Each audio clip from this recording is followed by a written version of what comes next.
This story began with the main character's regret for never having tried to meet the Duke, which she regretted. She prayed to God to take her to another world, to give her another chance that the girl would not waste.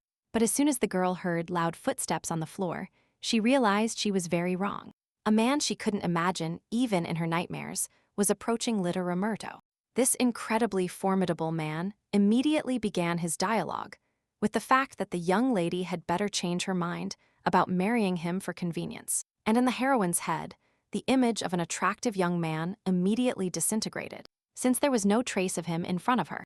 Littera Murto knew she was in the plot of a fantasy novel and was calm about it. She was able to cross space-time and remain sane and even healthy. After another death and rewinding time, the lady chose a happy life. To do this, she decided to make a deal with the great Duke living in the north. But the man looked at her with such a furious look that Littera could barely contain the urge to turn around and go back. In fact, the heroine got involved in the story of this novel due to a mistake by God. And in return, the Lord promised Murto to grant any wish as an apology. But she forgot about it. Although at first the girl was not in the mood to get involved in the novel, she quickly got used to it because she knew the plot perfectly. As a result, in a very short time, in one of her first lives, Littera even became empress. Moreover, she even managed to marry a handsome young man, so everything in her life should have been good. However, it soon became clear that the heroine's husband was incredibly obsessed with her, and he prevented her from leading a normal life. In addition, the lady had a huge workload and evil looks from the nobles outside, which together angered her very much. So, without thinking twice, the heroine divorced her future husband and remained empress. Kicking him out, Murto was sad because she didn't have a person who could help her with anything.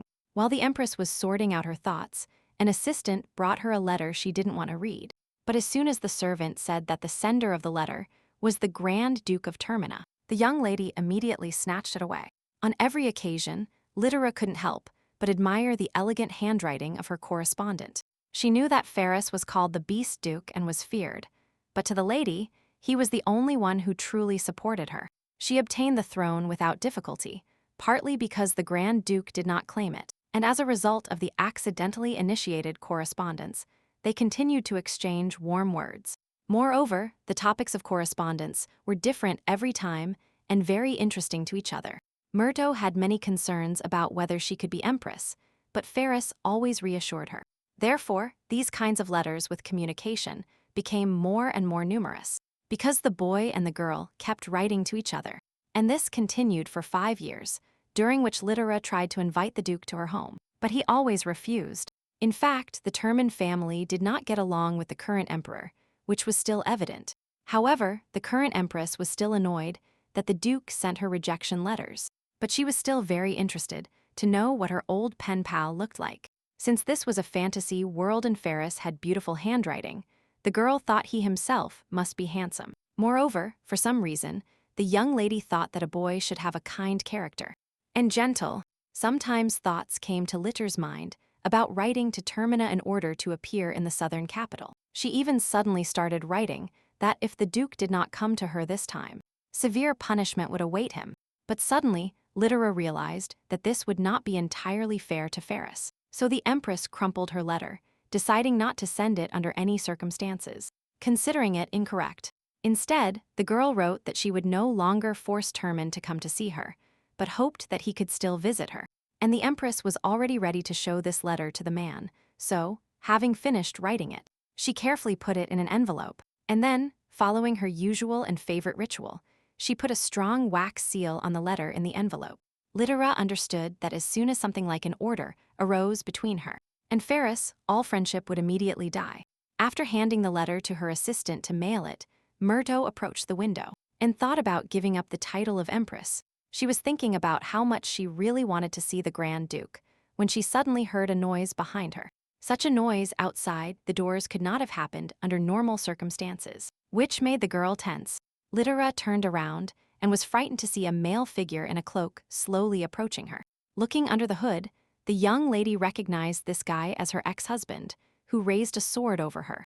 The Empress was so shocked that she didn't even have time to dodge the blow or call for help. Just before her death, Murto managed to pray to God to give her another chance, and she could meet Ferris. And God really granted the girl's request, but when she saw the Duke of Termina himself, she was not happy with her wish. For some reason, although it was the first time they met, the man looked severely at his guest, and she herself felt embarrassed by the fact that the Duke had a thick beard and many scars on his face and more. The heroine even thought that the genre of this fantasy novel had changed, but she didn't even notice. Meanwhile, Ferris silently loomed over the lady, looking closely at her. Lytera did not want to die again, and therefore clenched her fist and gathered her words. The ex-empress forbade herself to be afraid of this man who supported her in a past life, so she herself insisted that the Duke invite her for tea, as expected by all rules. The man showed his eyes in an extremely threatening way and said that the guest could leave at any time. Murdo did not expect to be given permission to simply get up and leave the table, which was not normally done. She said nothing in response, because such an attitude was too wild for a girl. But the heroine could not lie to herself, so she honestly thought about how scared she was now. However, it was too late to retreat, so Lytera entered the Duke's property and began to look around. Suddenly, with his strong male voice, Termin apologized for the fact that no one had come to him for a long time, and therefore, not everything was tidy enough. Despite the owner's courtesy, Murdo felt uncomfortable about his residence. What bothered the young lady most were the looks from the servants, but Ferris soon announced that they had arrived. As soon as the girl and the boy sat down, he immediately became even more serious and got down to business. The Grand Duke immediately asked why Lytera wanted to end the arranged marriage, which surprised her. Murdo tried to deceive, saying that she came here only because she wanted to live in the north. This was not entirely false, because the girl came up with this idea to distance herself from the imperial family. According to the plot of this novel, the fact that the heroine became empress was important for her character development. However, that role brought problems, and in this life, Murdo did not want to solve them, so she did not rule the empire. Thoughts about her husband in a past life, who killed her, still made the lady's skin crawl. In her past life, Lytera had no authority, so she married the crown prince. But now she almost hated him. That is why the heroine came to the lands of Termina, where the emperor had no control. Murdo would like to tell the whole truth, but she couldn't, so she replied that she didn't want anything to do with the emperor. The man sat silently and very attentively, listening to the reasoning of the lady he did not know. And then he slightly bowed his head and said that he believed the girl would only receive disadvantages by marrying him. Ferris said that the north is much colder than the south, and many monsters live there. But the most important argument against the marriage, Termin clenched his fists, admitted to himself because of his reputation.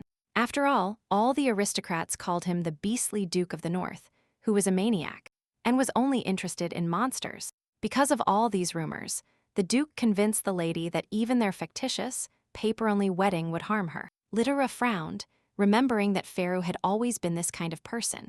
Even in ordinary letters, the man was too polite, friendly, and gentle, and he often put himself below others. She remembered very well that in a past life, Termini had said exactly the same thing when Murdo hinted at his wife. So this man, so formidable at first glance, simply didn't want anyone to feel uncomfortable because of him.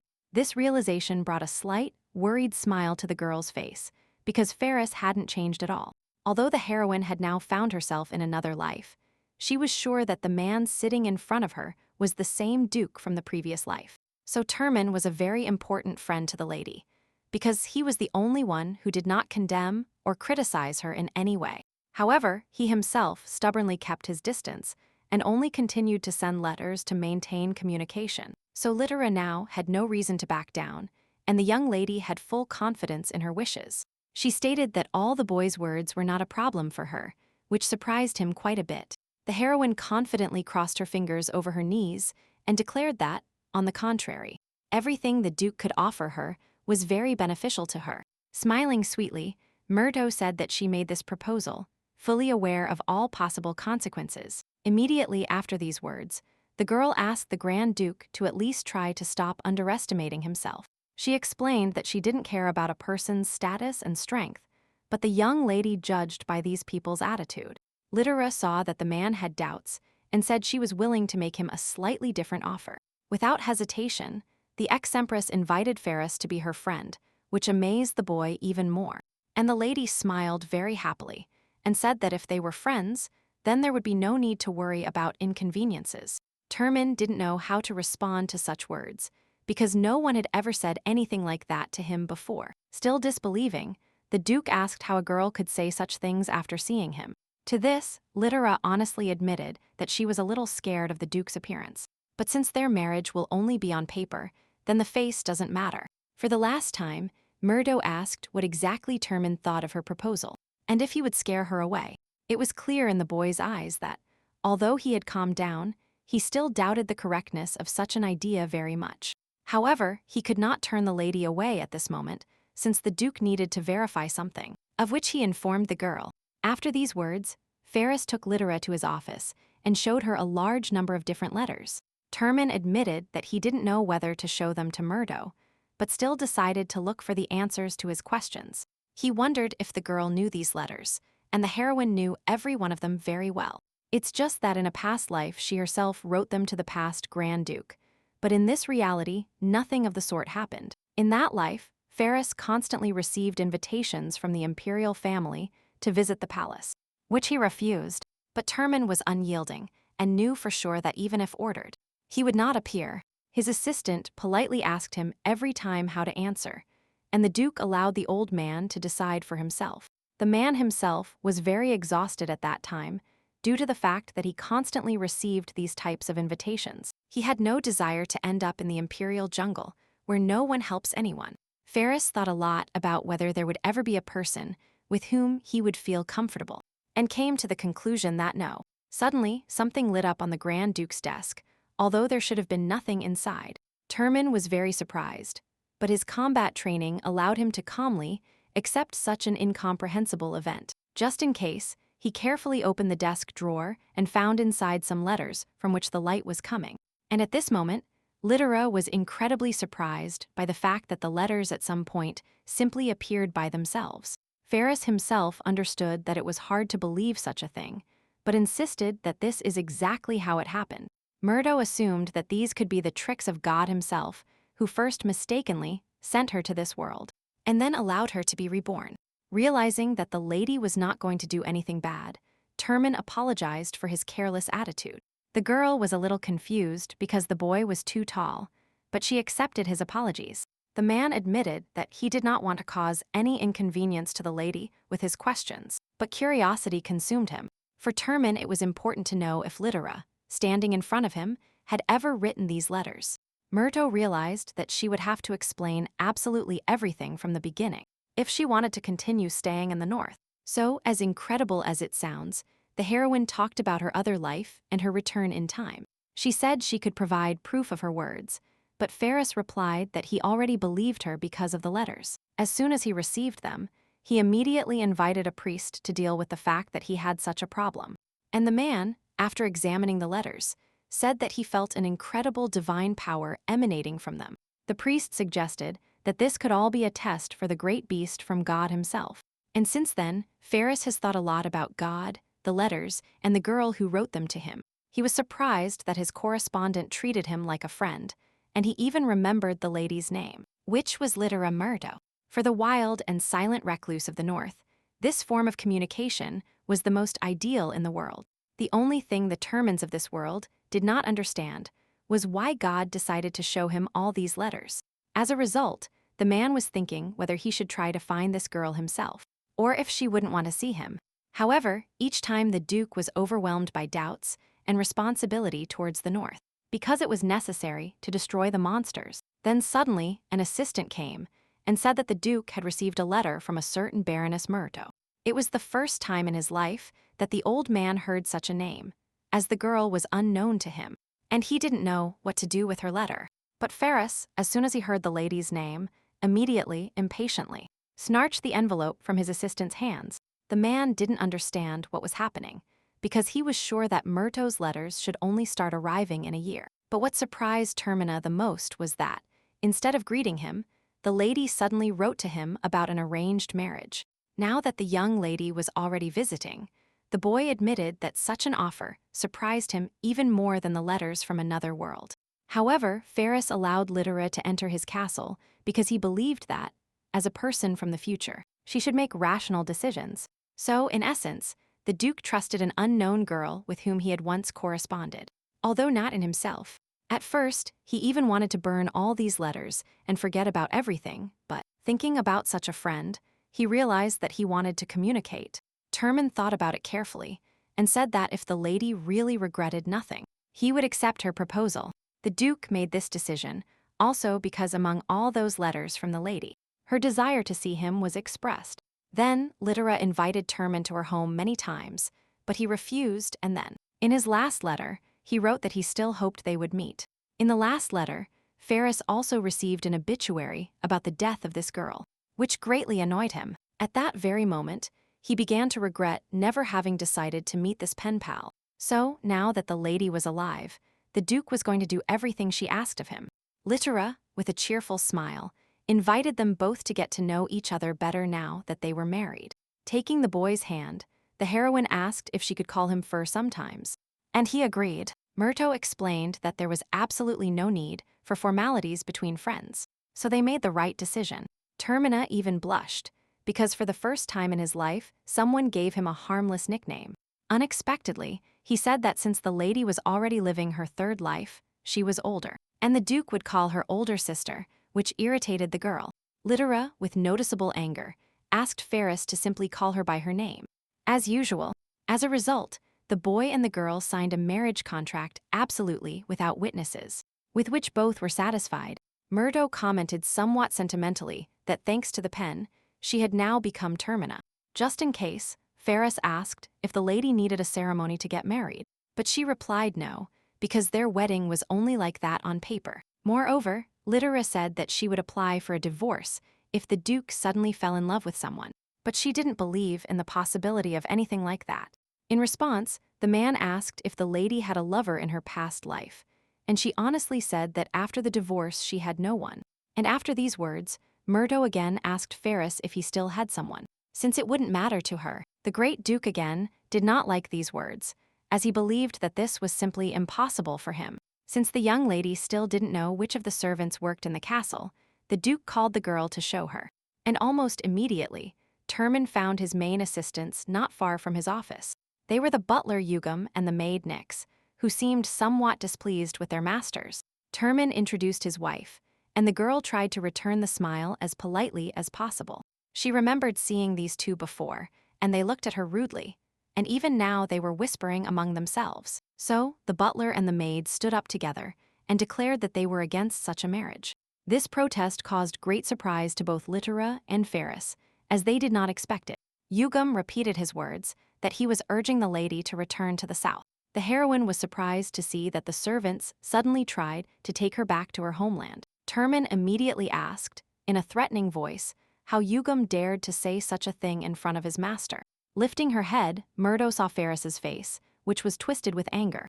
To this, the assistant with absolute calmness put on the same angry face and said that he would not change his mind. For some reason, Yugam started talking about some kind of wastefulness, and Termina didn't understand what was going on.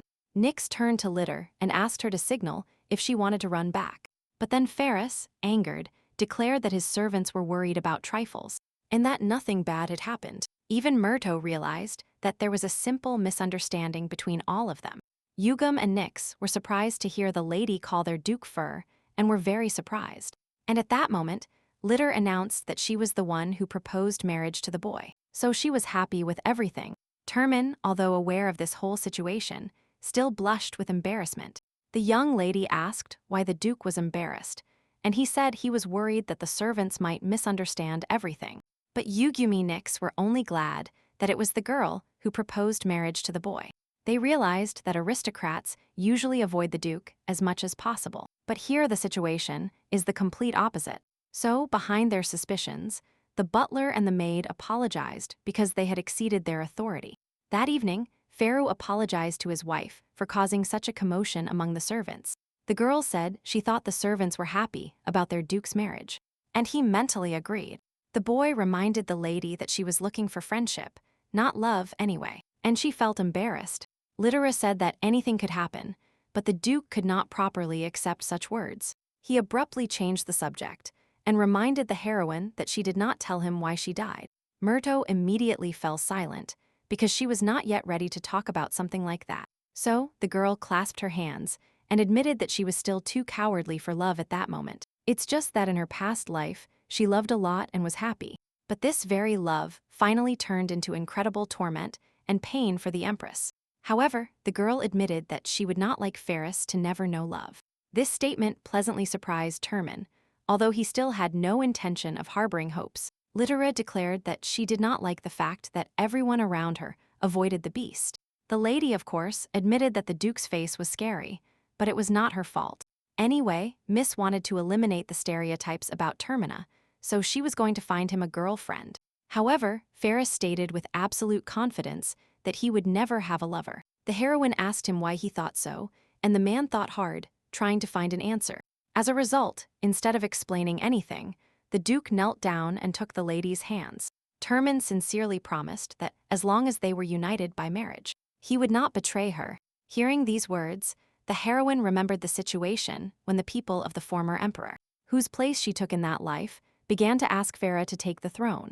But the beast immediately expelled all the rebels and sent Littera a letter to the palace to inform her of the riot. At the same time, the Duke wrote that he did not need any reward for such an act, that he was always happy to help like that. Ferris really wanted to demonstrate his unlimited loyalty and devotion by any means, and that is what he did.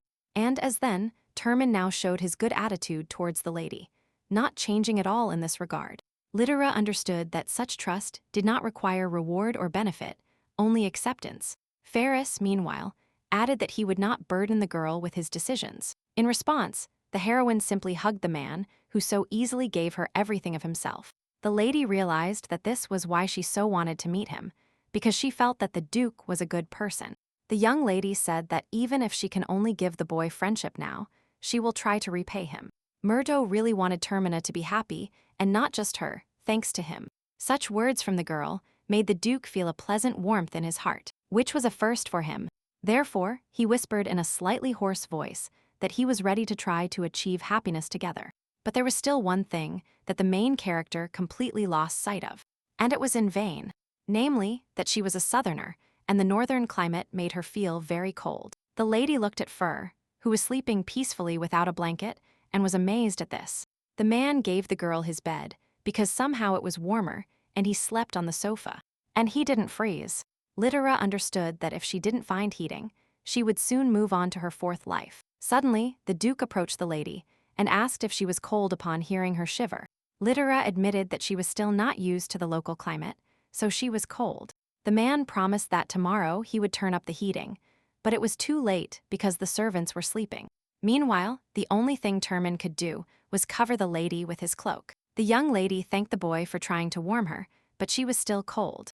This greatly surprised Ferris, because in his whole life he had never met such cold people. The man thought hard about what he could do in such a situation, so that the girl would not continue to freeze.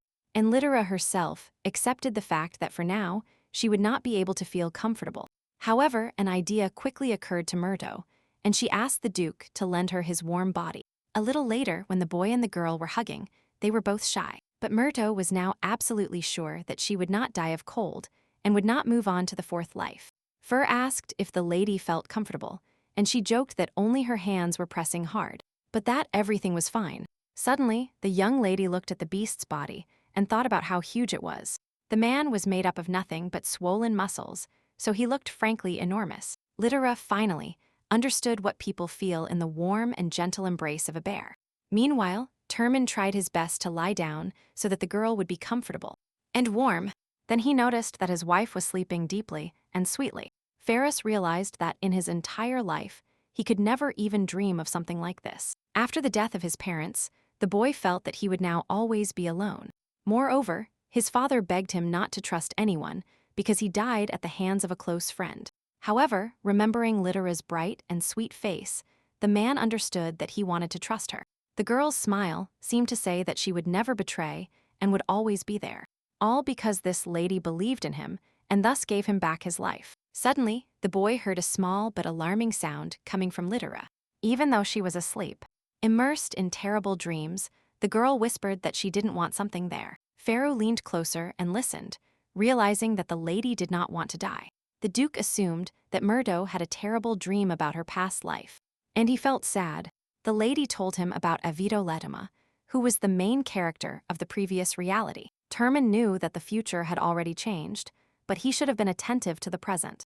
But at this moment, the Duke was distracted from these thoughts by the fact that the girl was chattering her teeth violently.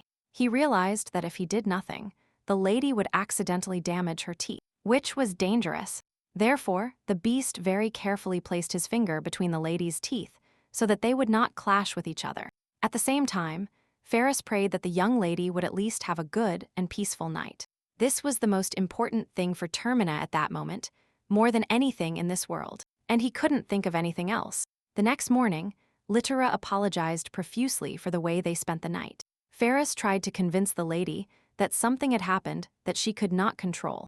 The man was very happy to help his wife, and therefore tried to convince her not to worry. The Duke explained that he once even slept in cold forests among animals, which was much worse. However, Murdo promised that next time she would hold the handkerchief between her teeth, and there would be no problems. To this, Termin stated that the wounds received in battles were much more painful and terrible, but then the boy reminded her that Littera herself said that small inconveniences are characteristic of friendship, which hurt her. The girl tried to explain that Fur took her words too literally and that, because of their friendship, she would not transfer all her properties to him. To the girl's great surprise, Termin said that if he had more management experience, he wouldn't mind. The man said he would be happy to transfer his responsibilities to his wife, but she didn't want to. Murto started scolding the beast for how naive he was to act that way. At that moment, the young lady accidentally fell onto the boy, and then they heard the front door open. It turned out that Yugam immediately decided to call them both for breakfast, forgetting to knock. Seeing the situation the boy and girl were in, the butler apologized and closed the door. Littera asked if Yugam had misunderstood them, and Ferris confirmed her assumptions. And at that moment, the butler was already telling the maid everything he saw and heard. A little later, when husband and wife were having breakfast, the girl asked the boy if he could do her a favor. Littera said she would need the Duke's office for a short time, and he immediately allowed her to occupy it. The only thing was that the man, out of sheer curiosity, asked why the lady needed the study. And Murdo honestly replied that she would like to use her knowledge from her past life and start running a business. Since the young lady was doing all this for the third time, she was somewhat bored, but she wanted to earn money. While working, the girl looked around Ferris's office and realized that she even liked sitting in it. The lady imagined that at that desk, Termin wrote her letters in that life. The heroine touched the desk and remembered that for the first time she experienced anxiety when she appeared in the castle. But now she felt comfortable. And right now, she was reviewing various things regarding papers, while still remembering what was what. Then the young lady noticed a document that was very important to her now, and in the future. Therefore, with this piece of paper, the girl immediately went to the butler, since she didn't know where Ferris was now. Yugam asked no unnecessary questions, and immediately took the lady to the place where the Duke was now. At that moment, Termin was reviewing all his weapons again. This time, before entering, the butler prudently knocked on the door. As soon as Littera entered the armory, she froze in surprise. The thing is that the Duke did not consider it necessary to wear anything on himself, and met those who came in this manner. Immediately, it became evident on Murto's face that the girl was embarrassed by what she saw. The man explained that he was half naked, because it seemed to him that his protective clothing had broken. With some shame, Termin asked her if he really looked ugly, and he was afraid to hear the answer. But the girl rushed to assure the boy that she was simply surprised, because she did not expect to see him like this. Littera thought to herself that she had no idea that Fur was in such good shape. The Duke put on his outerwear and asked what exactly the lady wanted to show him. In response, the young lady handed him a piece of paper that Ferris immediately recognized as a property document. The heroine did not want to tell the servant what she came with, because it concerned her past life. So the young lady stood on her tiptoes, and as the beast bent towards her, she whispered to him that she had wanted to buy this land in the past. She reported that Termin did not buy this plot, and then, in letters to the Empress, he regretted it. That is why Littera now came to her husband, so that he would not make the same mistake again. She asked if anything would change with this mountain in the future, and the young lady replied that generally no. And then she added that a diamond mine would be discovered in that place, which surprised the Duke. Then the man shouted that they would immediately go and buy this profitable land. The only thing that bothered Fur was that Myrto had just given him the diamond mine so easily. To this, the girl said that the boy simply could not refuse her such a gift. The Duke was a little frightened to hear that this might upset the lady, because he did not want to offend her. Therefore, he immediately agreed to buy this land on his own, as the young lady advised him. A little later, another clearing of the northern lands from monsters took place. When everything finished quite quickly, one of the knights suggested reporting this to the Duke, to which they were told that it was better not to do this now, as the Lord was not in the mood. This is because the monsters interrupted Ferris's conversation with Lytera with their appearance. Termin asked the girl how he could repay her for everything that surprised the lady. However, the young lady said that she did not need anything as thanks for the gift. But the Duke could not help but attach importance to the entire diamond mine his wife advised him to buy. He stubbornly tried again and again, in different ways, to talk about returning the gift, but Myrto refused. Moreover, Lytera was quite pampered, which made it difficult for the beast to choose a gift. Finally, Termin could not stand it anymore and asked if the lady could accept his gifts. In response, the young lady stated that the man had already done a lot for her in this life, which was enough for her. This made the beast feel completely defeated on all fronts, even if he didn't want to. Lytera herself enjoyed the fact that she was finally the one giving something, because in a past life, the Duke sent her a jewel with every letter.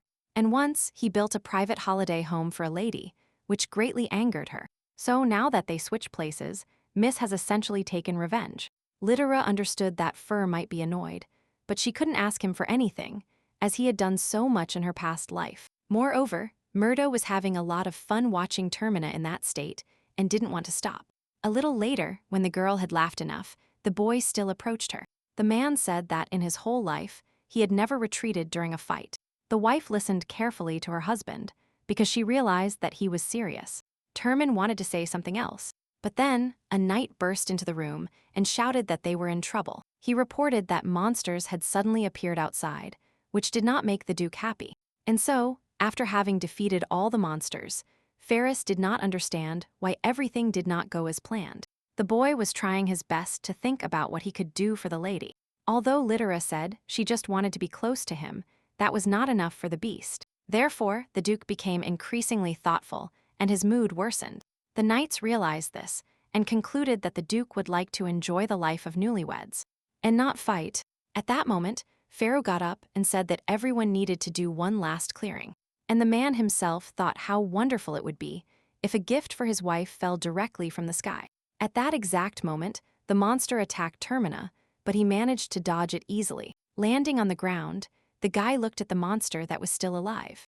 The knights were surprised that their master dodged the monster instead of killing it. Suddenly, the Duke decided to ask a question to all his assistants, who were listening attentively. The knights were surprised when Termin asked if the fur of this animal would go with the pink color. Suddenly, they realized that the knight was referring to the hair color of his wife, which was pink. So, they confirmed that the monster's fur would be a perfect match for the lady. Faraz smiled predatorily and said that he would try to kill the monster without dirtying the fur. The monster realized with fear that it could not escape, but it no longer had a way out. A little later, the Duke brought Lytera a snow-white fur coat, which surprised her. Myrto admitted that she had never seen such a fur coat, and Ford honestly said that it was made from a monster. The girl realized that she could no longer refuse such a gift, and the lady decided to try it on. Very carefully, as she wore it for the first time, the young lady put on the fur coat, trying to do everything right. Then Lytera turned to her husband and asked if the new look she had chosen suited her well.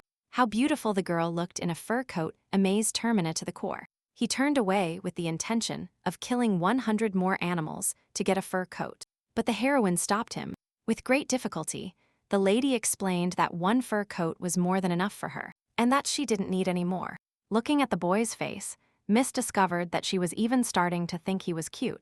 Despite all the scars, Lytera took a few seconds to sort out her thoughts and decide what to tell him. Myrto then reached out and stroked the beast's head, saying that he had done a great job. This gesture pleasantly surprised Ferris and even made him blush with shame. The man thought that for this beautiful girl, he was willing to do whatever she wanted. Then Termina once again tried to offer the lady 100 of these fur coats, but the young lady refused again. The next morning, Nyx thanked Lytera because with her arrival the Duke had changed for the better. The maid explained that the servants had lived well before, but their master was sad. The thing is that the Terman family was the main enemy of the imperial family almost from the beginning. The emperor constantly suspected this family of being disloyal, so he gave the order to kill everyone except Ferris. The boy managed to escape the influence of the country's head and locked himself in the north, where people did not come due to the monsters. It was for this reason that he was finally nicknamed the cruel and ruthless beast of the north. Murdo was surprised, since Ferris seemed kind to her, to which Nyx explained that the Duke only shows this side to her. Littera did not expect the beast to hate other aristocrats so much, who often fainted from his attitude. The maid even admitted that she personally had to endure about 5 noble people. Therefore, initially all the servants were worried about the girl, but in the end, everything turned out fine. Nyx asked the lady to take care of Termina, because they only wished him happiness. The maid added that it was much more pleasant to work for a happy master than for a sad one. A little later, Littera walked alone through the castle corridors and thought that she recognized the beast from a new side. To her, Foer had never shown anything but kindness, so that was all she thought of him. The girl decided that she wanted to learn about the Duke from other people so that she could understand him better. So the lady suddenly met one of Ferris's knights, who greeted her cheerfully. A boy named Canis expressed his gratitude to the young lady for making such a big difference to the lord. The knight admitted that he respects Terman, and therefore is glad to see him so happy.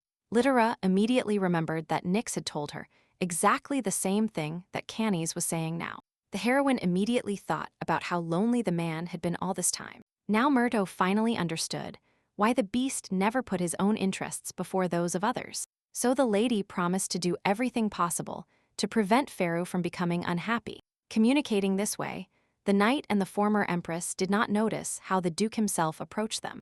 The man wanted to greet his wife, but he noticed that she was not alone.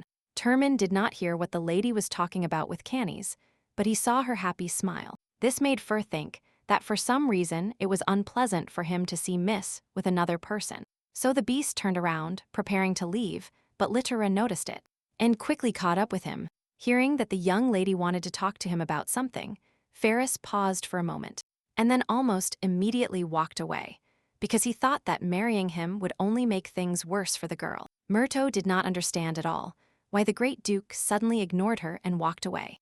Not wanting to leave the beast alone in such a sad state, she ran after him. Littera tried her best to catch up with the man, but he walked too fast for her. As a result, the heroine quickly got tired due to shortness of breath and leaned against the wall from fatigue. Suddenly, the lady was surprised to find that Fur approached her and held out his hand. The boy apologized for accidentally causing discomfort to his wife, because he did not want this at all. Murto seriously said that she did not understand why the Duke was trying to avoid her, since she gave no reason. Since Terman made the mistake of approaching her, the lady grabbed him tightly. The heroine said that Fur simply had to confess what was happening so that they could talk. The Duke turned embarrassed and said that he had stupid thoughts and that it was better for his wife not to know.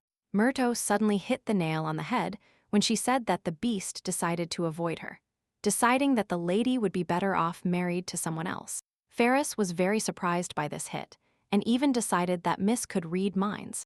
The heroine knew that a lonely man with low self-esteem was a common thing in a fantasy novel. The lady admitted that she spoke with Nyx and Canis to get information about the Duke. The man concluded that the young lady now knows how insignificant, stupid, and useless he is. Terman himself considered himself a mere fool who could only speak the language of anger. Fur continued to belittle himself and said that the girl would not be offended if he chose another husband. Very dissatisfied, Littera moved close to the boy's face and ordered him to stop talking like that. Due to such closeness to the lady, the man blushed deeply and froze, afraid to move. The mistress, as she really wanted to punish the beast for such words, hit him with her forehead. While the Duke was regaining consciousness, the lady insulted him, declaring that such things should not be said in front of a lady. The heroine said that she was tired of hearing the same sad phrases from men. In response, the young lady began to belittle herself, and the boy immediately said that such bad words did not apply to her. Littera finished her speech by saying that they had already become friends and did not need to worry about such small things.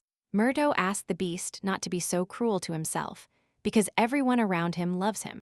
These words became a real revelation for Terman, because he hadn't even thought of such a thing.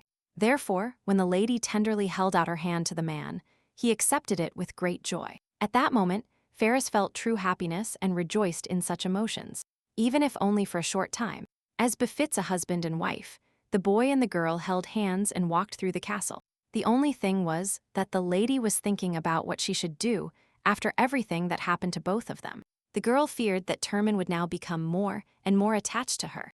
Indeed, the missus was partly to blame for accidentally adopting the cliché of a virtuous and savior, but this was the first time Murdo saw someone submit with just a few words. Moreover, who would have thought that a person with such a formidable appearance could turn out to be so gentle inside? However, Littera did not want to take responsibility for someone she hadn't even tamed, but tamed herself. The saddest thing for the girl was that at that moment, she could not reciprocate Termina's feelings. Moreover, due to her physically weak body, the heroine did not have enough strength even to take care of herself. As if noticing all his wife's worries, Fur said that she didn't need to worry about anything.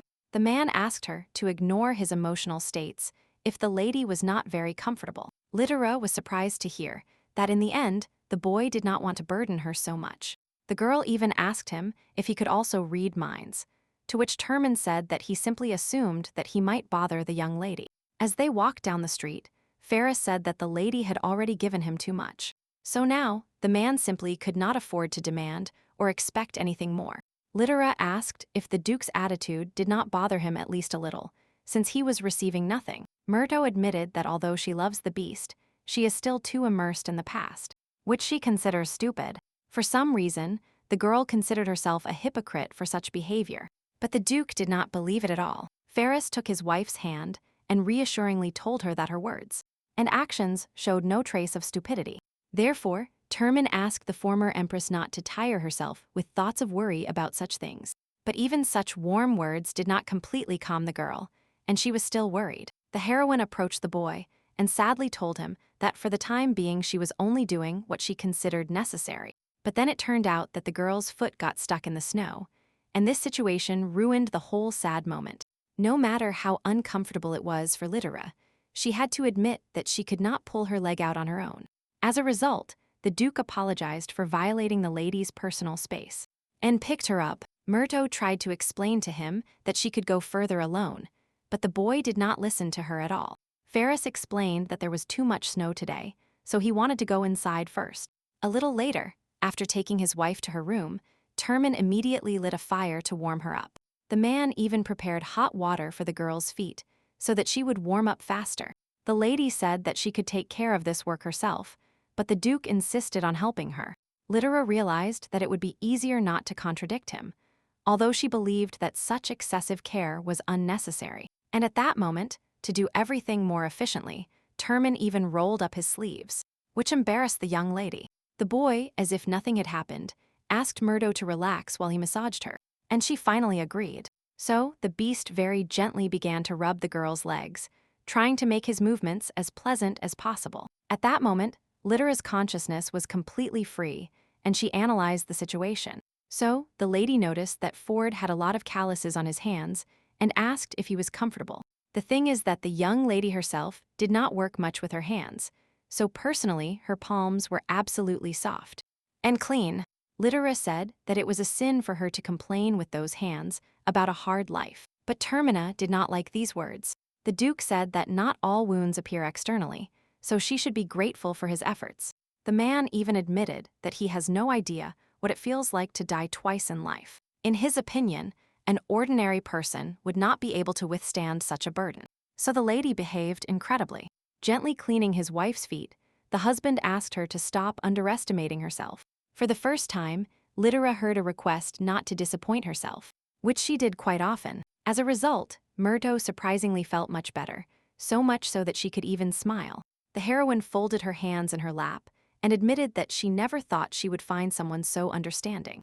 The girl truly believed that she should be proud of herself after everything she had experienced over several lives. In response to the boy's support, the young lady whispered that she hoped her action was enough now, and she kissed him on the forehead. Termin hadn't expected this, not even in his dreams, so he blushed incredibly deeply out of embarrassment. Littera laughed at the Duke, who, like a child, was embarrassed by a single kiss. After looking at her husband, the lady suddenly thought about it, and then said that they could very well make a good couple. Ferris had no way to assess the development of their relationship at that moment, as he was still confused. Meanwhile, rumors that the bestial Duke of the North had married slowly spread throughout the aristocratic community. Someone said they knew nothing about that man's wife, and someone insisted that she was crazy. But almost all aristocrats unanimously declared that such a crazy girl from the South and the bestial Duke of the North were a wonderful match. But when all these rumors reached Murto's gentleman, who was Littera's father, he even slammed his fist on the table in anger. The man was sincerely unhappy that, of all the possible candidates, his daughter chose Termina as a husband. His wife, named Manus, said that if the rumors were so widespread among the gentlemen, she could try to persuade her daughter to return in a letter. The father said that he was not so worried about the rumors, but about the fact that Littera might be in danger. Like many other aristocrats, the head of the family was convinced that Ferris was a terrible beast. One day, he was invited to a banquet at the imperial palace and saw with his own eyes Termin's rampage. Everyone who observed the Duke of the North remembered the fire in his angry eyes for a long time. The wife expressed her doubts about this story because it was impossible to destroy the imperial palace, to which the husband replied that the emperor simply found the situation amusing. So, the man said with a smile that he should have thought twice before calling the beast to a town. It was from then that Ferris did not leave his lands, as the newspaper-reading gentleman knew well. After hearing this story, Manus was even ready to provoke a bloodshed to save her daughter. To her, this whole situation began to seem as if they were trying to save Littera from the clutches of a terrible villain. But when the mother and father came to visit uninvited, their daughter calmly took the beast's hand. The parents did not expect this at all, as they had already imagined that Littera was in captivity. In their opinion, a man should not have treated his wife like a real princess. Manus looked at her husband with disapproval, as he had imagined too many things. And wrongly, the gentleman did not believe that in front of him now was the same Termin who once attacked the ball. At that moment, Murto's mother honestly admitted that they were both worried about Littera's well-being. The girl was surprised that her poor parents even came to her worriedly.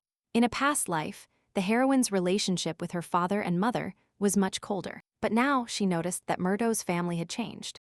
After all, when the lady was empress, the adults did not pay attention to their daughter, no matter what she did. So, Littera asked in disbelief if her parents weren't worried about her, which caused her father to slam his fist on the table.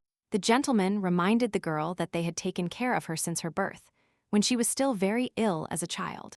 That is why it was very important for the head of the Murto family to know exactly whom his daughter finally married. Ferris deduced that the couple had come to the north to take Littera away because they did not like him.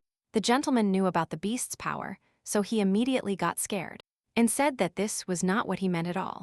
In response, Termin simply sighed and asked his wife's parents to speak honestly, since he was already used to many things. The lady herself remembered that the boy had every right to be angry at those words, but the beast replied that he himself had created this image.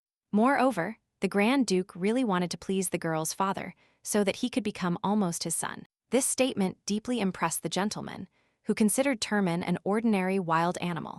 Manus watched with concern that her husband had not been able to hold a dialogue for some time. So, the woman took control of the conversation and asked exactly how the newlyweds got married.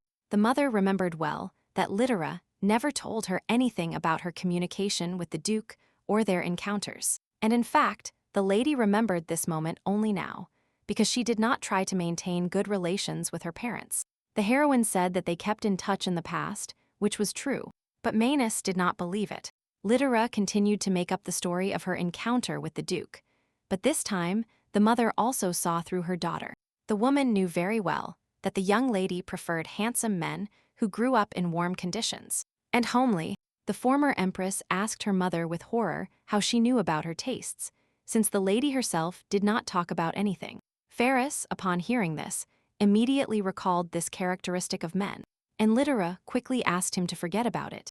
Assuming that his daughter for some reason did not want to tell the truth, Murto said that she would not force her.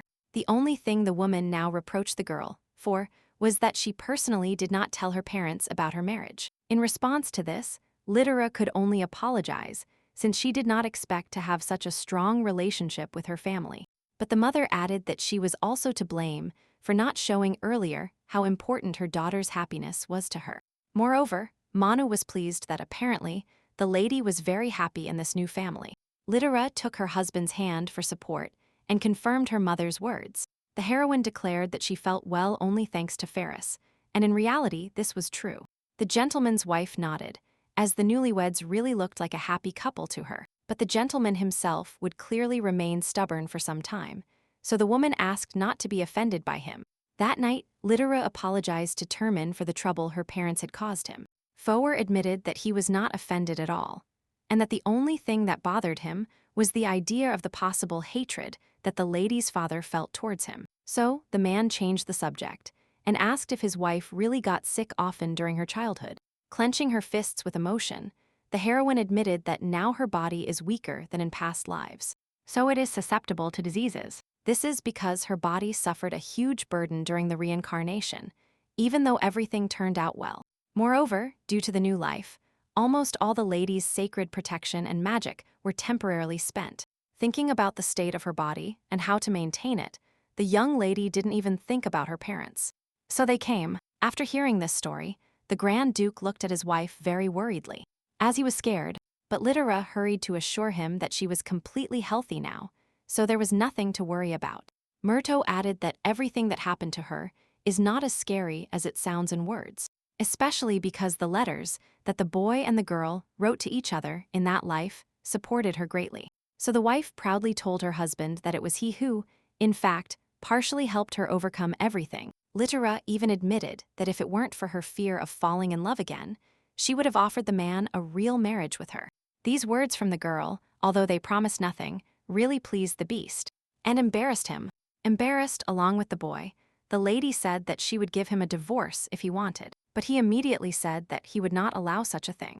Termin admitted to Miss that he was on cloud 9 just because he could help his wife, at least a little, so he asked to be allowed to continue taking care of the girl, and she happily agreed. But Litera reminded him that Ferris still needed to please his father, something the Duke had happily forgot. However, neither the boy nor the girl came up with exactly how this could be done to ensure they made friends. Here Murdo proposed an option, according to which they should prove to her worried father that everything was fine with her. In short, the two should have had a date in front of the lady's parents, which would go well. Ferris doubted that this method could work, but his wife believed that at least in this case they would try. The beast had a very good sense of smell, so he perfectly noticed the gentleman who was following the couple. Indeed, the man watched with extreme attention, but only the Duke, because he did not trust him. The head of the Murdo family was very afraid that at some point the beast would show everyone his true and terrible face, so by any means necessary, Litera's father was going to get to the truth, and he followed the newlyweds everywhere. As a result, even Manus asked him how much longer the man was going to play the fool, to which the gentleman asked her not to interfere with him. The woman, unlike her husband, had already gained confidence in the Grand Duke, so she just sighed.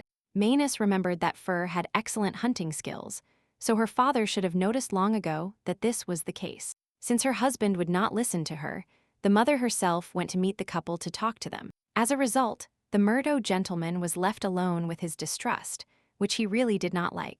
Since Termin's surveillance yielded no results, Litera's father walked and thought about what strategy he should choose now. Then he noticed the servants in front of him, and the man immediately became interested in knowing what exactly they were talking about. The gentleman approached and was able to hear fragments of conversation from the servants about how the Duke had ordered that something should not be talked about. Murto happily thought that he would finally bring the beast to clean water and followed the attendants. But due to the darkness surrounding him, the father could only distinguish dark figures running in different directions. Among these figures was Termin himself, who, showing his red gaze, noticed that someone was looking at him. And at that moment, the gentleman did not even suspect that they had already found him out, and they were heading towards him to find him. Suddenly, a threatening figure of a beast appeared in front of the man, who sadly said that even Litera had not known about his idea until now. That the gentleman feared that this was his end. But suddenly, instead of pain, he felt that for some reason a light had turned on. Upon opening his eyes, the father-in-law discovered with complete astonishment that he was in a very beautifully decorated hall. The man looked around and hesitantly asked why the Duke had prepared the banquet hall in that way. Ferris admitted that he secretly wanted to prepare a family dinner for his wife and her dear guests, but the gentleman found out about everything. The knight turned to Nix and Yugam and told them that they should have been much more careful, but the maid said that they had deliberately led the gentleman to the hall because the Duke was noticeably concerned about the spy's activities. Upon hearing these words, Litera's father felt ashamed of what he had done, and he swore to himself that he would never do that again. So the gentleman carefully asked if Termina should be angry with him, but he was surprised. Why should I be angry? The father-in-law explained that he suspected his daughter's husband in every possible way, and even crossed the line somehow. Then Ferris said that he had indeed done some serious things in high society, so he could understand this attitude towards himself. Moreover, the Duke admitted that he was happy to know that his wife had such a loving father. The gentleman was pleasantly surprised by the very logical words of a man whom he mistakenly considered an animal. Finally, the girl's father realized that Termin was very serious with Litera. The gentleman sat on the steps and looked again at the bright banquet hall, which had been specially prepared. He told the boy that the lady could never appear in high society, something Fur did not yet know. Meanwhile, her father reported that Litera's body was so weak that she spent almost all her time at home. The gentleman heard all the bad rumors about the young lady, who stayed at home due to health problems, so he asked for the banquet to be very memorable. At this moment, the head of the Murto family could finally begin to trust the Duke, so he bowed to him in gratitude. The only thing the father-in-law started to scold the boy for was his not-so-nice appearance for the banquet. Ferris was stunned, because it was the first time he had been reprimanded for an appearance he had never thought about. A little later, when Litera was working hard in her husband's office, Nix informed her about the banquet. The heroine, confused, remembered that Termin had not told her anything about this, to which the maid explained that it was a surprise. As was mandatory for such an important event, the lady allowed the servants to dress her. The girl herself noticed with pleasure that she hadn't dressed like this for a long time, and even liked this outfit. Then the husband, who was also forced to change clothes, suddenly appeared in front of his wife and excitedly asked her how he looked. Ferris admitted that he had never worn anything like this before, so he was worried that it didn't suit him well. Although the boy himself had great doubts about his outfit, the girl was personally surprised when she saw him.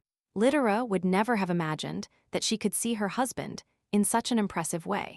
To the Duke's surprise, his wife admitted in a sweet voice that she was pleasantly surprised. And then Murto added that the Duke looked very charming, which finally calmed the beast. Fur asked if he now looked like the man from the greenhouse that the girl's mother had once talked about. But Litera felt very embarrassed and asked the Duke to forget about such a concept and not mention it. So, Termin obediently decided to change the subject and accompany the lady to the banquet hall, where everything was ready. In the hallway, the newlyweds were also awaited by Litera's parents, in disguise, who had already been waiting for a long time. The lady was surprised by the number of guests, as she thought she was invited to dinner only with her family. Ferris explained that he hadn't held such an event in a long time, so he invited his attendants and knights to attend. Litera replied that the man should not have shown off in that way, but objected that everything was because of her. The Grand Duke admitted with some shyness that he wanted to show how much he valued his wife. As the young lady fell silent in amazement, the boy even managed to get scared by the emotion of having gone too far. But Murdo calmed the beast, telling him that she was grateful to him, but would like him to think about himself at least sometimes. After that, the heroine held out her hand to her husband and told him that she hadn't been to banquets in a long time, so she would like to dance with him. Termin did not expect to have to play such an important role so soon, but he didn't mind at all. So, as was proper etiquette, Ferris kissed the lady's hand and invited her to dance himself. Litera noticed that even now the man barely touched her hand with his lips, although normally he could have calmly kissed her. To give her husband confidence, the young lady sighed and said that she had never said such words to anyone. And then, with a smile on her lips, the young lady asked the Duke not to be so careful with her, because everything was in perfect order. She explained that she completely trusted Termina, because she chose him when they only corresponded. Pharaoh did not need to explain such a thing twice, so now he kissed his wife's hand normally. And after that, with more confidence, the beast asked if his wife wanted to dance with him, and she immediately agreed. Litera immediately remembered their first encounter and realized that she hadn't even thought about dancing with such a formidable man. And now they had not only become friends, as initially agreed, but they already looked like a real couple. The gentleman, watching his cheerful daughter, shed tears of happiness seeing her smile, which embarrassed his wife. But it was not only Litera's father who shed tears, as this fate affected Canny's, and Yugam, who got emotional. After waiting for her husband to calm down, Manus admitted that she was very happy to see the newlyweds so happy. Indeed, without anyone noticing due to their dancing, Litera and Ferris greatly enjoyed each other's company. Laughing happily, when everything was over, the couple drank a little that night because the event had gone very well. Terman was very happy that his wife was well. She liked it, and she really appreciated her husband's efforts. The girl noticed that her parents left home calm and happy, which could not help but please her. Moreover, Litera thought dreamily that she would like to see Ferris so handsome more often. The boy noticed the lady's attentive gaze, so she reported that she found him quite attractive. The young lady realized that Terman would look much better without a beard, so she asked why he didn't shave it. The man recalled that no one cared about his appearance due to the persecution of the emperor. Moreover, the beard partially distracted attention from the huge scar on the boy's face, that the monster left him in his youth. So, since the death of his family, Ferris carefully avoided anyone who paid attention only to appearance.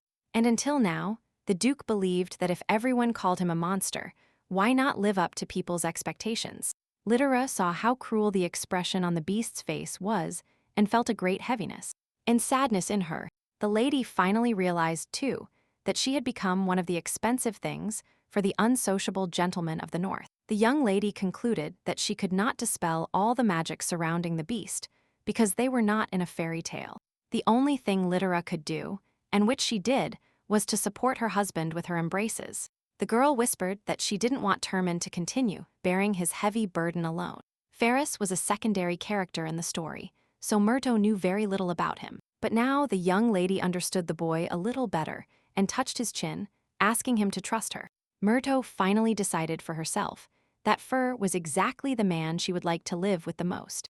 Upon hearing his wife's sweet question about whether she could continue to be with him, Terman blushed, and then, still with a blushing face, the Grand Duke admitted that he could not refuse the girl. He hugged her tenderly and strongly, telling her that in his territories, the lady could do whatever she wanted. And Ferris promised himself that this time, he would defend her happiness in the form of his wife, until the end. The newlyweds did not know it, but there were discussions among the aristocrats about their marriage, and the dangers of it. As a result of these discussions, high society decided not to touch the spouses for the time being, but to watch them. The next morning, the Duke was working in his office when Litera suddenly asked permission to enter. Murto had not met the beast in a previous life, and had not yet seen him operate in this one, so she was surprised. The lady did not expect the man's eyesight to be so poor, so she wore glasses. Ferris, somewhat embarrassed, explained that he didn't wear them in front of his wife, but always wore them while reading. The girl did not miss the opportunity and joked about the boy's age, which embarrassed him even more. This time, Terman quickly realized that his wife was teasing him, so he stopped. Immediately after this, Litera asked if there was any information about the aristocrats who learned about their marriage. The Grand Duke admitted that it had become really harder for him now, because every time he had to prove that he did not need power. Seeing that her husband was very busy, the wife asked him if he was so busy that he couldn't spend time with her. In less than a few seconds, the man's face turned red upon understanding the hint of a date. Lifting his eyes to the ceiling, the beast tried to make sure he would have time to finish everything. But the young lady immediately realized that the guy was lying. Since Litera had enormous world knowledge, she decided to help her husband in his work matters, and sat on his lap. This action confused Terman, who was already constantly embarrassed, but he could not object. Ferris tried to offer Murto his chair, to which the young lady calmly asked if it was really that heavy. As a result, the Duke had to allow his wife to remain seated on his lap, and she laughed at the man's sweet reaction. But quickly, the heroine switched from fun mode to serious mode when she began to carefully study the documents. The girl read the names of those aristocrats who tried in every possible way to prohibit many things for the beast of the north. Since these same people interfered with Murto in her past life, she, with a sweet smile on her face, offered to ruin them. Moreover, The lady was going to do this in barely a couple of months of work, which did not seem too hard for her, as Foer began to argue that there was no need to punish these people in that way. The young lady said that they had interfered with her once. This fact instantly changed the beast's opinions, and he even wanted to destroy the aristocrats on the list with his own hands. But Littera managed to explain to her husband in time why it was so necessary to act secretly. Ferris asked his wife if bankruptcy was not too generous a punishment for high society, to which the lady affirmed that she wanted these people to live in the hell of poverty and lack of money for as long as possible. After such threatening words, the young lady asked to be allowed to organize the punishment herself, and Termin agreed. Once calm, Murto returned to the documents and noticed some more papers on the table that she had not read. Imagine the young lady's surprise when she could hardly make out a single word. And the Duke admitted that it was his official handwriting. The heroine was surprised that the beast could write so ugly, because he always sent her only letters with elegant handwriting. Fjord explained this circumstance, saying that apparently he trusted the lady very much, since he showed his real handwriting, which surprised her greatly. Littera was hugged by her husband and said that she was very happy to hear something like that, because it confirmed once again that the young lady was special to the animal. A little embarrassed, Termin admitted that he still thinks that way about the girl. He reminded her that in this life, he had never written to her in his official handwriting, something Murto only then realized. The heroine remembered that it wasn't even his first letter. Fern immediately responded with beautiful and understandable handwriting. The Duke explained that this was because he knew about the existence of their correspondence, and the lady immediately regretted not having her husband's letters. Suddenly, Termin fell silent and looked away while thinking about something important to him. The man admitted that there was something in the letters that interested him very much, and the young lady set out to listen. Ferris recalled that the lady's husband was very jealous, but still allowed her to write to him in that life. And Murdo gasped at the mention. The girl decided to be honest. She even offended her husband, and admitted that Habito simply did not consider him a competitor. Now Littera was incredibly angry at the prince's arrogance, but it was no longer any use to experience negative emotions. Termin tried to calm the young lady, but suddenly realized that he was happy to see how worried she was about him. So, someone knocked on the door, and one of the attendants said that an important guest had arrived for the Duke. As soon as Fur allowed the guest in, his leg immediately appeared in the opening, and behind him himself. It turned out that Father Honor himself came to Termina and immediately asked how his friend was. So the old man saw his master's position, who wanted to talk about something. Honor immediately decided that he had arrived at the wrong time, so he turned to leave. However, the beast stopped the priest and told him that he had called him only for Littera, which surprised her. The old man said that it was a great honor for him to meet the owner of those divine letters, and the lady returned it.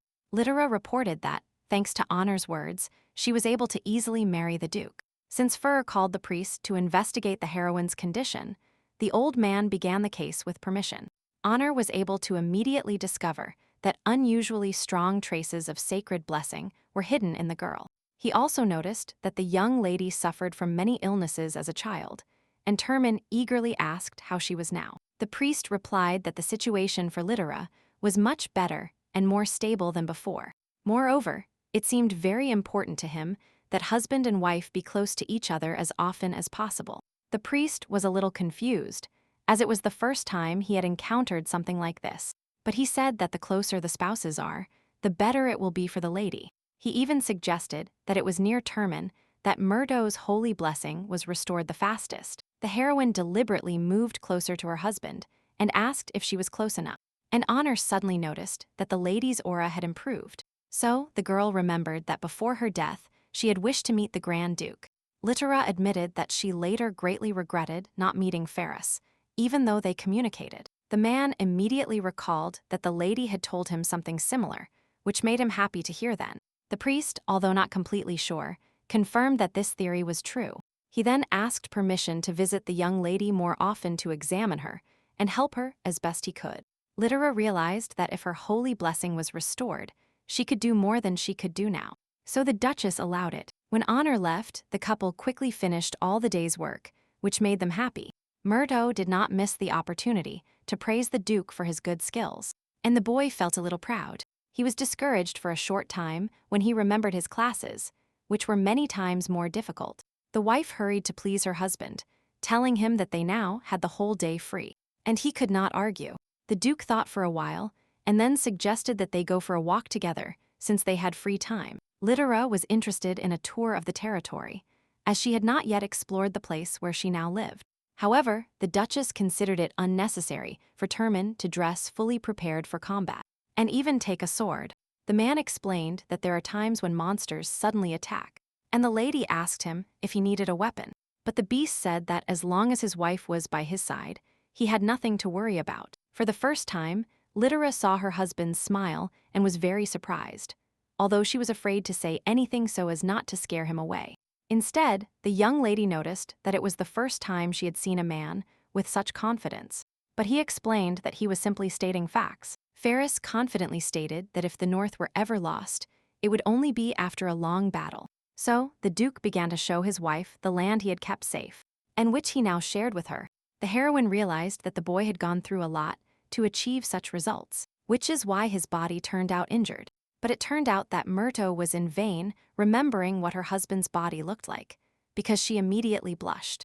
Litera tried to drive any dirty thoughts out of her head and told the Duke that it was okay. So the lady hurried forward so that Fur could not see her reddened face. However, the more the Duchess tried not to think about her husband's body, the more it flashed before her eyes. Here the girl was finally able to distract herself because she saw a beautiful fountain right in front of her.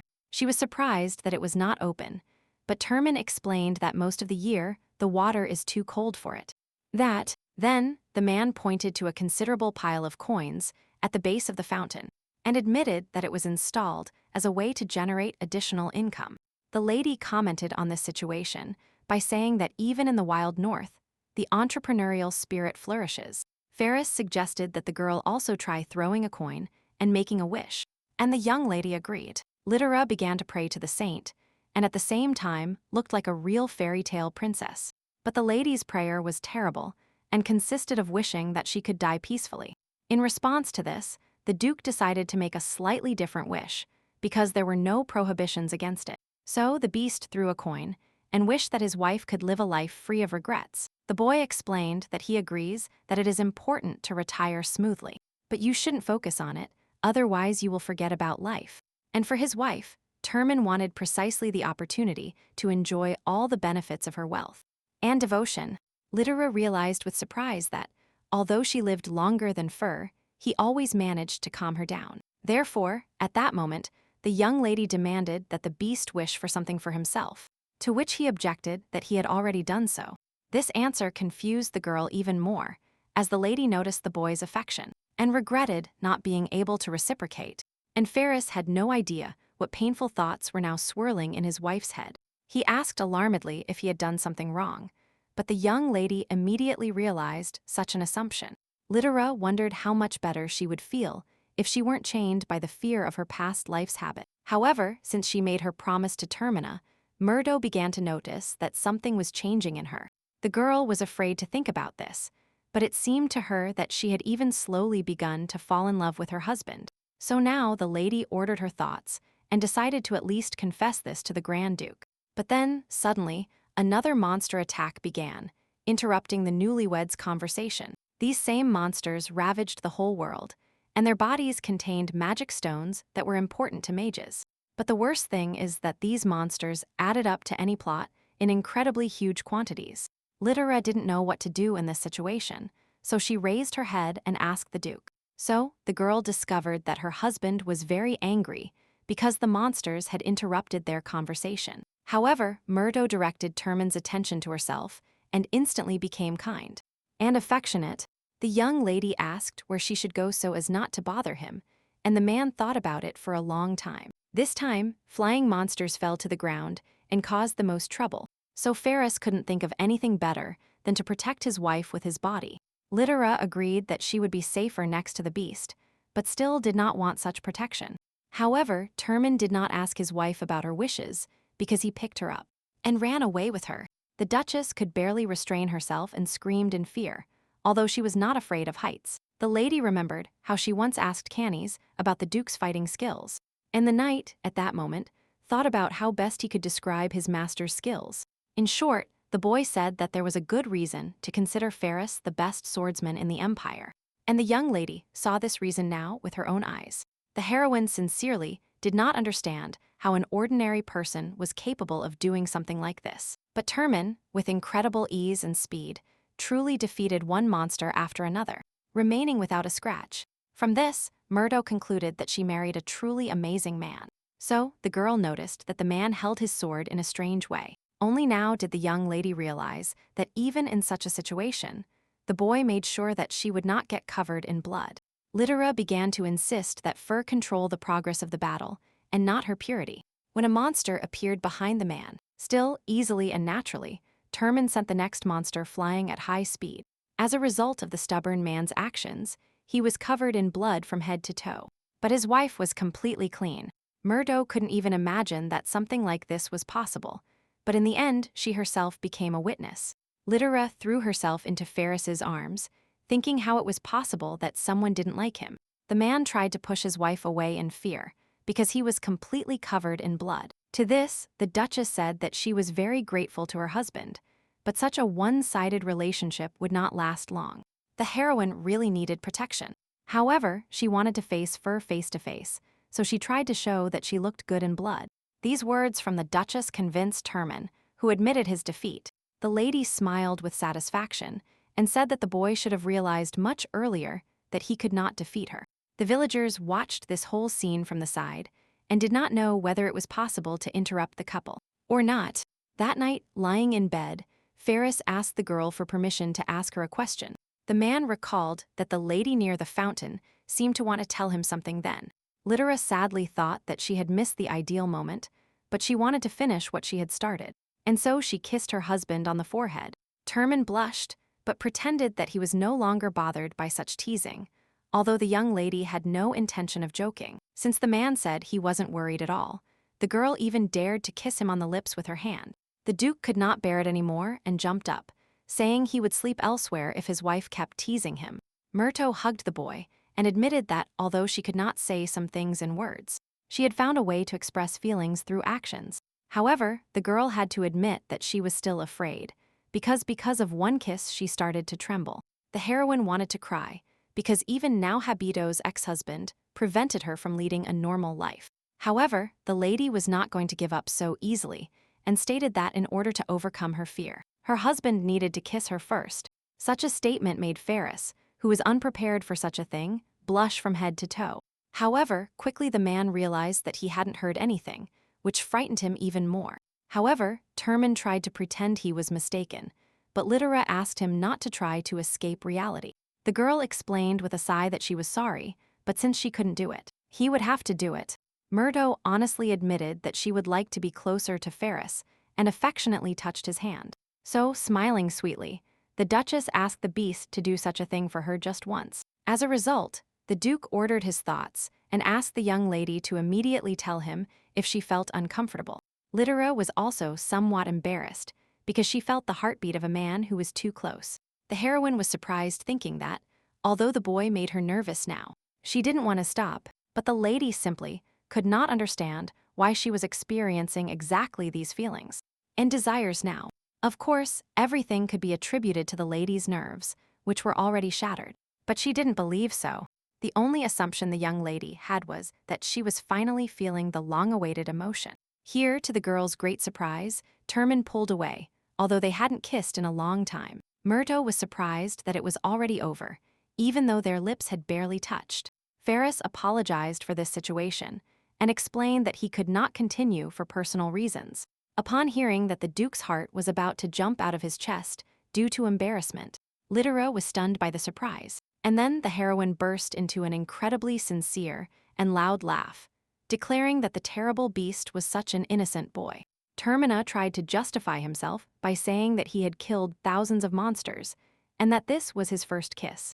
To this, the lady finished her laughter, saying that today was not the right time to continue. The man said he regretted disappointing his wife, but she replied that everything was fine.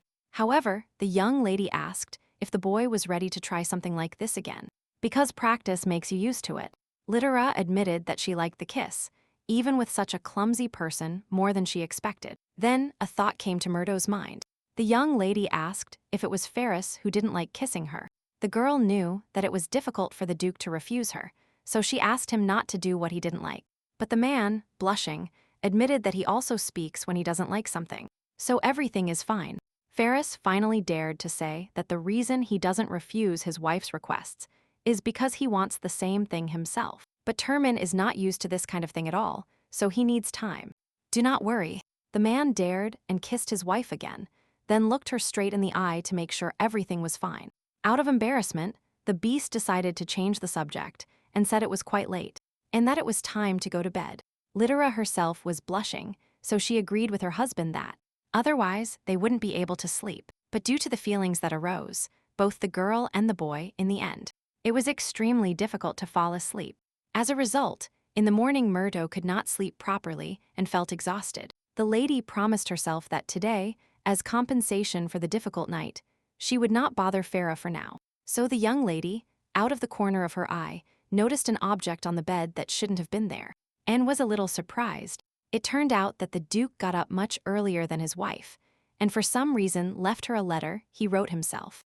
In it, the man wrote that he decided not to wake the lady because she looked very tired. He had no specific reason to write this letter, but for some reason Termin wanted to do it. In the following lines, Ferris admitted that he remembered Mrs. Regret about not having his letters, and Littera realized that her husband had hit the nail on the head. The beast hoped that, even though this letter came from the new Duke and not the previous one, the lady would still be happy. And indeed, the heroine was happy to have in her hands again that same link to Fur's past. The girl was worried that when she talked about the previous Duke, the current one would start to feel bad. But it turned out that the only thing Termin himself was thinking about was how to make things better for his wife. Murdo didn't understand how she couldn't appreciate such a boy for everything he does for her. So, the young lady realized that she didn't have time to think because she had to urgently write a reply. After a short time, the lady called the maid, who was surprised by the reason for the urgent call.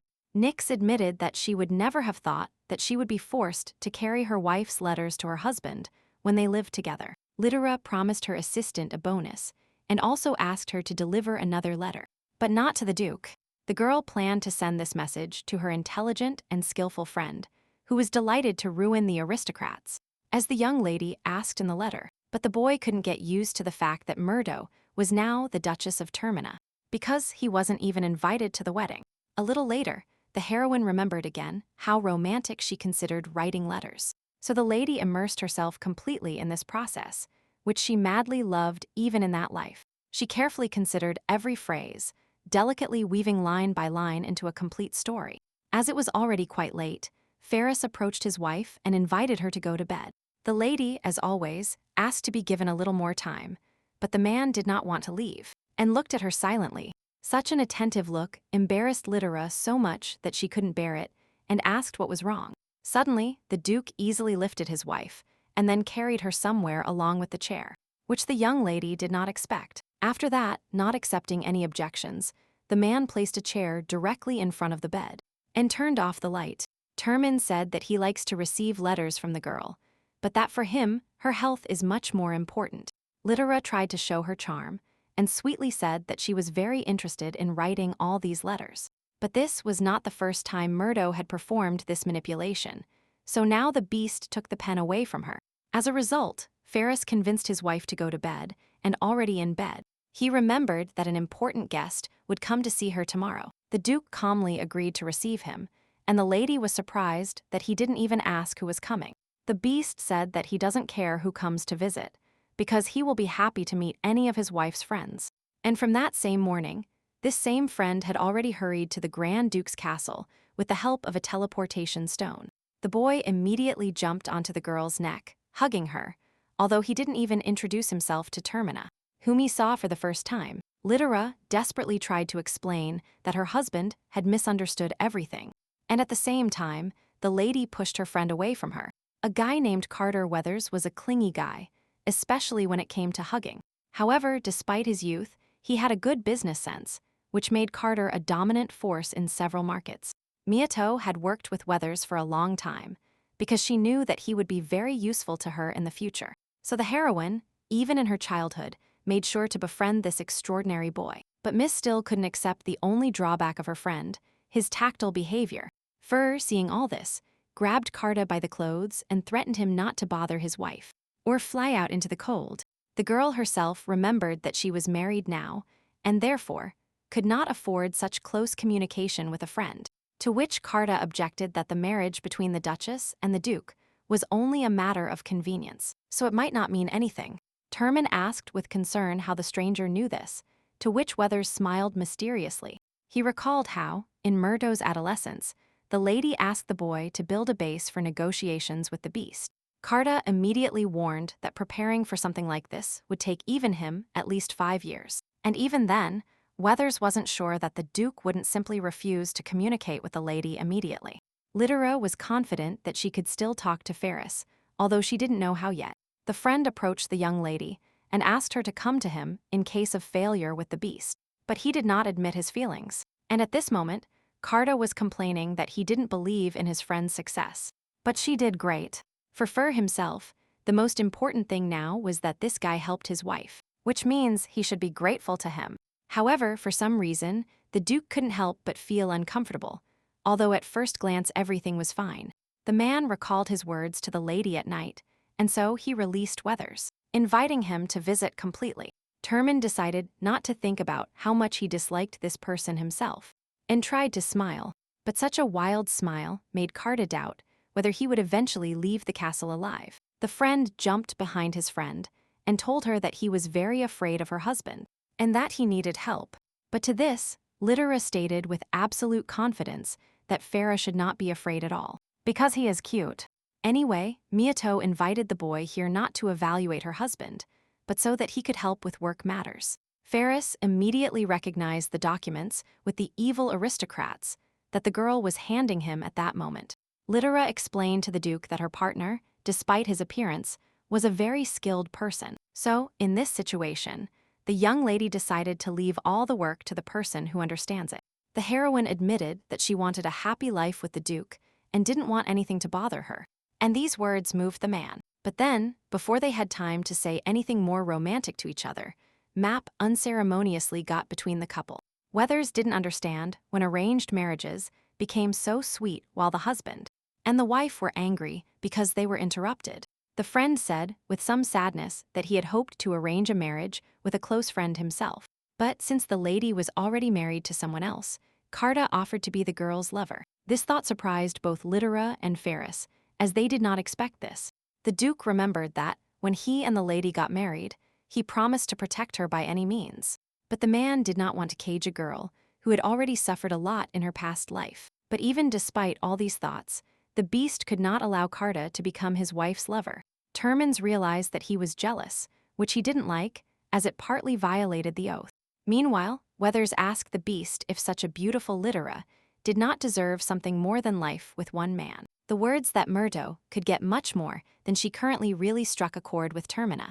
So he agreed with this belief, which infuriated Littera, who considered her friend's words complete nonsense. The heroine found it very difficult to deal with her chatty friend, who had already managed to convince her husband of something. The girl reached out pitifully, begging the boys to stop talking about the number of her possible lovers. Since no one listened to her, Littera shouted loudly that there was only room in her heart for one man, and that it was already occupied.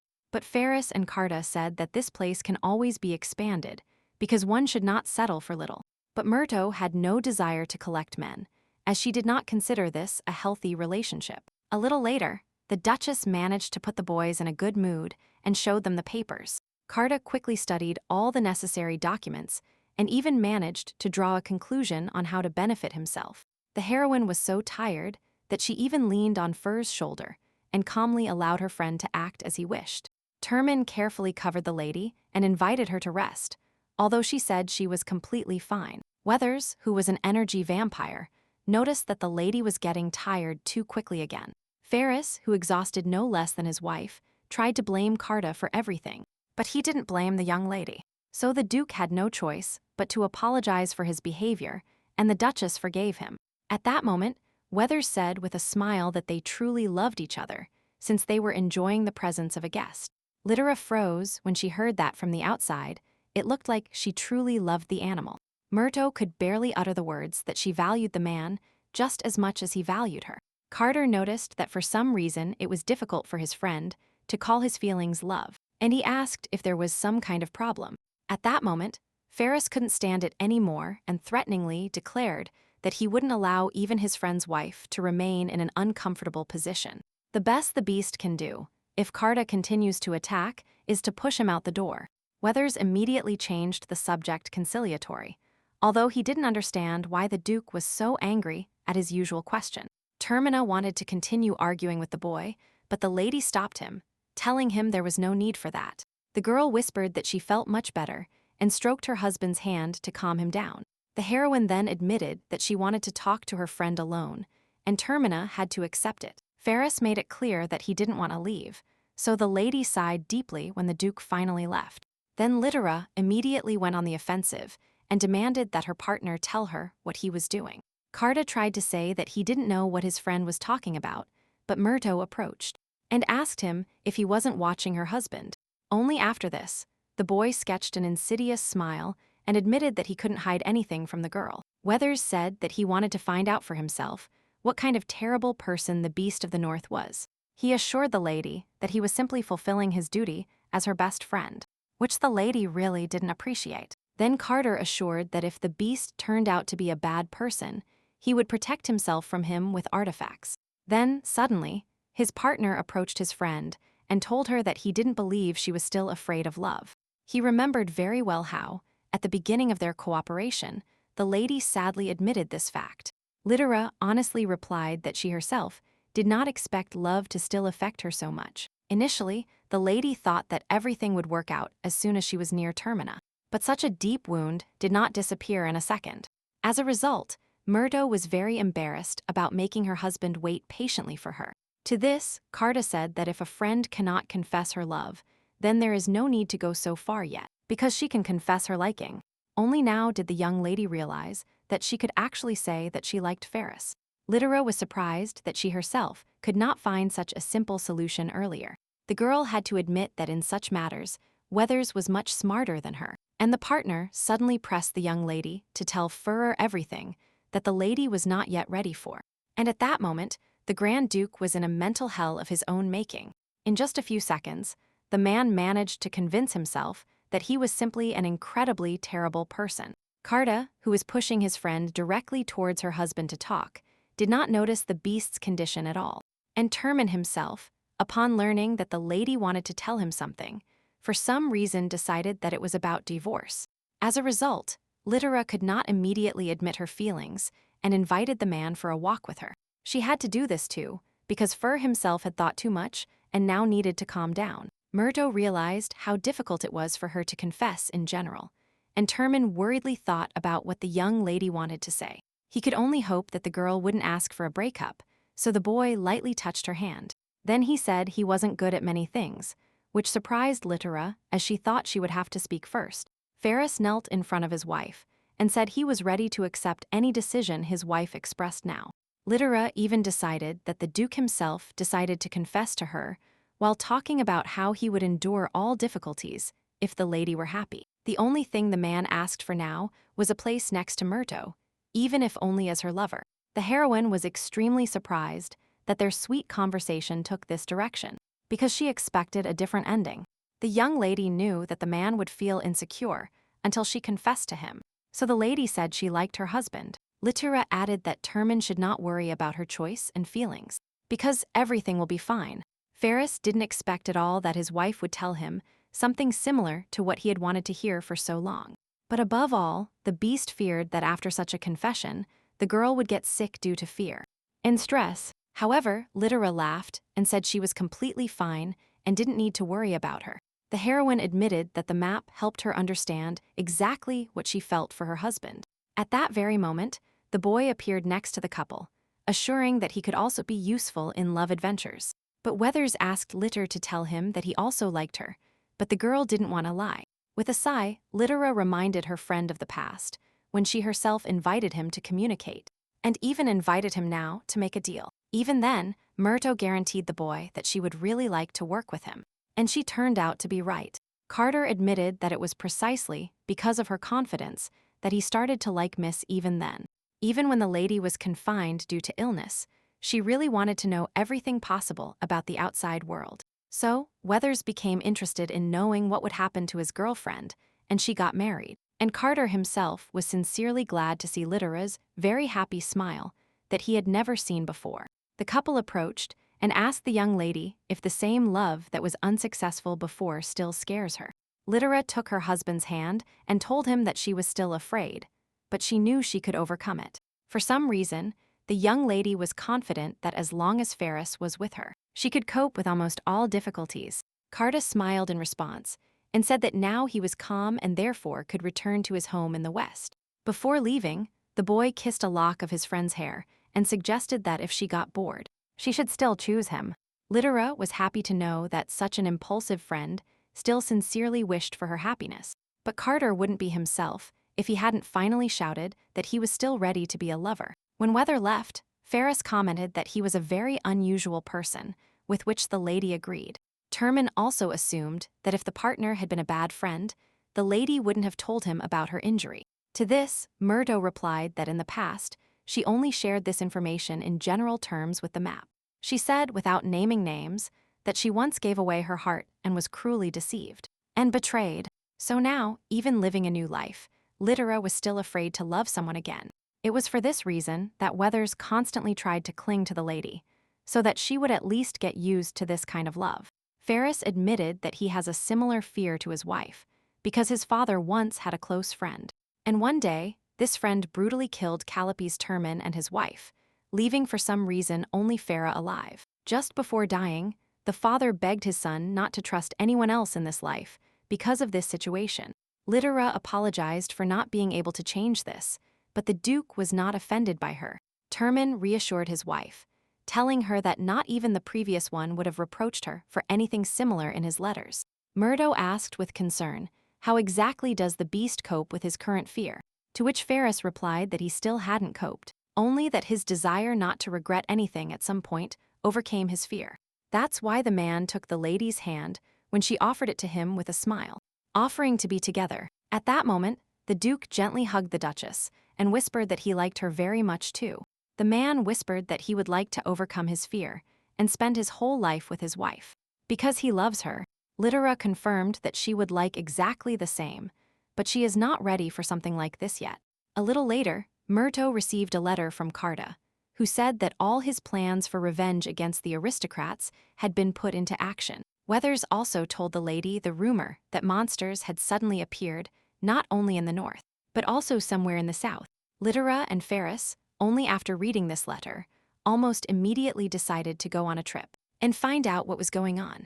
Furthermore, the heroine remembered perfectly that this moment would have happened anyway, since it was part of the plot, and if before this the book for some reason did not manifest itself in any way. Now natural events have finally begun to occur. Even in her first life, the girl read this novel, in which she finally fell due to God's mistake. The plot of the book was not very intense, so the heroine liked to read it after a hard day's work. The novel tells the story of a young woman who left for the capital after monsters ate her family. On the way, she was even able to find love and friendship, which laid the foundation for later events. Because in the end, this very lady was able to save the entire world from terrible and terrible destruction. And now Literal was explaining to Fur that the appearance of monsters in the south was the driving force behind the entire plot. However, Terman didn't really understand what all this meant, because he was barely living his first life. In response, Murdo asked her husband to trust her, although she herself wasn't sure she could manage. And this worried the beast. Miss knew exactly what she had to do before heading south, but she didn't really want to do it. However, the lady had no choice, because she was the heroine of the novel. So together with the boy, she had to go into the cold. And Ferris could not help his wife in this situation, because they both needed this trip.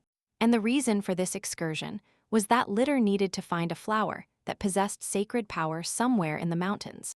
This was one of the few missions to develop the heroine's power and advance the plot. And of course, Littera herself was the chosen one, so she should be looking for this magical flower. In any case, she was not alone now, which greatly simplified her path. Because Terman easily found shelter, and no less easily, the man ended up lighting a fire to at least warm his wife a little. Due to the warmth of both the fire and the beast's body, the girl began to warm up quite quickly after the wild cold. Murdo said she recovered quickly next to the boy, and he, blushing, promised to stay as close to her as possible. The heroine remembered that in a past life, Pharaoh refused to accompany anyone to this flower. Most likely, it was Crown Prince Habito, whom the beast hated very much, who demanded to show the place with sacred power. However, now his beloved wife was by his side, who told the current Termina about his past act. The man finally admitted that before meeting the lady, he was extremely rude and uncommunicative. It happened that Litera perfectly understood her husband in this regard, since in her first life, she herself was not very talkative. But now the young lady didn't care about dialogues with others, because she only wanted to be at home next to her husband. Termin asked why they had to complete the mission, and Murdo explained that maintaining the original plot was the only way to live happily in the future. Otherwise, this world will completely collapse, and it is unlikely that anyone in such conditions can find happiness.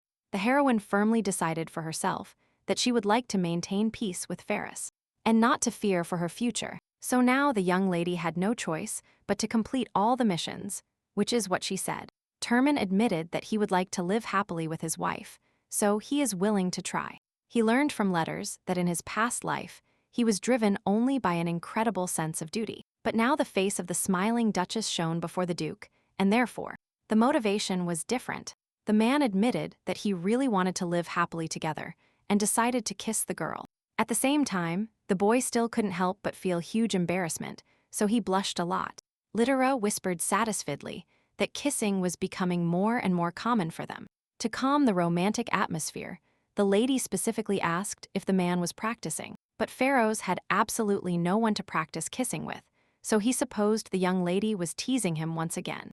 After this, Termin announced to the lady that it was already time to go to bed, as he wanted to finish this topic. But when Murdo asked if the Duke was again trying to avoid answering, he got up. And then the beast said that someday he would stop being such an insecure boy, so that the young lady would be easy with him. Litera reminded him that Ferris was already an adult, but he replied that he meant mental age. Termin admitted that he could never compare to his wife, but that he would really like to try, all because he wanted the girl not to have to worry about how her husband felt. Suddenly, the man, for some reason, thought he shouldn't have said such a thing, and therefore he felt embarrassed. Fur thought that his wife was getting used to things too gradually, so he shouldn't have been harsh. Realizing that the boy was thinking about something sad, the young lady grabbed him by the hem of his clothes and decided to talk. Litera remembered that she herself had previously asked Termina to learn to put his priorities first. At that moment, the lady asked if her husband really thought she wouldn't notice that he was hesitating. Ferris blushed because he didn't know how to keep his emotions inside. But Murdo just smiled at this. The girl admitted that she teases the Duke, not only because she finds his reaction cute. Even she herself needed to joke, so as not to get nervous about the upcoming closeness between them. The heroine considered these feelings very funny, because she herself had lived for over 100 years. Termin understood all too well what the Duchess was trying to convey to him and felt confused. As a result, awkwardness arose between the couple, because this time Murdo did not dilute the entire atmosphere with a joke. The lady prayed for someone to break the prolonged silence, when suddenly some monsters entered the cave. Apparently, the monsters occupied this place only at a certain time and had just returned from hunting. Ferris got angry once again because the monsters interrupted his dialogue with his wife, and he realized that he should be more careful with his wishes. Since they had no other choice, Termin immediately launched into battle to protect himself and the lady, as he thought it was too dangerous to fight in such a narrow space, but there was no other option. The only thing the Duke could do was fight harder to end the battle faster. It is true that in this case the animal itself could have been injured, but this did not bother him at all. In addition to that, Termin also replaced his sword with a melee weapon, which made fighting even more dangerous for him. Litera watched in amazement as the man dodged the monster's attacks in such conditions. But Murdo was very worried about the outcome of the battle, as the Duke didn't even have time to put on his protection, and he took it off only to warm his wife a few minutes ago. Because of these nuances, the girl had a premonition that something bad might happen. As a result, the lady realized that she could not just stand still, and that she also needed to participate in the battle in some way. At that moment, the beast finished off almost all the monsters, and only the two most agile remained. Because of this, there was more free space, and it was easier for the angry guy to fight. But the probability that the monsters could attack Littera also increased. Since she was defenseless, Termina simply couldn't allow such a thing to happen, so he jumped directly onto the animals, with the intention of protecting Miss until the end. Suddenly, he saw that the last monster, for some reason, fell dead in front of him. Looking closer, the man immediately discovered a combat arrow sticking out of the animal's head. Now Ferris feared that someone had seen Littera with him in the mountains, and they went secretly. Turning around, the Duke saw that Murdo was holding the crossbow in her hands with great difficulty. The boy was so surprised by this sight that he was even speechless for a while. The husband ran to his wife and asked where she got this dangerous gadget from, and the girl admitted that she brought it with her, but to load even such a weak crossbow, the lady needed to use almost her entire body. Ferris said that if the young lady had asked him personally, he would have prepared something simpler, to which the girl replied that Nyx helped her. Termin held his head and explained that even the weakest weapon in the north would be considered strong in the south. So, after asking the maid for help, Littera received something she could hardly handle on her own. For this reason, Fjord asked his wife to make similar requests to him next time, and she agreed. But there was one thing that gave Murdo no peace, so her eyes shone, about to ask a question. The Duchess expressed her hope that the man had not acted too recklessly to save her just a moment ago. From Fjord's face, the young lady realized that her terrible assumption was correct, which made the lady put a smile on her face. But literally, a second later, this sweet smile gave way to incredible anger. Because the heroine was very angry with her husband, Littera threatened that Termin shouldn't even think about fighting again without worrying about himself. What scared the Duke the most was that his wife said she would deliberately go to bed late, and he immediately promised that he would fight carefully. As a result, after such complex and worrying discussions, the couple quickly fell asleep. And deeply. Before finally falling asleep, the young lady managed to think that, feeling so much concern, she felt guilty for some reason. The next morning, the newlyweds set off again, and the husband still feared that his wife would freeze. The lady assured him that she had good survival experience, even if she now had a weak body. So, Termin remembered how the girl had taken care of him recently, and said that this made him feel happy in his soul. These words confused Littera a little, who was already in the mood to fight. But this time, the young lady kindly forgave the boy for his embarrassment, because she found it endearing. After this, the wife herself took the man's hand and suggested changing the topic to something better. Suddenly, the Duchess realized that it was as if they were taking a walk on their honeymoon, walking arm in arm. But Ferris objected that the honeymoon needed a much more colorful and cozy place. In response, Murdo laughed cheerfully, because she was only teasing the boy once again.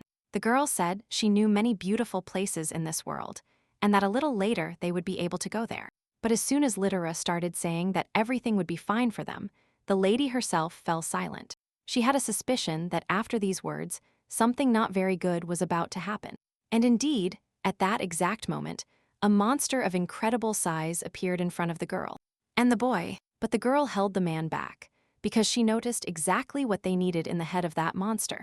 Circumstances developed in such a way that the two needed to collect that flower before the monster died. Since they had no other choice, the Duke decided to fight with his wife on his shoulders.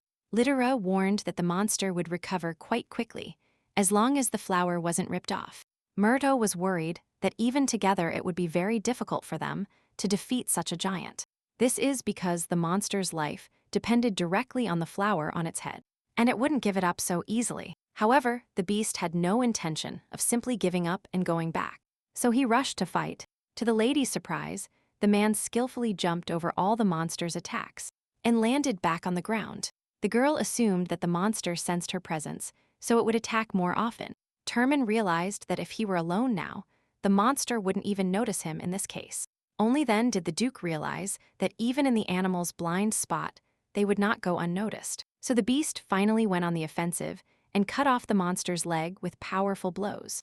Littera was completely shocked by her husband's strength, because she couldn't even imagine that he was holding back in the cave.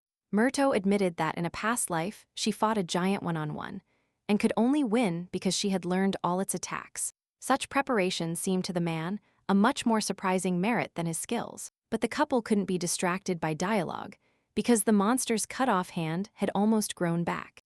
And the wife and husband were arguing about whether the girl had said not to address her, as if she were the elder. Or not. Litera ended her argument with the phrase that next time she would simply punish the boy. Termin asked with a smile how much longer the young lady would scold him today, remembering the evening. But literally after this, the man carried his wife to the flower, so their conversation fell silent as the lady tried to pick the plant. Of course, the monster tried to protect its own life, which is why the Duke had to abruptly dodge the blow. Ferris complained about the monster's attack, even though his limbs were not fused, and the young lady apologized for not warning him. So the girl came up with an idea and asked her husband to throw her towards the plant, surprising him with her confidence. Personally, Litera was not worried at all at this moment, but on the contrary, she was completely calm and focused. This time, the heroine grabbed the flower so tightly that she was finally able to rip it out. At the same moment, the monster became paralyzed, because without the plant it couldn't function and keep living. With a loud crash, the giant's body fell to the ground, because it could never get up again. At that moment, the Duchess fell headfirst from a great height, but she was glad that at least the problem in the form of an enemy had been resolved. During such a brush with death, people usually have their whole life flashing before their eyes. But the young lady was still serene. Litera was more than sure that her husband could save her, and she turned out to be right. Because he appeared nearby, the man carefully wrapped the lady in his arms and continued to fall with her. But close to the ground, Termin skillfully braked, so neither of them crashed. Above all at that moment, Ferris was worried about his wife, but she was completely fine. Since such a jump required almost all the Duke's strength, he asked the lady not to force him to do something like that again. And he fell into the snow. Litera cheerfully said that she would need to repeat similar feats 4 more times, which the boy didn't like. Here Termin very seriously asked if he shouldn't have destroyed the world that made them suffer in his past life. And Miss replied with a smile. At that moment, in one of the main temples, a priest was praying calmly and peacefully to the great god Not. The boy did not expect to receive any answer from the deity, but simply performed the usual evening ritual. But suddenly he felt the divine power, for some reason, begin to increase and suddenly expand. The young priest looked around carefully, trying to determine exactly where the energy was slipping from. Imagine his surprise when the priest realized that almost all the divine forces were now in the northern lands. A little later, when the husband and wife returned home, the lady was very gladly taking a hot bath. The girl hadn't exerted herself for a long time, so her whole body was very sore due to the recent physical activity. But at the same time, the lady regretted the adventure not at all and thought about it warmly. This was because she now had shared pleasant memories with Fur to look back on. At first, the lady knew little about this boy, but now she happily thought about him. Litera really wanted them to value and cherish every memory they had together. Otherwise, all their moments could easily break into fragments, just like their relationship. Because of such hurts and fears, many are afraid to enter into new relationships and hide. But few people understand that there is no ideal relationship, and you will always have to face problems. Litera realized all this not long ago, and came to the conclusion that she needed self-belief. If a lady cannot stand firm on her own, she will be too afraid of the inevitable surprises. Meanwhile, she really wanted to stop looking back and be happy with her husband. But for this, Myrto still had a lot to do, and the young lady didn't know how ready she was. So, the girl sneezed, and remembered that the most important thing for her now would be to strengthen herself physically. Since the young lady was already freezing after the shower, she quickly reached for her warm homemade shawl. Imagine the Duchess's surprise when she put on Termina's robe instead of her own clothes. At that moment, the man held his wife's shawl in his hands and supposed that the servants had made a mistake. Yugam immediately asked if the attendants should be punished, but the Duke told them to be more careful. Moreover, such a mistake also occurred due to the fact that some of the servants, along with the knights, were sent to retrieve the magical stone left by the giant. The beast asked the butler to inform the Eastern Magic Tower that they would have such a big catch.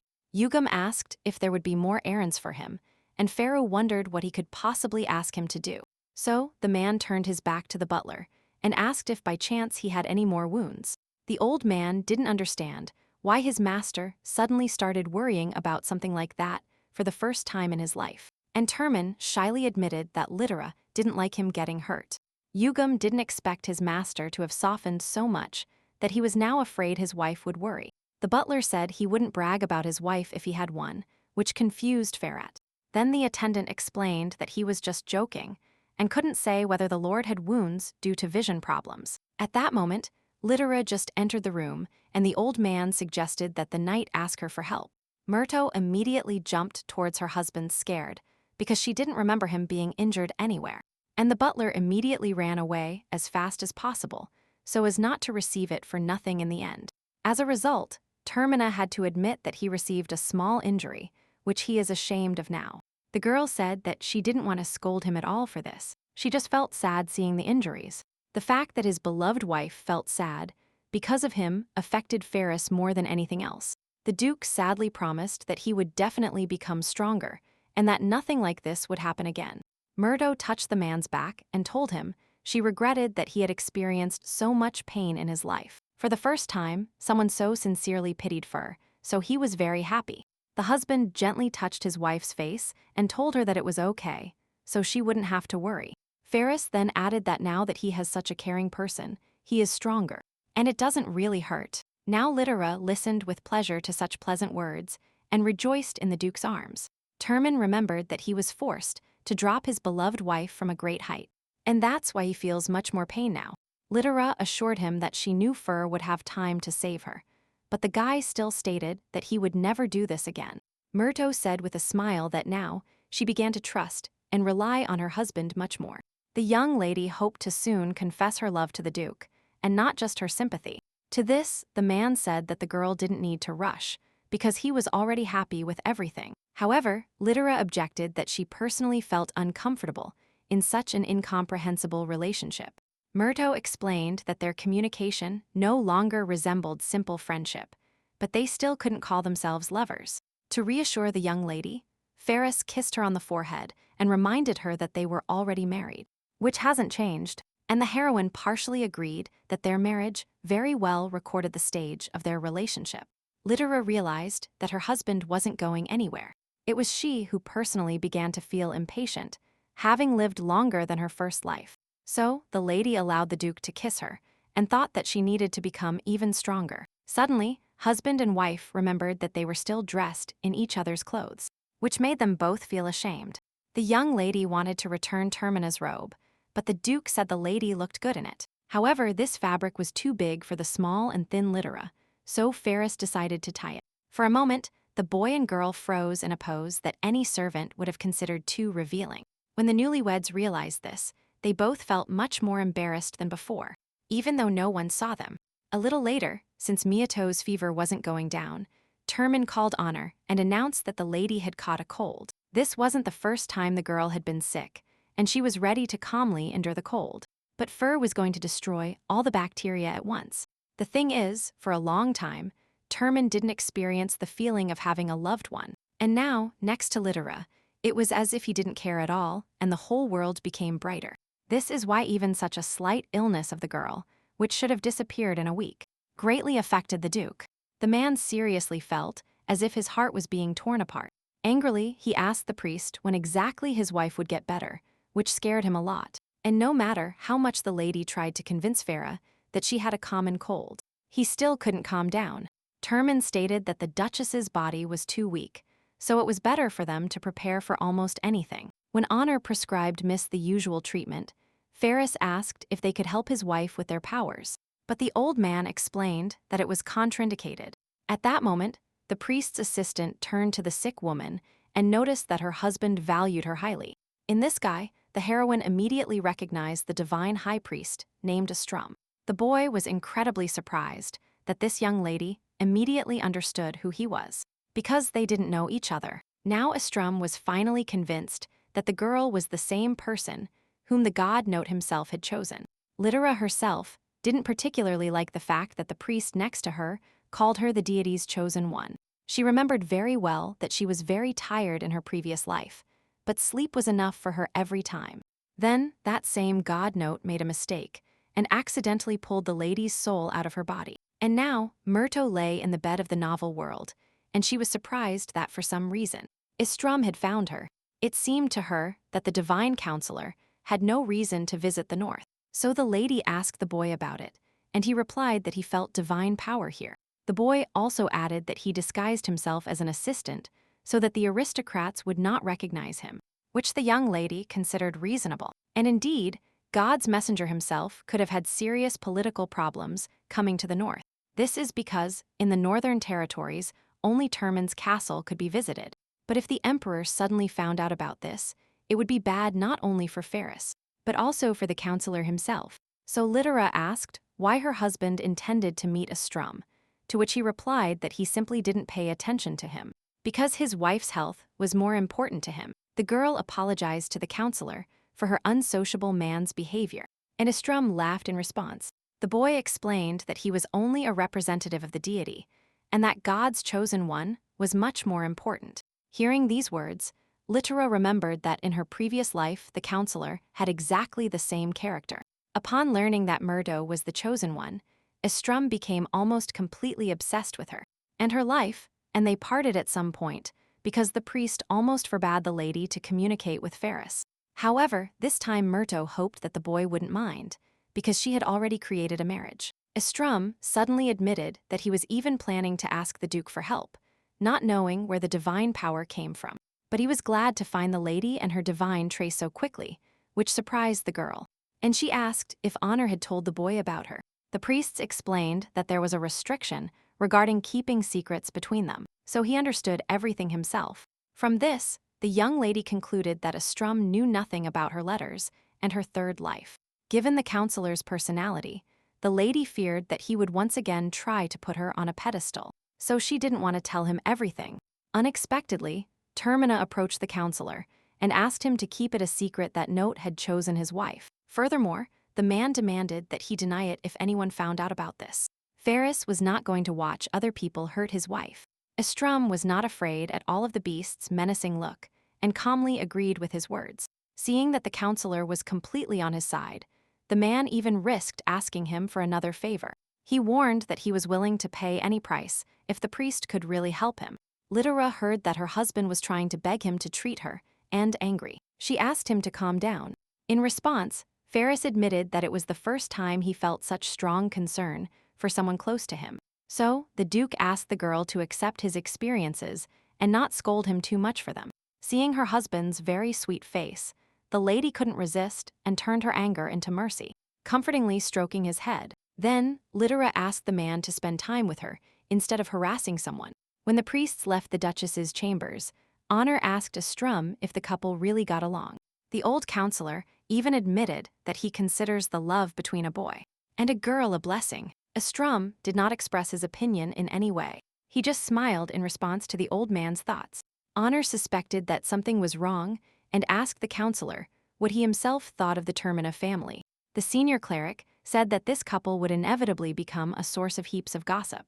That is why Estrum was going to do everything possible to fight between Littera and her husband and give her a better life. The counselor was confident that he could heal the girl with his magic much better than Ferris with his presence. A few days later, Littera said that she urgently needed to start playing sports. Termina, who was sitting next to his wife, peeling an apple for her, was very surprised by this. The man reminded the girl that first it would be good for her to recover, and only then everything else. Murto recalled that her fever had passed a long time ago, and she wasn't even sneezing anymore. However, Ferris still insisted that the Duchess should not rush so much into doing something like that. Since the young lady didn't even know what sport she would like to practice, she decided to postpone it. Suddenly, the Duke reminded the lady that they might as well start practicing horse riding. But Littera had no idea how it was possible to ride a horse in such a rocky area. To this, the man said that he ordered his servants not to ride in front of the girl from the moment she arrived. This is because northern horses have somewhat changed their appearance due to the environment. Murdo was completely shocked to see such changes in the northern horses, and she even changed her mind about learning to ride them. Termin explained that although their blood had mixed with the blood of monsters during the adaptation process, they were still horses. After these words, the man proudly showed off his horse, which was the biggest one. The lady clarified if these horses were safe, and the Duke offered to pet one of them. However, the heroine still couldn't believe that such a horse wouldn't eat her alive. Trusting her husband, who assured her that everything would be fine, the young lady extended her hand towards the horse. To Murto's great surprise, the horse didn't even try to harm her in any way, but peacefully let herself be petted. The girl was delighted with this and asked if she could ride a horse right now. Since the Duke allowed it, they immediately went for a ride, and for some reason the lady was reminded of a date. Ferris, upon hearing Litera's suggestion, immediately blushed, although he had never thought of such a thing. The man explained that he just wanted his wife to rest, and she was surprised to ask him if she looked that busy. Termin said that sometimes it seems to him that the girl takes on absolutely all existing problems. Because of this, the Duke was very worried that his wife was overworking herself, which surprised the young lady. After such words from her husband, the heroine even felt somewhat guilty for overworking. She remembered that in her first life, she didn't even really live, as she was constantly solving some problems on her own. And in her second life, the lady couldn't relax because she wanted to do it after completing all the tasks. But she was murdered before. Furrer asked fearfully if the same thing as before would happen again in this life. The young lady recalled that even now, since childhood, she tried to work hard, because that was what she was most used to. But if she knew that her letters would reach the beast, she would end up doing much less.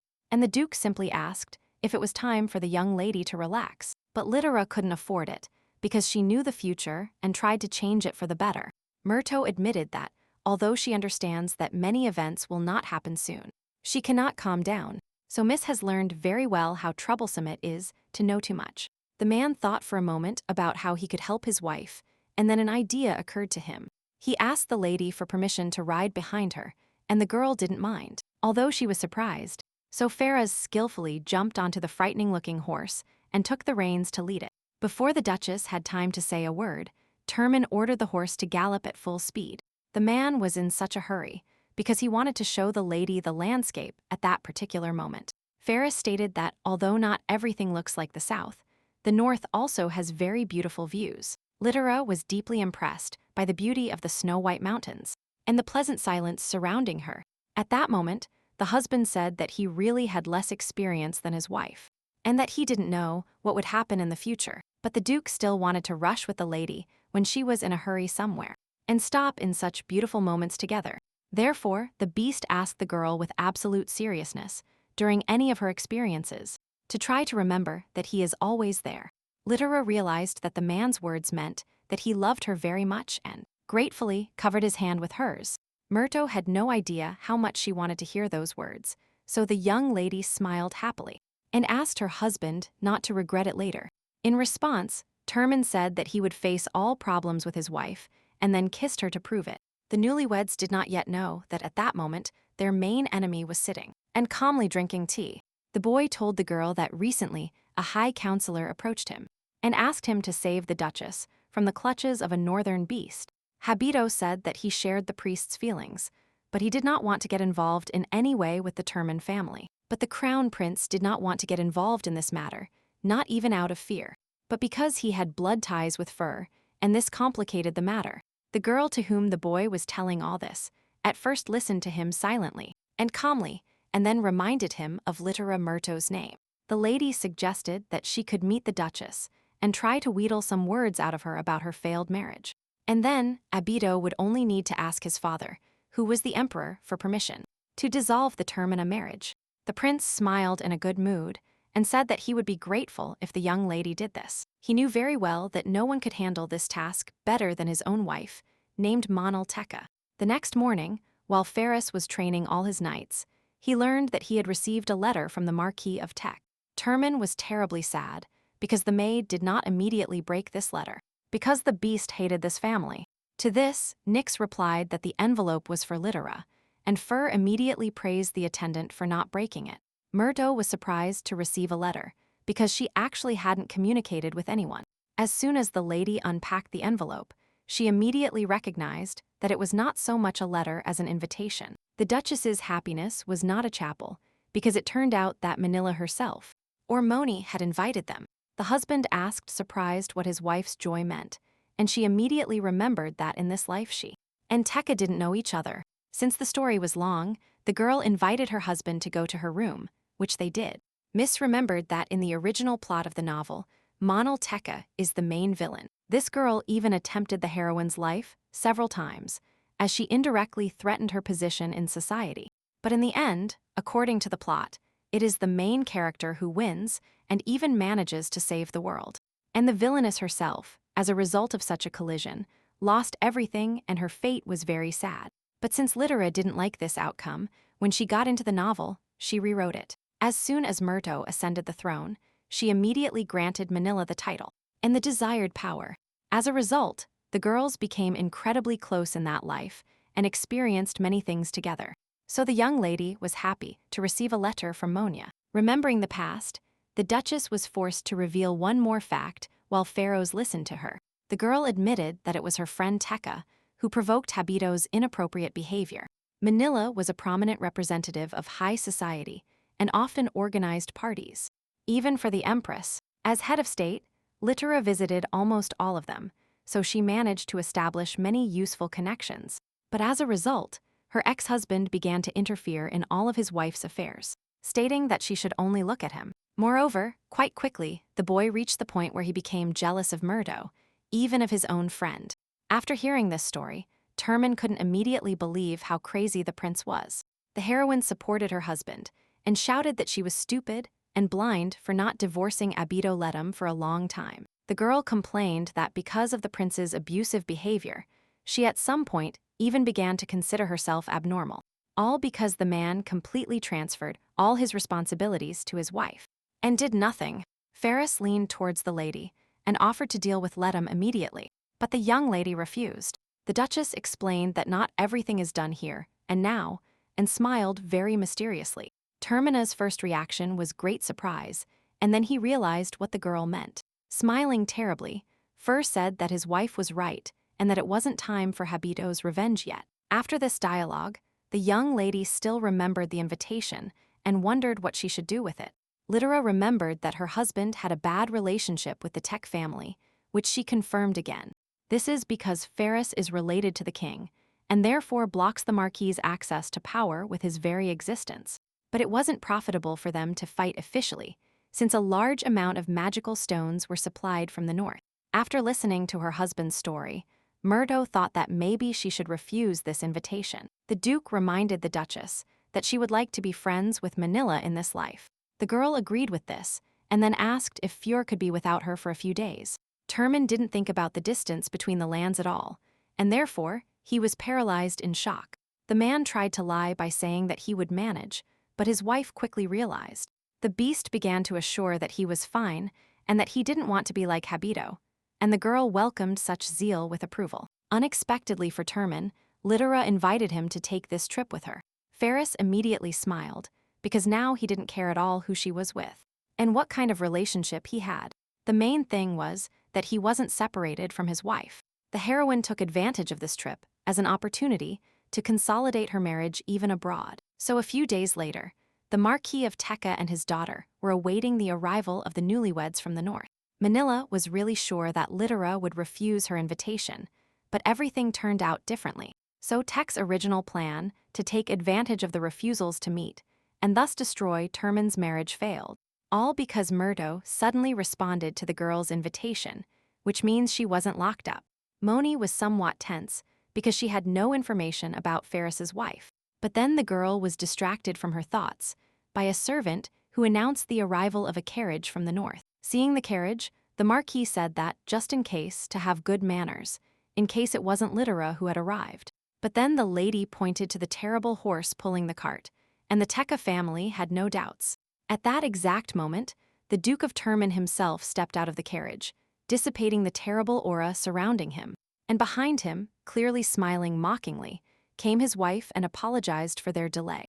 Manila even completely forgot her manners for a moment, due to her great surprise at such an appearance. And Litera, sitting in her husband's arms, smiled and greeted everyone as if nothing had happened.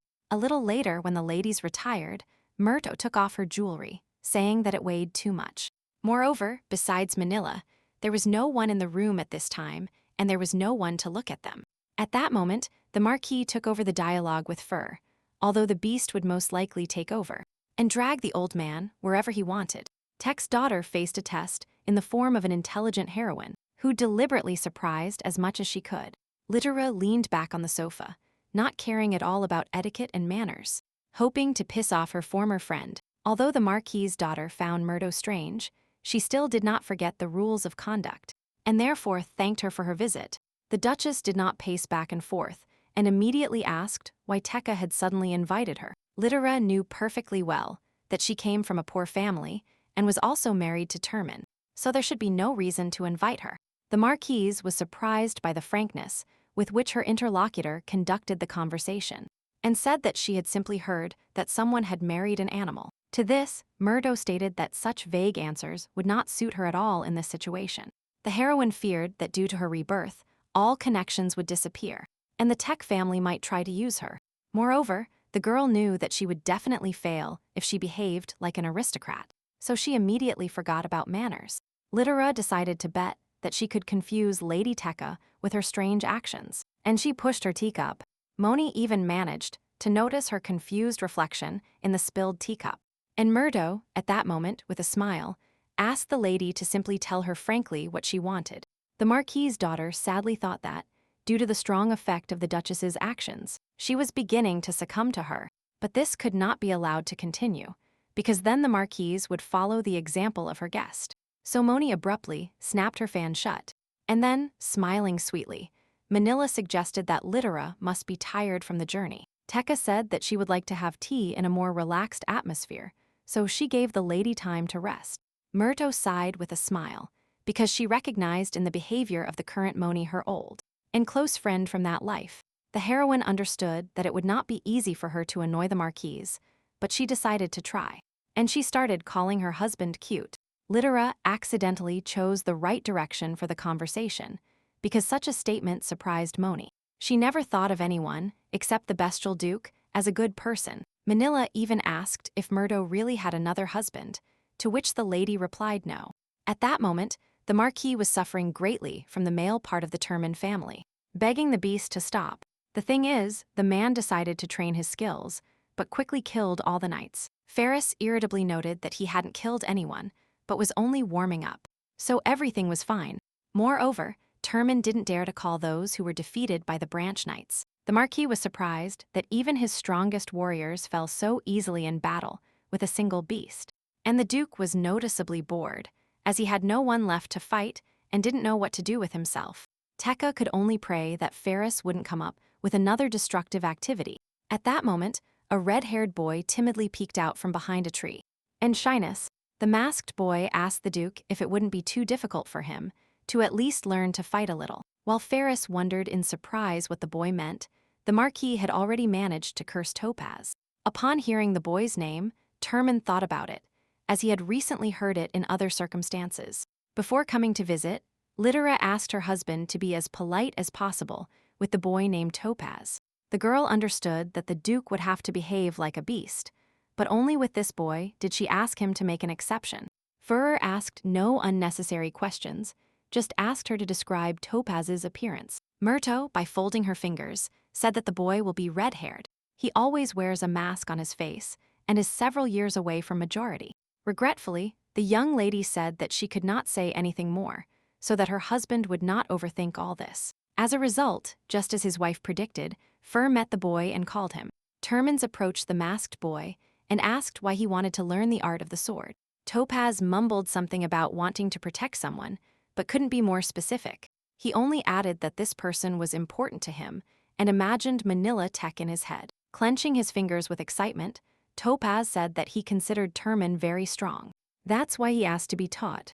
To the boy's great surprise, the beast suddenly said that for him this was more interesting than fighting with bodies thrown on the floor. The redhead smiled incredibly with joy as Feru prepared to give him some lessons. The Marquis, who initially watched the battle with great anxiety, commented that the Duke could be kind. And at that moment, a satisfied smile appeared on Fur's face, because he knew that his wife would praise him later for communicating with this boy. Litera herself at that moment was throwing words at Moni with all her might, chatting about her beloved husband. Tech's daughter could barely control herself, because during this brief conversation with the Duchess, she managed to hear a lot of unnecessary things.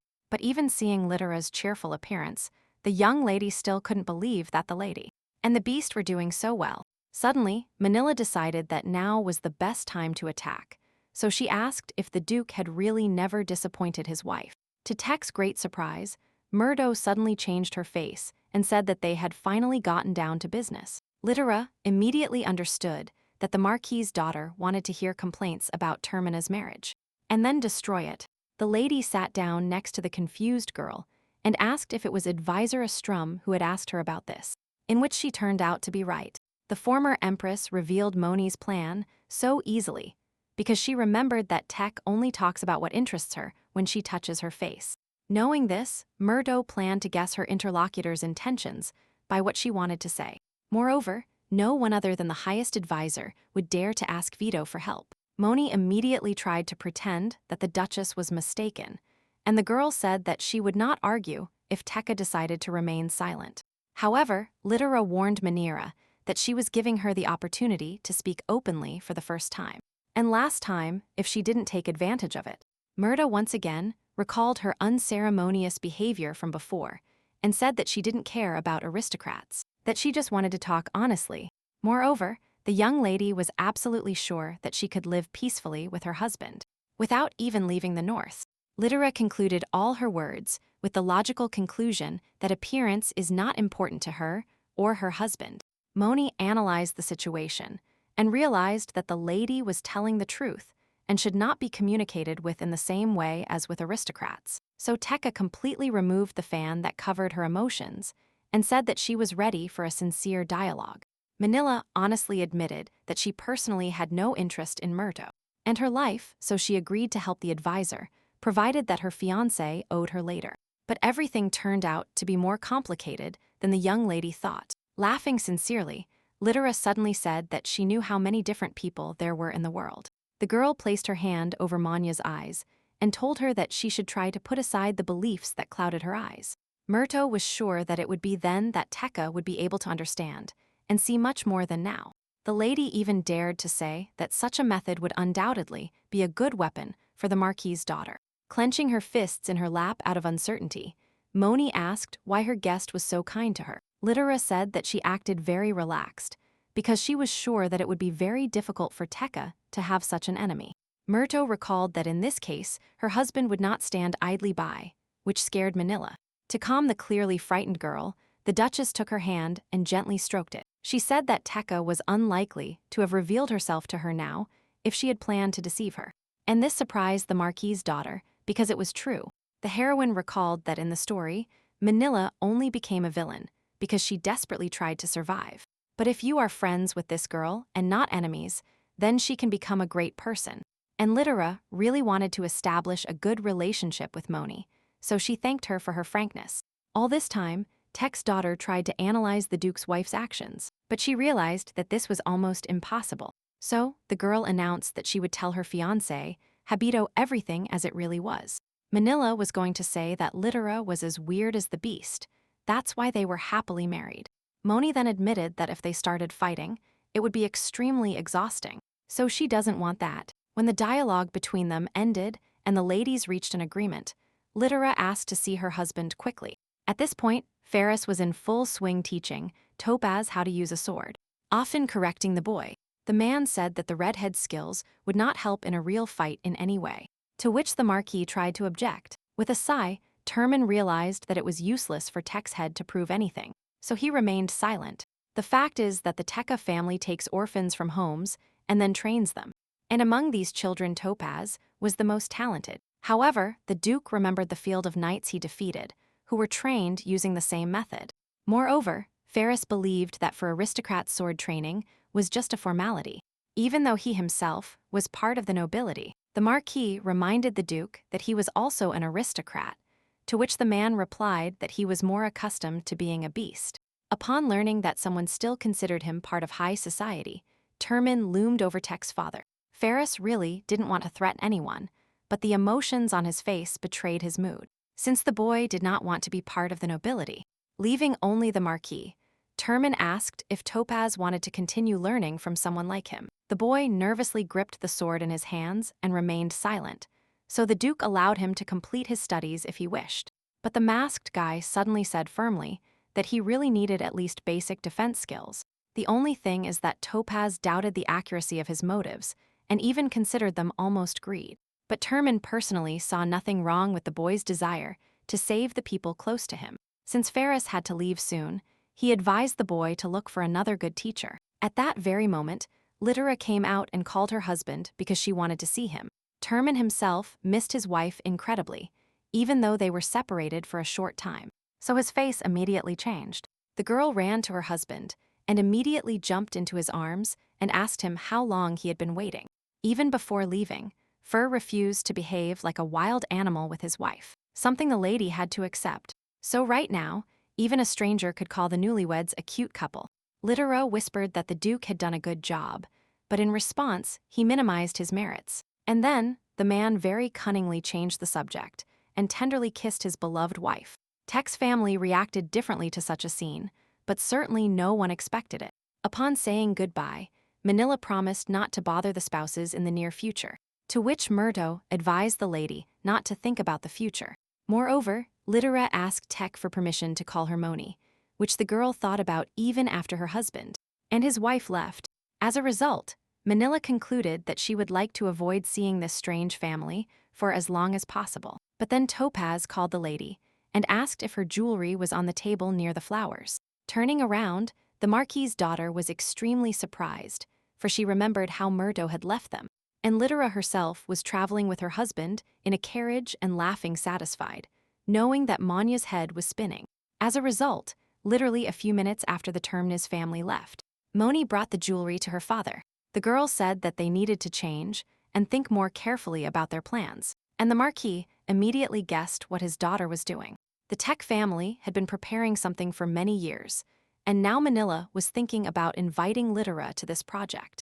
At that moment in the carriage, Murdo also thought that to defeat Avito they would need Tekka. Removing the uncomfortable aristocratic gloves from her hands, the lady was more than sure that Moni would betray her fiancé. The girl asked how Ferris talked to Topaz, and he said that he even taught the boy a little about how to fight. So the lady praised her husband. The Duke was very interested in this boy playing the role, so the young lady had to tell him. In fact, Topaz's name was Faber Lavier Letum, and he was the illegitimate son of the current emperor. This information that the Duke had just communicated to his own relative surprised him so much that the husband forgot to close his mouth. And Littera quite calmly continued by saying that the redhead was Habito's free brother. That is, judging by the family tree, Terman had another, but only a secret relative. And in fact, the Tekka family does charity work with orphans only to hide Faber. Terman clarified if the Marquis really wants to put the redhead in Habito's place in the future. Littera confirmed that Manila had already started thinking about this plan a long time ago, although it was very dangerous. In that life, the heroine married Avito, which interfered with the Tekka family. But this time, the lady was not going to make such a mistake. Moreover, the young lady wanted to repay her debt to Manila from her past life, which she felt a little ashamed to talk about. The thing is, one fine day Moni approached the Empress and told her that since she was divorced from Avito, she could marry Ferris. At first, Littera felt very embarrassed and stated that this was simply impossible. Murdo was convinced that Terman considered her only a friend, although they communicate well through correspondence. Manila listened to all her mistress's objections and silently considered them stupid. So the girl specifically said that everything would be as her great queen, who saved the world, said. However, Tekka was absolutely sure that if Littera did not listen to her advice, she would definitely regret it. And now the heroine thought that she really should have listened to her friend much earlier, because the whole idea of an arranged marriage with Fur appeared in the girl's head only thanks to Monia. Unexpectedly, the Duke suddenly turned around, hiding his face, which even began to worry his wife. But when the man turned to her, he told her that he no longer had anything against the Tech family. Initially, Terman's resentment towards the Marquis was not very deep. And besides, today he managed to scare him, so he was already satisfied. Moreover, Fur was even sure that he could forgive Tech once more for Manila's services, which surprised Murdo by how happy her husband was with their marriage. Ferris approached his wife and told her that he really enjoyed being so close to her. In response, the girl tightly hugged her husband's wide and large back, as she loved being close. A little later, when it was already dark, the coachman stopped at the newlyweds' first overnight stop. The attendant waited for the lords on the street for a while, who for some reason did not come out, and even dared to knock on the carriage door. Nick said that they had already booked a hotel room for husband and wife, and asked if everything was all right. When the maid dared to open the doors, she saw Litera and Ferris kissing. This image, once again, made the attendant regret not allowing Yugam to go in his place. And now Nyx had to continue with the boy and the girl, to continue their love when they were already in the room. Following the maid's advice, the couple went up to the room, and the lady gladly put on comfortable clothes. The girl thought about staying in these places for a few more days, because she had ideas about what to visit. So the Duke, who had managed to put on a more comfortable robe, decided to enter the room after the Duchess. But the man forgot that they were not in their personal castle, so he hit his head hard on the door frame. Litera immediately ran to her husband and asked if everything was all right with him, since the sound of the blow was loud. At the same time, Murdo couldn't help but laugh at such a situation that didn't offend her husband at all. The heroine couldn't understand how Ferris could skillfully dodge monsters and hit doors with his face, and he explained that he was clumsy in tight spaces. So the lady stroked the boy's face and promised him that tomorrow they would look for a much larger place. The young lady admitted that she wanted to return to the north immediately and think about how to deal with a strum. But then Litera remembered how her husband asked her to rest, and so she decided to stay in these places for a while. Murto admitted that she would really like to focus on creating their pleasant common memories. Termin responded by kissing his wife's hand and saying that he really wanted something like this. The man added that he was even willing to tolerate low ceilings, which made his wife laugh a lot. But laughing completely, the young lady admitted that she believed the boy said this with complete sincerity. And in fact, she felt an incredible warmth in every word and action of Ferris Litter. So, as they lay on an unfamiliar bed, Murto admitted that she was happy to have married Termin. The Duke blushed a little upon hearing the words of gratitude for being close. The impulsive man hugged his wife, although she tried to stop him because she wanted to sleep. In response, Foer agreed to go to sleep quickly so that he could wake up quickly and talk tomorrow. As she fell asleep, Litera thought about that incredibly beautiful place she really wanted to show her husband. And the next morning, as the heroine planned, they had a picnic in this place. The lady said that no one except her knew this place, so they could be calm. Murto actually wanted to invite Nyx, but the man reminded her that the maid wanted to spend time alone. And in fact, as soon as the attendant had the opportunity, she ran away from her masters. And the Duchess accepted the fact that in such a beautiful place, she and her husband would simply have a romantic date. Termin remembered his wife's words before going to bed. She really wanted to show him all this beauty, and then asked if the young lady had any special memories associated with this field, which made the girl freeze. Litera remembered the night she arrived in this field alone, and since then began to consider it special. The heroine admitted that, when she first came to this world, it took her a long time to get used to everything. After all, her adult soul was trapped in the body of a small child, which only complicated the situation. It seemed to the girl that if she had lost her memory, it would have been much easier for her to adapt. But the lady perfectly remembered the entire plot. As a result, Miss could never accept this world as her own, so her desire to control everything only increased. Litera knew that the romance ended well, but she was still unsure of herself and of her future. Getting used to the new world was so difficult for the girl that even now it was hard for her to admit that she had ever thought about death. So, one fine day the heroine couldn't bear the pressure and just ran away at night. Ferris asked if the girl really ended up in this place, and he was completely right. That night, Murto ran and ran without any purpose or meaning for everything. Completely exhausted, Litera lifted her head and realized that there was no one in that place except her alone. The Duchess explained that only when she reached a place that had nothing to do with the novel. She believed that this world was alive. And after this situation, the lady would come to this field in her past life every time things got difficult for her. Only here, Litera felt every time as if she had regained all her strength, and she could move on. The girl admitted that only now did she begin to believe that it is much more useful if there is a place to escape to. Ferris asked if everything was all right now, that he also knew this place. In response, the wife simply sighed and said that her husband hadn't changed in the slightest over time. Litera leaned back in her husband's lap and explained that now this field is no longer so important to her, because she can run to him. Smiling, the Duchess raised her eyes and looked directly into her husband's face. asking him if she was wrong. The man's incredibly red face gave the lady a much more understandable answer than if he had said something. So, Termin suddenly whispered that as long as he was with the girl, he would consider himself incredibly wrong. These words from the boy completely ruined the romance of the moment, and moreover, Littera did not agree with them at all. The girl jumped up and almost shouted that her husband was already incredible, so nothing was wrong with him. Murdo asked if she really needed to hit the man, like last time, and he immediately apologized for his words. The heroine was sad because her husband still lacked self-confidence, which was felt. For some reason, it was at that moment that the lady remembered her ex-husband, who constantly made the young lady feel insecure. So instead of fighting, Litter hugged Termin and said that it was extremely important to her that he believed her words. As Fur listened enthusiastically, Miss carefully tried to restrain the emotions overwhelming her. The heroine explained that all the priests who believed her words in a past life made her a deity, and all the mages she dared to turn to constantly asked her permission to experiment on her body. So the beast, who unconditionally believed the lady's words, was incredibly dear to her, to which the man finally agreed. Clinging to her warm and beloved husband, the girl whispered that he was an amazing thinker, and that he often supported her.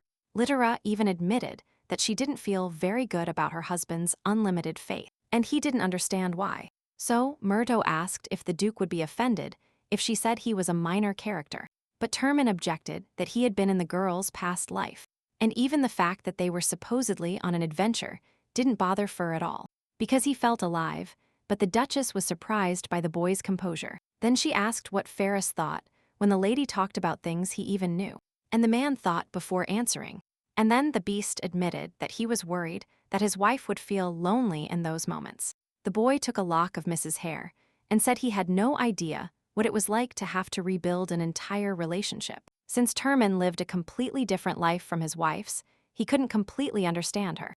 But the Duke remembered very well that it was the girl who finally pulled him out of the abyss of despair and loneliness with her smile. So, the man tried every day to understand the emotions the heroine was experiencing in order to help her.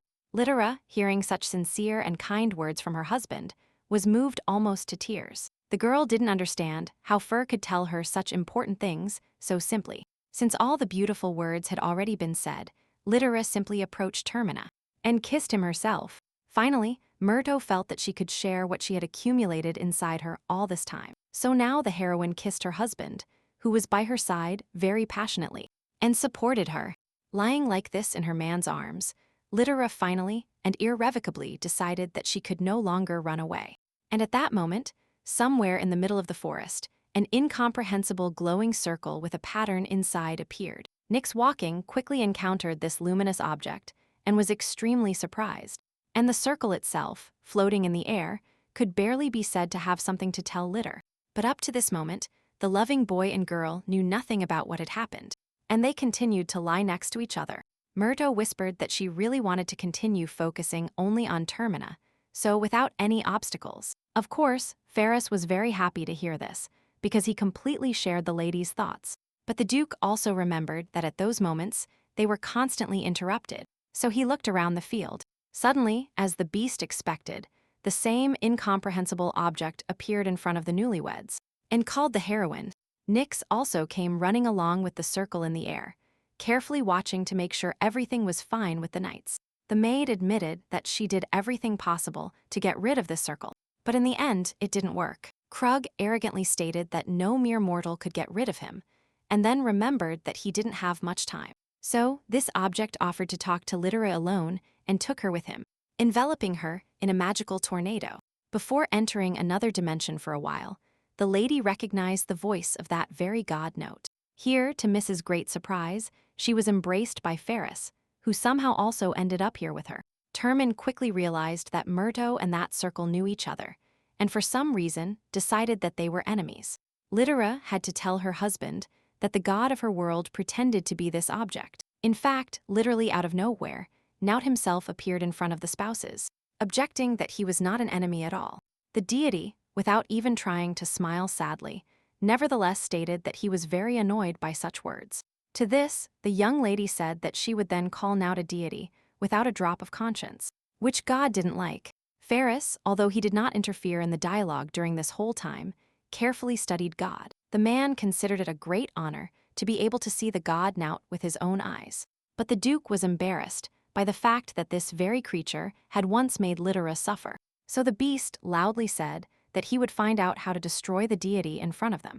Then Naute flew closer to the boy and asked how he got here, because God only took the girl. Somewhat thoughtfully, the creature said that only those who had been given permission could enter this space. However, Murdo, asking her husband to lift her higher, poked her fingers into the god's eyes, stating that this was her personal mistake. Since Note didn't have much time, he said that in the past the world the heroine lived in was destroyed after her death. The lady began to ask questions, but God couldn't answer them. He only said that the cracks with monsters in this world were growing, and that he needed help with them. Husband and wife couldn't argue the fact that, in fact, they could partially make Nout's job with the cracks easier. So the beast suggested that the young lady simply destroy this whole space. And she immediately agreed, although the deity was against it. Nout told her that he didn't ask for such help from Murdo in vain, because when all the cracks closed, his strength would return. The girl realized that she couldn't refuse such a thing, so she asked where to look for the crack. But instead of a normal answer, Note, for some reason, named a number that gave the young lady no information. Before the Duchess had time to ask God anything, he continued naming the numbers, and it became clear that it was a countdown. The deity asked for forgiveness and said that he couldn't do anything else except send the couple back. The only thing is that Noth decided to give the Duke a sacred sword for a while in the hope that this would be enough. Littera knew that she was too weak, so she asked her husband if he would accept this gift instead. It didn't take long to persuade Fur, as he immediately extended his hand so that the sword could be his. Noth noticed that the Duke was strong enough, and so he asked him to follow the heroine. But Ferris was going to do a good job with this task, even if God hadn't asked him to try. Littera was carefully watching the sacred sword at this moment, as she was curious what it would turn into. Imagine the Duchess's surprise when in her husband's hands the sword turned into some kind of hellish creature. But Termin himself was delighted with the sword, so the young lady decided not to curse again. Then, suddenly Nyx, whom the heroine had managed to forget, also asked what kind of hellish sword that was. For some reason, the maid was sure that the disappearance and reappearance of the masters with such a sword was a bad thing.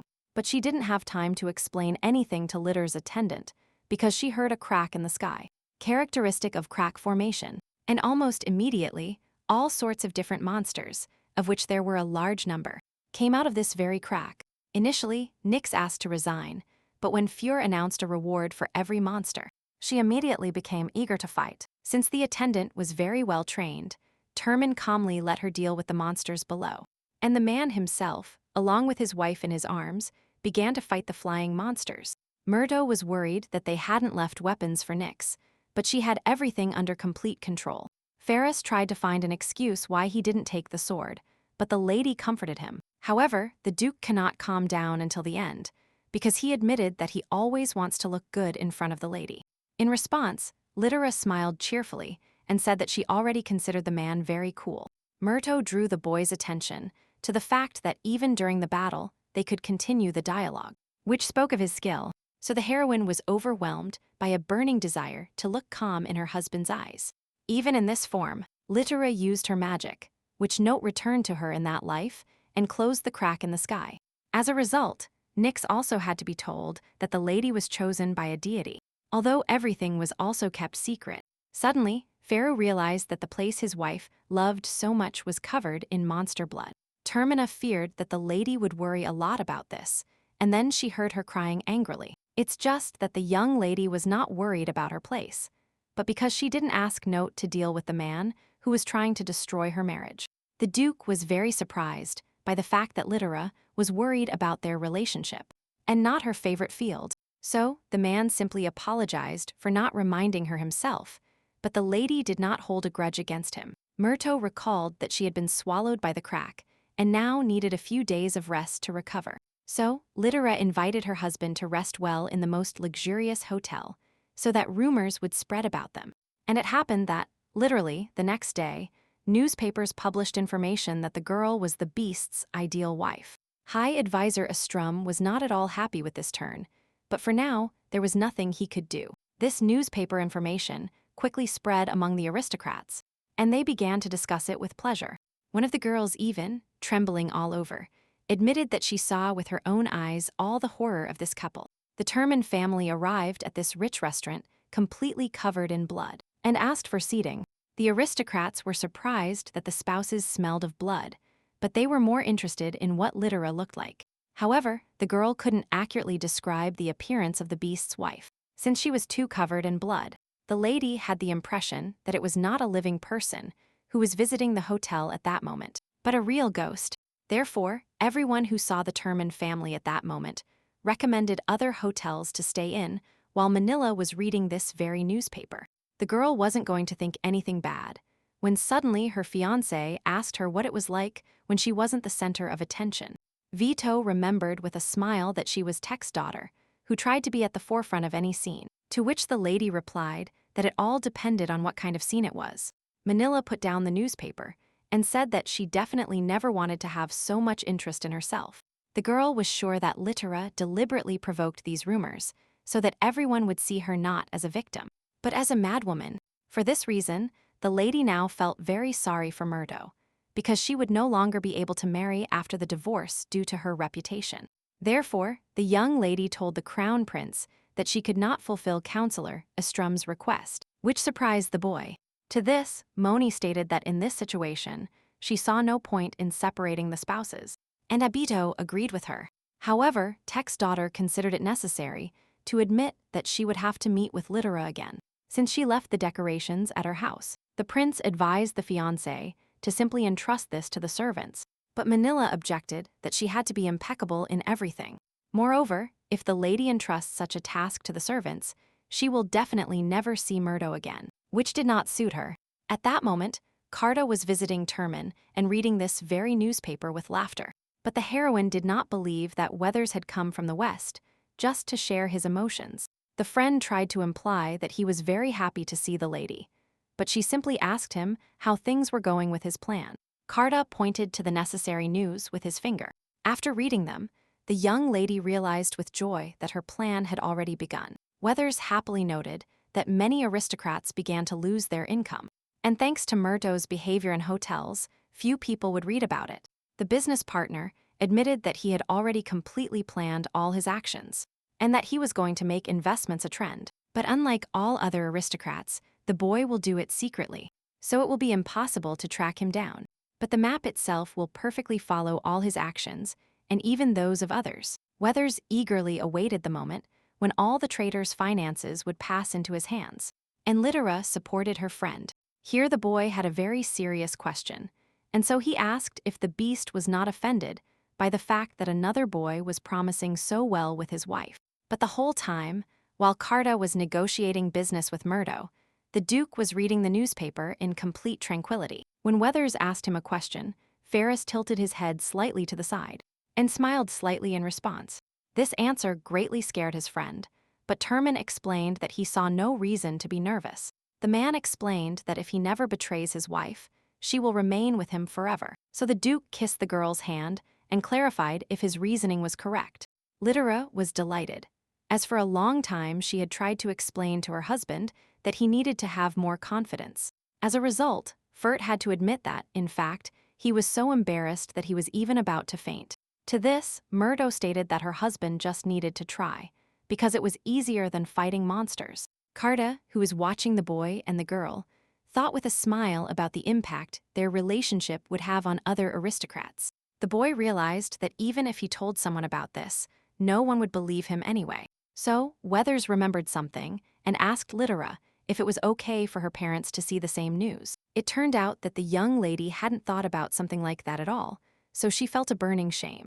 And at that moment, the girl's father was clutching his neck in indignation, while the mother was completely calm. So the woman asked why their unknown guest was showing them all this news. This very guest turned out to be High Advisor Estrum, to whom Vito refused help, and he decided to take a different path. The boy still has thoughts in his head about uniting the crown prince and the chosen one, and now the priest was trying to convince the girl's parents that they should not allow her to continue tarnishing her name. Estrum assured that he sincerely wished to save the lady from the clutches of this savage beast.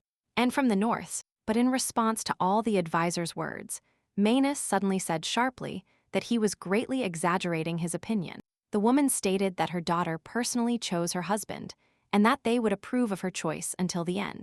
So Litter's parents will not worry at all, just because of her bad reputation. Estrum asked if Murdo's wife didn't know how painful a stained reputation was for an aristocrat. The priest tried to explain that in the end, the lady could only catch evil looks behind her back. However, as a high advisor, the boy offered his help to properly elevate the heroine. The father listened carefully to the priest's words, as he himself doubted his daughter's choice. The aristocrat was tormented by the fact that the guy could know his business well. And therefore, you are right. The man didn't know why the priest was trying so hard for his daughter, when suddenly he remembered her happy smile. So the father stood up and asked Estrum to go back to where he came from. Murdo's family head firmly decided that, until Littera asked them personally, they would not interfere. The man said that if the boy was sure that Lady Termina needed help, then he should have gone to her. So, filled with sadness and sorrow, Estrum walked away, not understanding why not even the young lady's parents wanted to help him. He expected this poor family to fear society's censure, but this did not happen.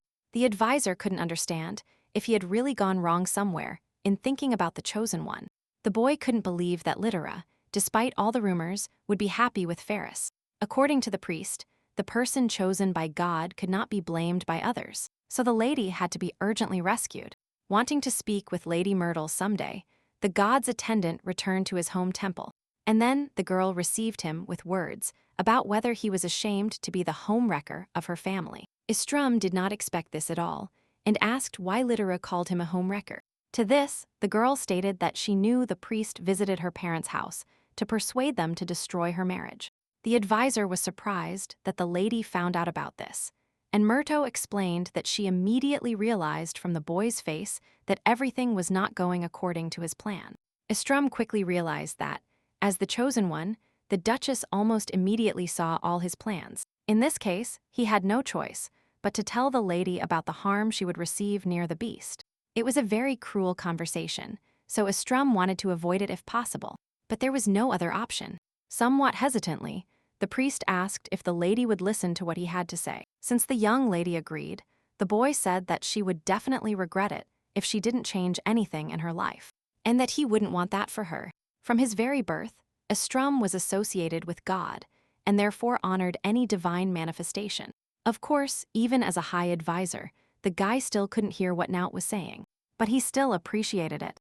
Littera calmly asked to be told in more detail why she would regret something.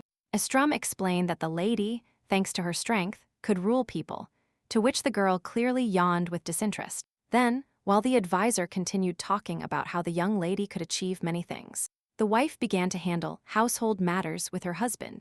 The priest became so enthusiastic about his dialogue about divine protection that he didn't immediately notice that they weren't listening to him. It was at that moment that husband and wife played cards quite calmly, not wanting to accept Estrum's truth. The priest couldn't believe that the couple was profaning his home temple in this way. Termin briefly summarized the boy's boring lecture, saying that he was worried about his chosen one, and that he would like her to take his opinion into account. The counselor allowed himself to raise his voice, shouting that such a situation should not be taken so lightly. The boy said that if Littera was truly dear to a man, then he himself should leave IR, which made the Duke freeze. Murdo felt that the priest had gone too far, so angrily she jumped up to argue with him. But then Littera heard her husband laugh, who admitted that he himself had thought of this before. But his wife cursed him. That's why the beast has now done everything possible not to think about such things and not to give up his beloved. Moreover, the Duke remembered that all the consequences that worried Estrum were discussed by the boy and the girl even before the marriage. Many people stood in their way, but in the end they accepted the opinion and the spouses' desire to be together. Ferris concluded his speech with the conclusion that it is the advisor who is now being stubborn and interferes to no benefit. Littera looked with incredible pride at her husband, who declared that he himself would solve the family problems, and not someone from outside. Estrum felt like he was asleep, as he heard all these words, which he had never seen even in his most terrible imaginations. As a result, although the beast's words sounded somewhat rude, the heroine was happy to know that he had become more confident. The girl admitted that her mood improved so much that she even wanted to be more lenient with someone. But although the young lady could turn a blind eye to the boy's actions, asking him what had insulted her husband was beyond the lady's strength. Lytera, barely suppressing her anger, summoned the same power she received during the closing of the crack, and the Duchess used this sacred power to break Estrum's connection with Nott. The boy whispered pleadingly that this was impossible, and that in this case, he would not be able to live normally. To this, Lytera objected that the advisor wanted to take away what the young lady values, so it would be fair for her to do the same to him. Like the priest before, the Duchess did not ask his opinion on her decision. In the end, when all the shine faded, Murto said that if Estrum corrected himself, his connection would be restored, and the lady reserved the right to decide how well the boy changed his behavior only towards her. The heroine spent all her strength on this, but she did not regret it, but rather approached her husband, and also offered to take revenge if he wished. However, instead of taking revenge, the Duke wished to say something important to the former high priest. The man said that if a person really wants to help someone, then he will have to ask the person himself for his opinion. Estrum tried to remember that only together with the owner of the body can it be decided what is best for him. A little later, as husband and wife strolled through their grounds, the young lady asked if the Duke had been too lenient. The man replied that he decided that punishing the young lady would be enough, and besides he thought about how little he could do for his wife. However, unlike him, Counselor Estrum believed that he could do a lot, and that it did not lead to anything good. Ferris admitted that he felt sad because the priest, even seeing them happy, still did not change his mind about separating them. Moreover, doubt arose in the beast again whether all the efforts Murto put into it were worth it. However, instead of falling into negativity, this time Termin promised that he would become even stronger. The only thing Lytera asked was for the Duke to try to grow for himself and not for her. The girl said that she wanted to see her husband happy, so he should take care of himself, which astonished Fur. In response, the beast extended his calloused palm and asked if Lytera was willing to help him a little more. Murto did not expect her dialogue to boil down to such an official conversation, but she was still happy. So the girl, without hesitation, threw herself into the boy's arms and promised to help him. When husband and wife told Honor what had happened, he immediately apologized. The old man, bidding farewell to the couple, admitted that he couldn't even imagine such a thing. The priest had already seen how Estrum was finally killed due to lack of strength. Honor was sad, because the guy would not appear in public now, because if he had known about his plan, he could have dissuaded him. Lytera replied that the advisor was unlikely to have listened to anyone, because he was too lonely. At that moment, Termin informed the lady that all preparations were finished, and that they could return to the north. The young lady accepted the Duke's help to get into the carriage, and hoped to see Honor next time in a pleasant setting. When the Duke and Duchess returned home, due to the cold weather, the man immediately carefully threw his fur coat over the young lady. The girl cheerfully thanked the beast for his help, and realized that she was truly home. As they walked down the castle corridor, Ferris admitted that he had ordered the servants to redo some things. Termin was happy that their rooms were now much warmer than before, although she had no intention of sleeping apart. As soon as Lytera saw the changes that had taken place, she was very surprised, because even the interior had changed. The Duke boasted that a heating artifact was specially installed on the bed. Murto immediately said that now she wouldn't have to use her husband's body heat, for which she felt guilty. Termin, who hadn't even thought of such a plot development, froze in shock. The man was categorically opposed to sleeping next to his wife and not hugging her at all. In fact, Murto teased her husband again because she was having fun. As a result, with a flushed face, Pharaoh was forced to admit that he didn't want to sleep without hugs. Lytera still watched the man's reaction with a malicious smile, considering him cute. Foer remembered that his own wife advised him to be more selfish, so he expressed his wish to her. The girl immediately agreed to sleep next to her husband, as they always had before. The heroine remembered that even in the South they slept hugging, so she was just joking. Only then did the Duke realize why his wife was telling him such terrible things. The man excitedly promised that next time he would be much more careful and not get caught. In response, Lytera cheerfully asked if Ferris was angry, and at the same time smiled sweetly. But for some reason, the husband turned away and did not react to the lady in any way, so that she even began to worry. Suddenly, the man suddenly approached the girl and told her that he simply could not be angry with her. ending his sentence with a kiss. This action made Lyra completely forget all her other jokes, as Miss surrendered to the moment. And the beast, interrupting the kiss, told the lady that this was her punishment for her recent jokes about him. Since the heroine was now no less embarrassed than Fur himself, she decided to joke more carefully in the future. The Duke asked if it was possible not to joke about him at all, but the young lady regretted stopping. Amidst laughter, the Duchess admitted that, after everything that had happened, her soul was very well. Then, Yugyeom entered the room and announced that the new office was ready, which surprised the girl. After asking the butler for the keys, the man immediately gave them to Lyra, telling her that they belonged to her. Ferris explained that, so that his wife would not lose respect for him, he ordered to formally give her at least a position. It is true that in the end, Termin admitted that he simply wanted to build a new office for the lady. The girl herself guessed it, so she asked the boy to show it to her himself. The young lady was incredibly shocked by what she saw, because it was the first time she had seen such a large office. The space Ferris created was about 5 times the size of her own workshop. But the office had already been built, so there was no point in arguing, and the young lady could only sigh. However, the girl honestly admitted that, when she was Empress, she made a small room for work. The heroine said that Furt should have asked her in advance about her personal preferences in such matters. Since the lady was not used to being alone in such a large place, she invited her husband to work here with her.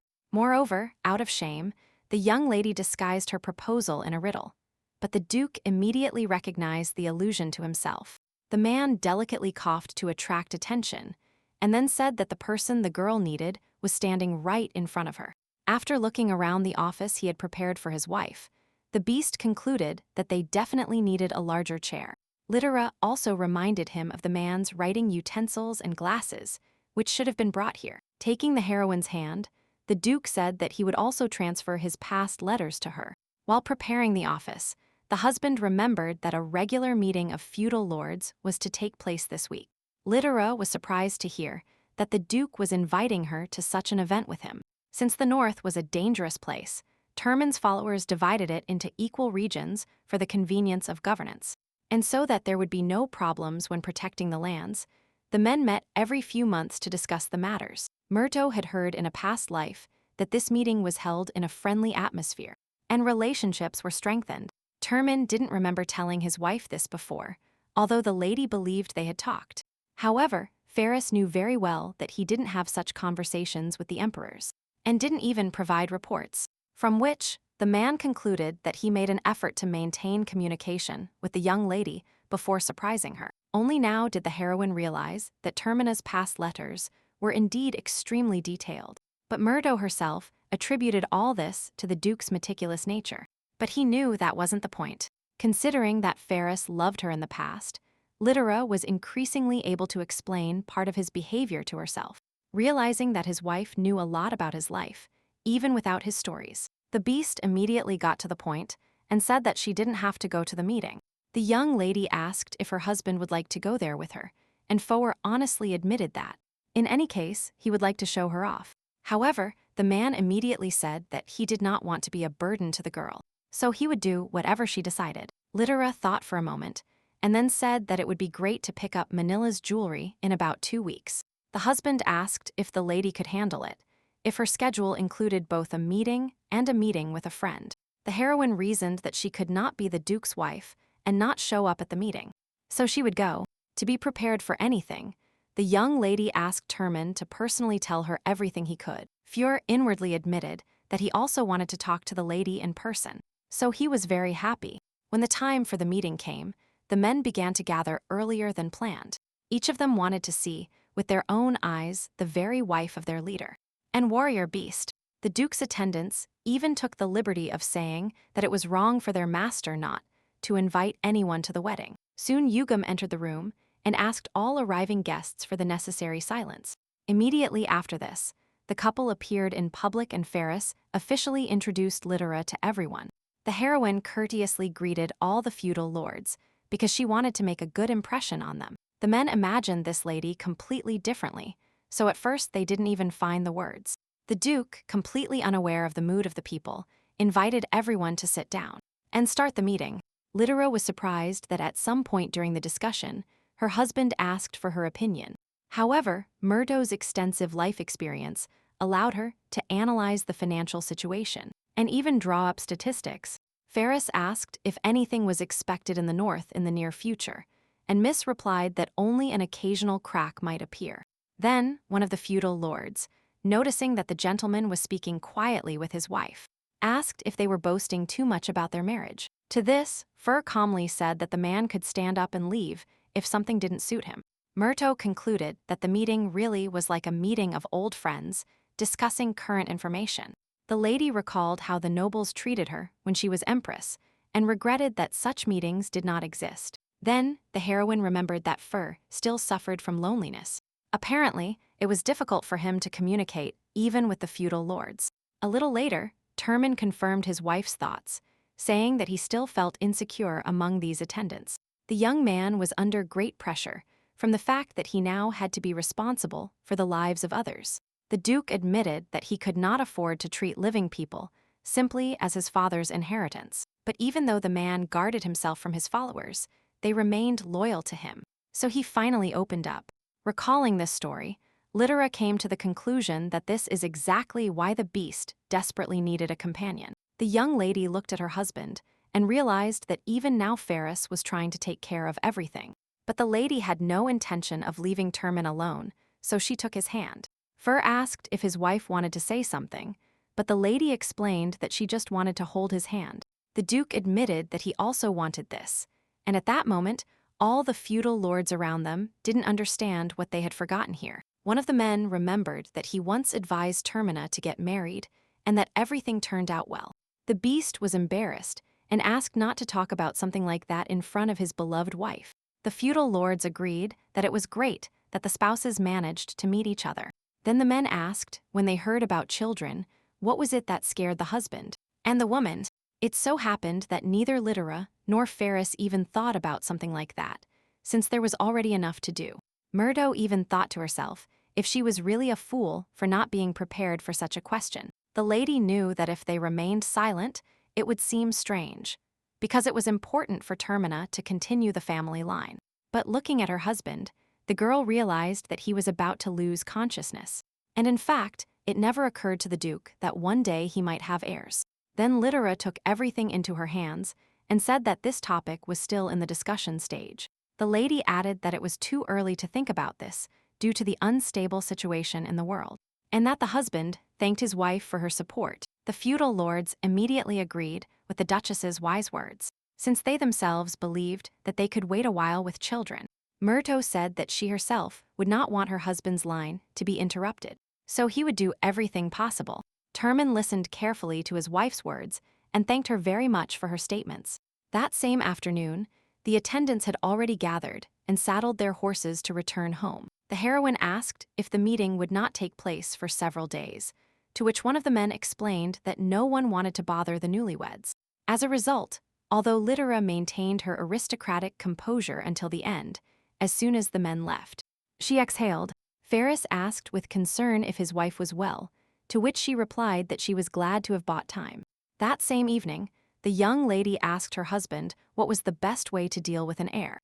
Littera understood that this should have been discussed before marriage, but better late than never. Turman admitted that he wanted to adopt someone before meeting his wife. However, Murdo suddenly said that she still seriously wanted to think about such a thing. For a long time in her life, the girl only cared about the problems that came up one and another time. That's why the lady was not surprised that such a peaceful topic as birth was missed in the end. And raising children.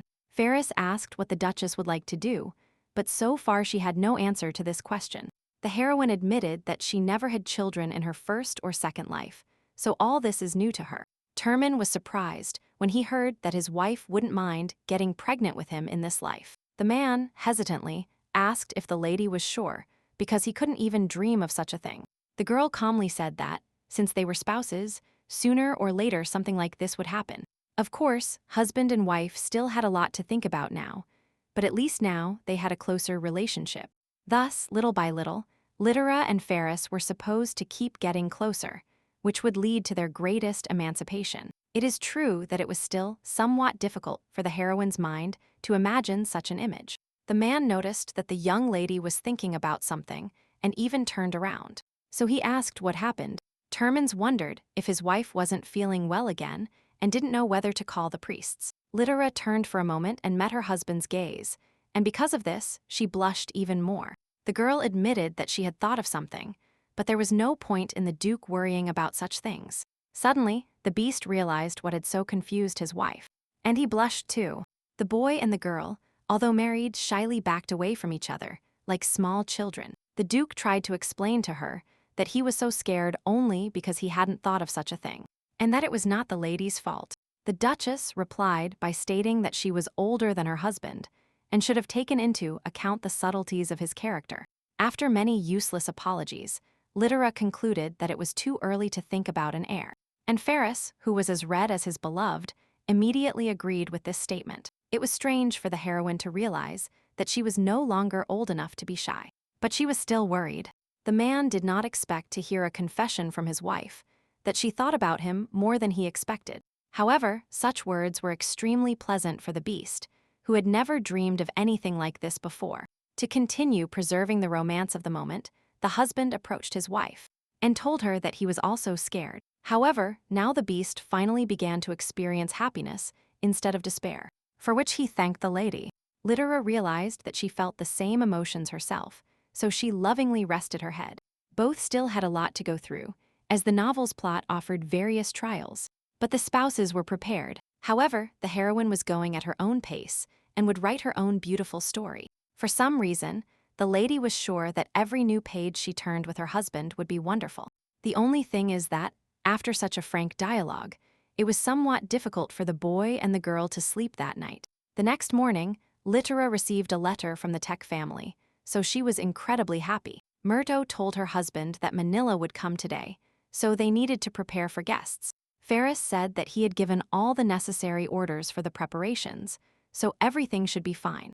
But the Duke did not expect that his wife would finally completely forget about the preparations, all because the girl somehow forgot to change clothes, which her husband reminded her of. So Termina looked at himself and realized that it wouldn't hurt him to change clothes so that their outfits matched. Since last time, the lady built herself in furs style. This time, she said they would do it the other way around. By evening, the long-awaited guests arrived and were surprised to see the Duke's castle. Manila advised Topaz never to let his guard down in these areas, just in case. This is because there were rumors that Ferris was dealing with aristocrats he didn't like. Tech was confident that since she came as a guest of the beast's wife, there should be no problems. As a result, the husband and wife greeted their guests with incredible sweetness and delicacy, immediately offering them tea. Neither Manila nor Topaz expected such a spectacle from the northern beast and his wife. But what surprised Tech the most was that, for some reason, the Duke himself served her tea personally. Although this could have been entrusted to the servants, the Marquis's daughter still didn't understand where that terrible man who came to her house had gone. Meanwhile, Ferris, quite innocently, asked her how many teaspoons of sugar he should put in. But the young lady refused. Manila imagined everything that happened in the north completely differently, as the terrible rumors suggested. But in reality, everything that happened was more like a sweet and innocent fairy tale. So, Litera drew attention to the redhead and invited him to sit with them. But Topaz objected that he had come as a guard, and Moni explained that they still had no other knights, all because someone injured the warriors of the Tekka family, and Fur immediately realized that it was him. Therefore, the man apologized for his actions, which greatly surprised the Marquis's daughter. The girl was sure that her father was limiting Termin's actions too much, so she couldn't understand why he was apologizing. Moni looked closely around and realized that the Duke's behavior had changed in many ways. Tekka noticed that the beast was more courteous than other aristocrats, and she couldn't understand why he was considered a monster. The lady was sure that, despite his appearance, the Duke would have been accepted by the community if he had wished. So, for the Marquis's daughter, it remained an incredible mystery why Termin did something that brought him no benefit. Manila recalled Litera's advice when the young lady told her to forget all prejudices. Therefore, Tech's daughter decided to draw a conclusion once and for all, and asked if she could ask the Duke a question. The newlyweds did not expect Manila to immediately realize that Termin had behaved horribly on purpose, so as not to gain power. Ferris praised the girl for her insight and said she was completely right. What surprised the man most was that the guest could only draw such a conclusion from his apologies. Litera also remembered that she once behaved rudely for exactly the same reason. Moni was surprised that the couple revealed such a secret to her, but Murto laughed and said that the lady wouldn't be believed anyway. Fur confirmed the fact that the power of prejudice among aristocrats is too great, and that it is useless for him to try to do anything. However, Manila still could not comprehend the sincerity of husband and wife. Because she was the crown prince's fiancée and his political enemy, the heroine realized that it would be difficult for her to explain everything to Moni without telling her about her past life. So, the lady told the guest that her intuition simply told her that Tekka could be trusted in such matters. Manila did not immediately believe such an argument, and then remembered how smart Litera was. So only now did the Marquis's daughter realize that Murto probably knew her entire plan regarding habit. Moni decided that she must stick to the rule that the enemy of your enemy becomes your friend. As soon as the lady proposed cooperation to the spouses, they were surprised that the young lady had already initiated this conversation. Litera planned to talk about her plan with Manila only when they became much closer. But for Murto, it was even better. So she asked Moni to tell her her idea, and Tekka turned to Topaz. The boy did not expect the girl to ask him to show his face to the castle owners at that moment. However, Faber didn't mind introducing himself finally, after which Tekka announced that she wanted to make this guy the next emperor. Moni assured that, if the Termins helped her implement this plan, her inconveniences would cease immediately. Topaz did not know if the Marquis's daughter was doing the right thing now, but he was completely on her side. To her surprise, Litera immediately approved this plan, saying that they would have to discuss everything in more detail later. Since Faber still planned to get closer to the Duke as his relative, he approached the beast. The boy admitted that, for a long time, he wanted to be a real part of someone's family. But the emperor kicked him out, and only Manila was kind to the boy, even though he wasn't hers. So Faber really wanted to defeat his brother Habit so that he could stay alive. However, at this moment, the boy admitted that he has no one he can call his relative. Ferris assumed that Topaz had approached him for some reason at some point during his training. At that moment, apparently, the boy did not so much want to learn how to use a sword as to get closer to the Duke. Faber was very worried at that moment, but supplicatingly tried to express his competition. As a result, the boy with a smile on his face suddenly managed to ask if he could call Termin his brother. And this innocent question surprised Ferris so much that he couldn't even answer immediately. The Duke himself was somewhat embarrassed that a boy he barely knew suddenly started talking about his brothers. The man remembered his family tree and agreed that they could call each other that. Moreover, the red eye color has always been a distinctive feature of his family. However, due to the age difference, Ferris asked if there was another option besides the word brothers. Hearing this, Faber was noticeably annoyed because he was already daydreaming about being the Termin family.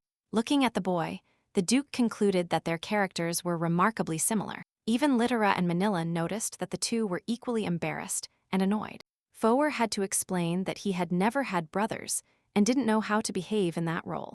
However, Topaz was now so upset that he ignored all the beast's sad words and simply decided that he had made him angry. Termin quickly realized that the boy would continue to blame himself for this situation, which he could not allow.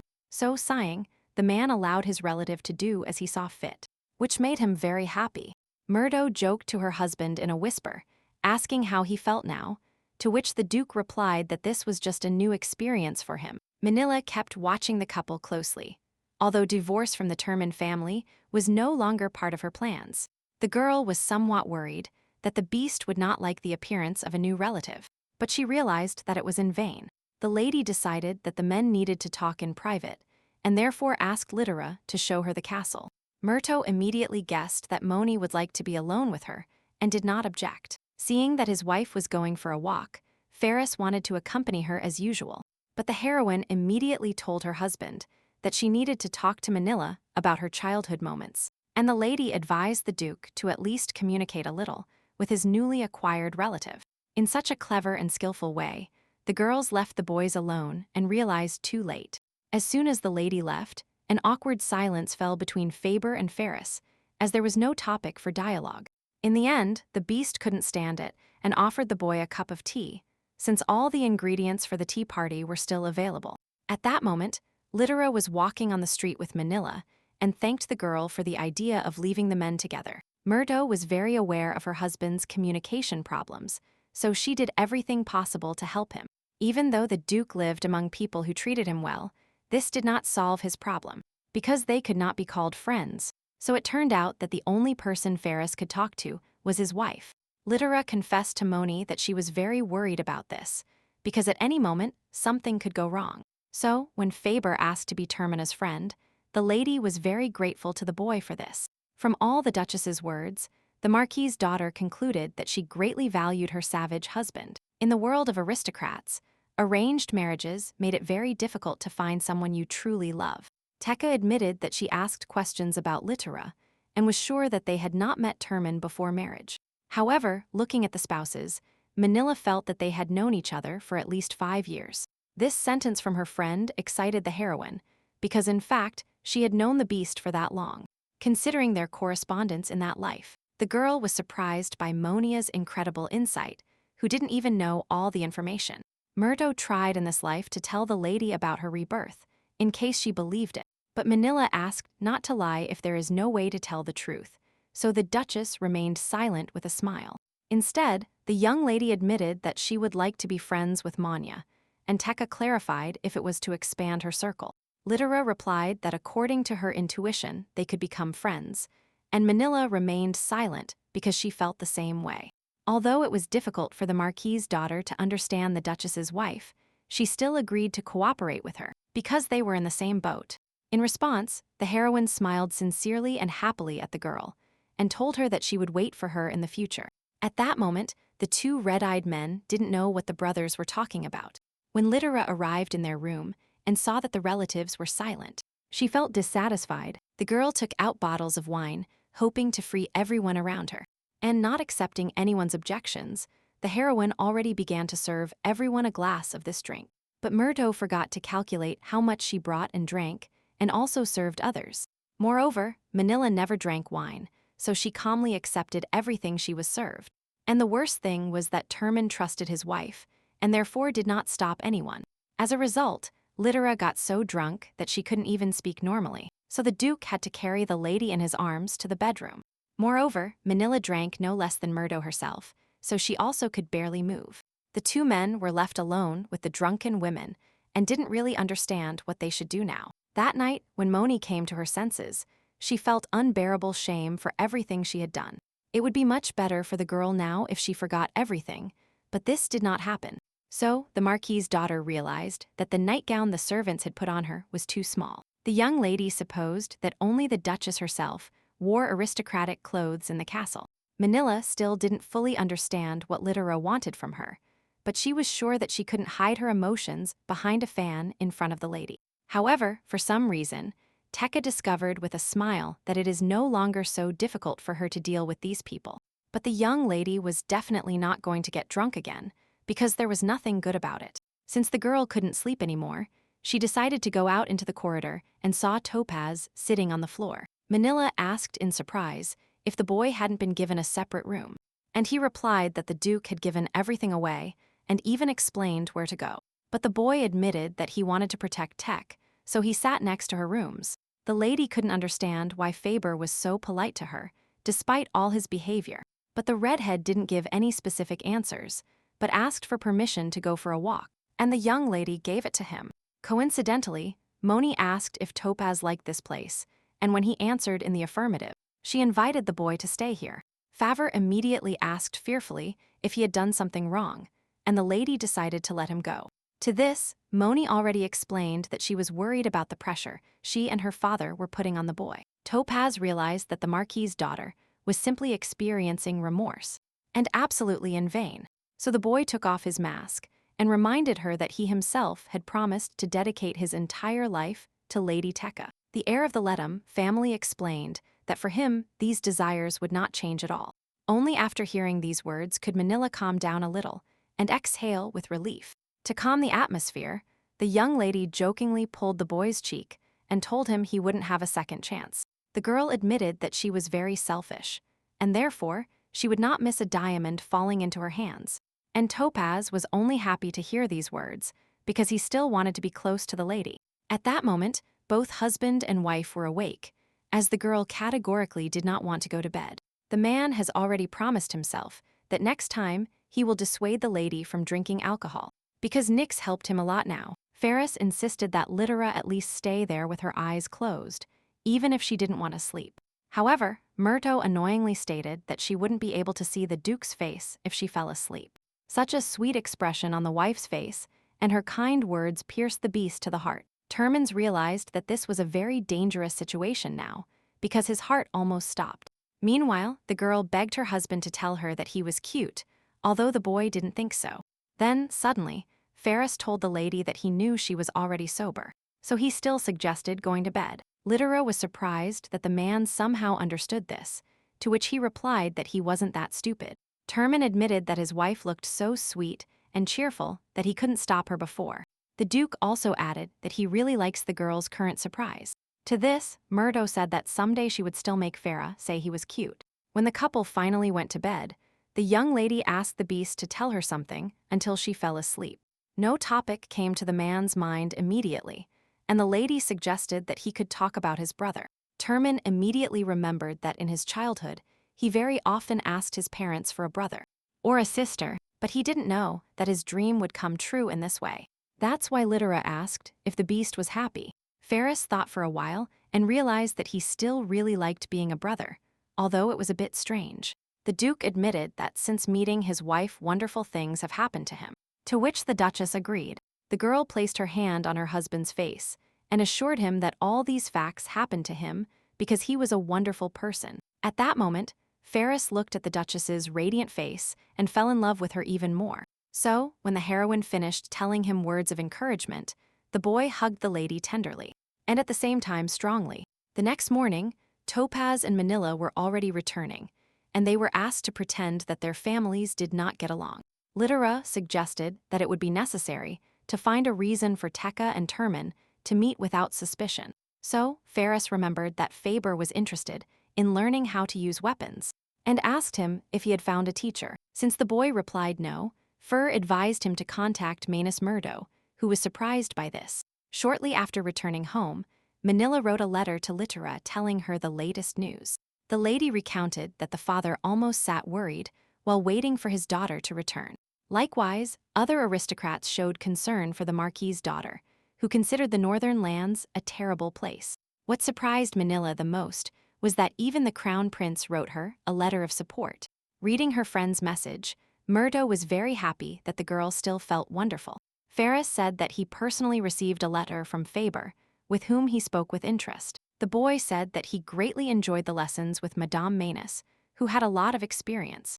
The Duchess laughed that only her father was unhappy with this situation, because he was worried about his wife. Termin and Tech's joint plan had already begun to work, as the Marquis informed the aristocrats that his daughter's meetings with the beast's wife were necessary only for en rapprochement and to obtain greater benefits. The Tekka made it seem like they were diligently making deals with the North, and high society believed them. As a result, many aristocrats began to write to Littera's parents, because they also wanted to improve relations with the North. When the lady found out about this, she smiled because she remembered that her father wanted to become famous.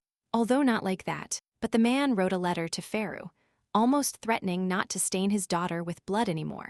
The heroine sighed, because she did not know that Baron Murto was still worried about these rumors. Suddenly, the lady took a pen and decided to write to her father so that he would not scold her husband, which scared the Duke. Termin took his wife's hand and told her that she would explain it to him herself so as not to hide behind the girl's back. Littera objected that the beast is not obliged to listen to such things, to which he replied that this is normal for her, because they have become one family. So the Duke began to convince his wife that this would not cause her much inconvenience. Murto looked at Fur with a smile, realizing that they were getting closer to each other every day. The girl closed her eyes, as if it seemed to her that her husband was about to kiss her. But the beast suddenly went back to work. The heroine was completely bewildered, because just now it seemed to her that there was a suitable atmosphere for a kiss. The young lady even suggested that her husband was avoiding her, but immediately dismissed all such thoughts. The beast continued to sit at work, when the lady asked him if he was really refraining from kissing her, which made the man flinch. Although the Duke wanted to hide all his emotions, Ferris's hands trembled violently. betraying his tension. It was very difficult for Termina to confess to his wife what was bothering him, but he understood that it was necessary. So, blushing terribly, the husband said that not long ago he stopped feeling the limits of what was permissible. Littera did not immediately grasp the meaning of her husband's words, but as soon as the lady understood everything, she also blushed. The young lady mistakenly treated the man like a child, but it turned out that he understood everything perfectly.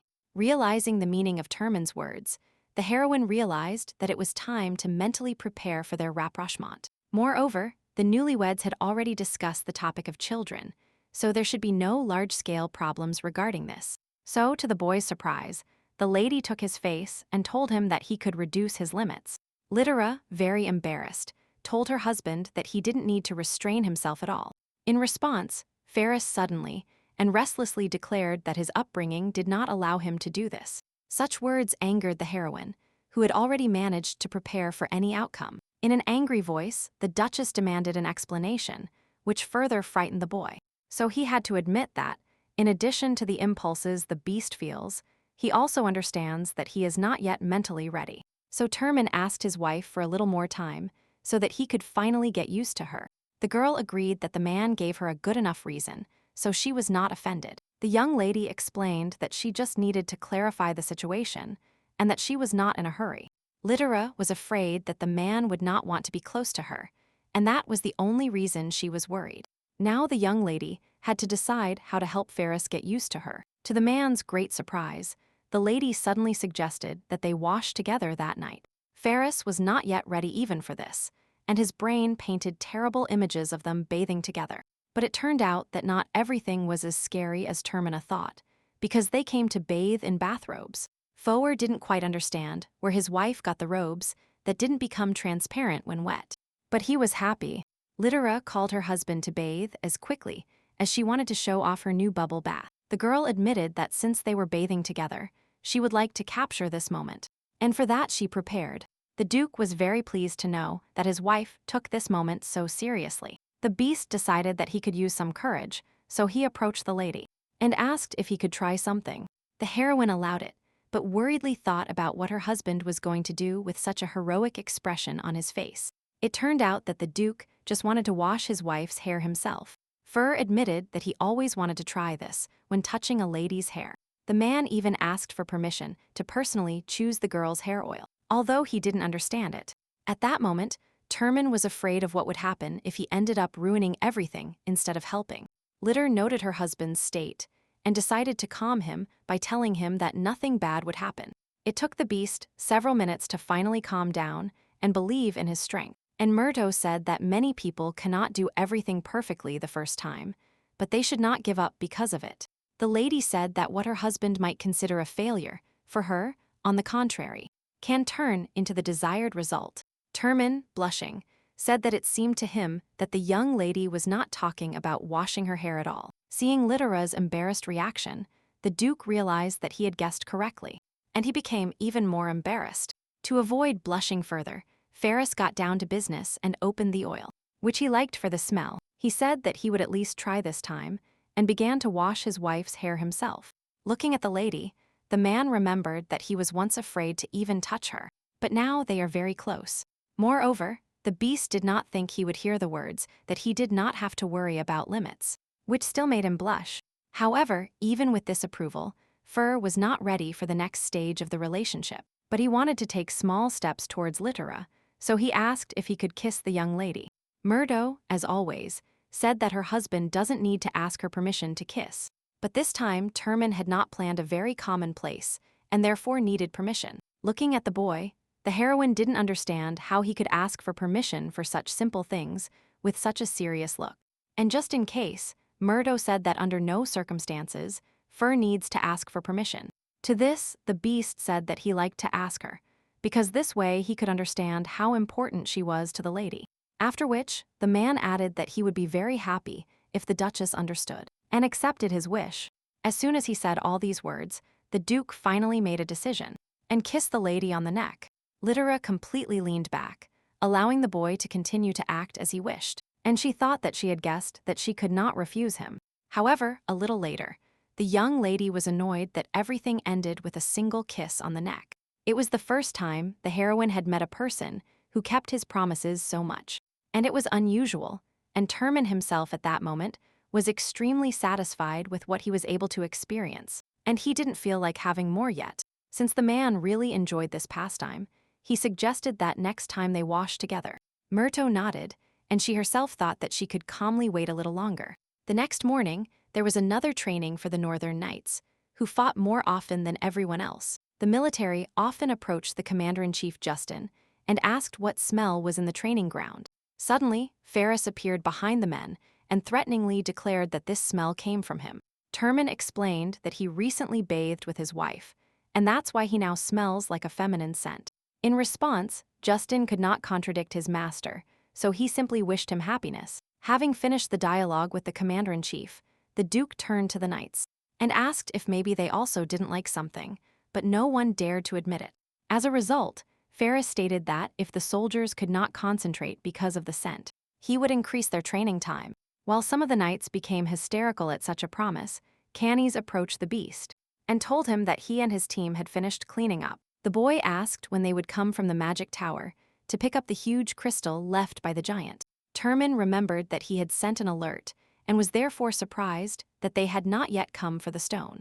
A little later, while washing with his wife again, Fert told him about this, and she also thought about it.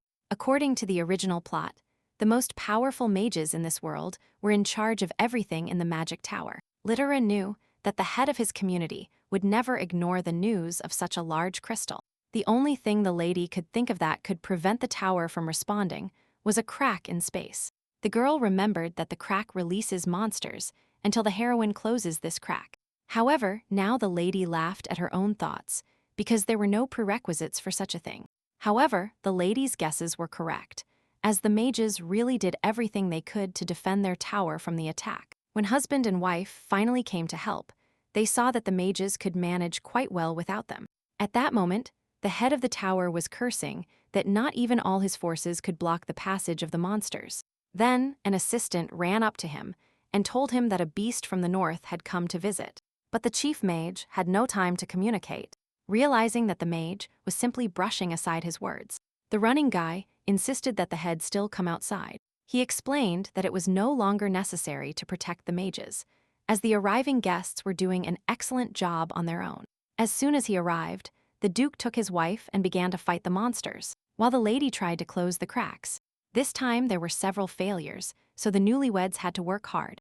But there were no injuries. The head ran out onto the balcony worried and saw with his own eyes what the assistant was talking about. The guy was in complete shock, because not even a mage as powerful as him could do something like that. Meanwhile, Littera was already quite tired, so she hoped that few cracks remained. Myrto was angry with Not, who initially did not talk about such hard work at all. But in the end, he blamed the heroine for everything. Fur agreed that God's actions were actually like passing the ball. But that help from the family, Termina, greatly helped the mages, who almost turned into zombies due to incredible fatigue. The beast grumbled at God, because the sword once given to him only appeared for half an hour. The heroine, closing the last crack, concluded that for some reason, Note had completely weakened. However, at this moment, the boy and the girl had no time to think about it, because they still needed to save the mages. A little later, when all danger had passed, the head of the tower asked why the Termans had come to their aid. Seeing the boy's behavior, Littera was surprised, because the way he spoke was completely different from how he was now. The head of the magic tower was called Indigo Verum and was distinguished by his stubbornness and arrogance. The young lady concluded that the mage was now so tired that he didn't even have the strength to show his character. Feeling a wave of pity for Indigo, the lady asked if there was anything else they could do to help. Verum admitted, albeit reluctantly, that he had a request. A few minutes later, the head led the couple to the door, which was called the Mirror of Memory. Indigo explained that this place is used to study and analyze the memories of mages. Upon learning that several mages had recently disappeared in the mirror, Littera suggested that a crack might have appeared in it as well. The lady remembered that the Mirror of Memory, like the flower, was for her one of the important trials in the plot. After touching the mirror, Murdo concluded that if it was dangerous for others, it should even be destroyed. Just in case, the heroine asked Verum if they could break this mirror. The head allowed this to be done, but only on the condition that he would save the mages who were still inside. Lyra asked Ferris if he would go with her, and the man replied that this hadn't even been discussed. So, the lady gave her husband a thread with which they could find each other inside the mirror if they got lost. Only after entering, Murdo found herself in the space of the office and recognized her past self in the girl in front of the computer. The heroine looked around, but could not see Ferris anywhere, but still held the thread in her hands. Loneliness made the lady think that this was the trial she wanted to postpone. That's because this mirror was essentially a whole labyrinth of unpleasant memories from Mrs. Past. Moreover, the Duchess remembered that her husband also had similar memories, but he still followed her. Fortunately for Lyra, her husband at least did not see those moments of her past life where she behaved stupidly. By mistake, the heroine once considered that part of her life with her husband in the form of a habit was the best of all time. However, the crown prince didn't care about the girl's happiness at all, which is why she got worse every day.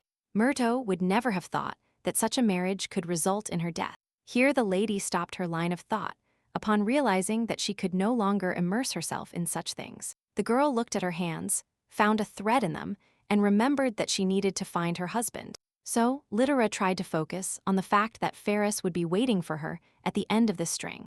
Murdo confessed to herself that she wanted to see her husband as soon as possible, as she was already a little bored.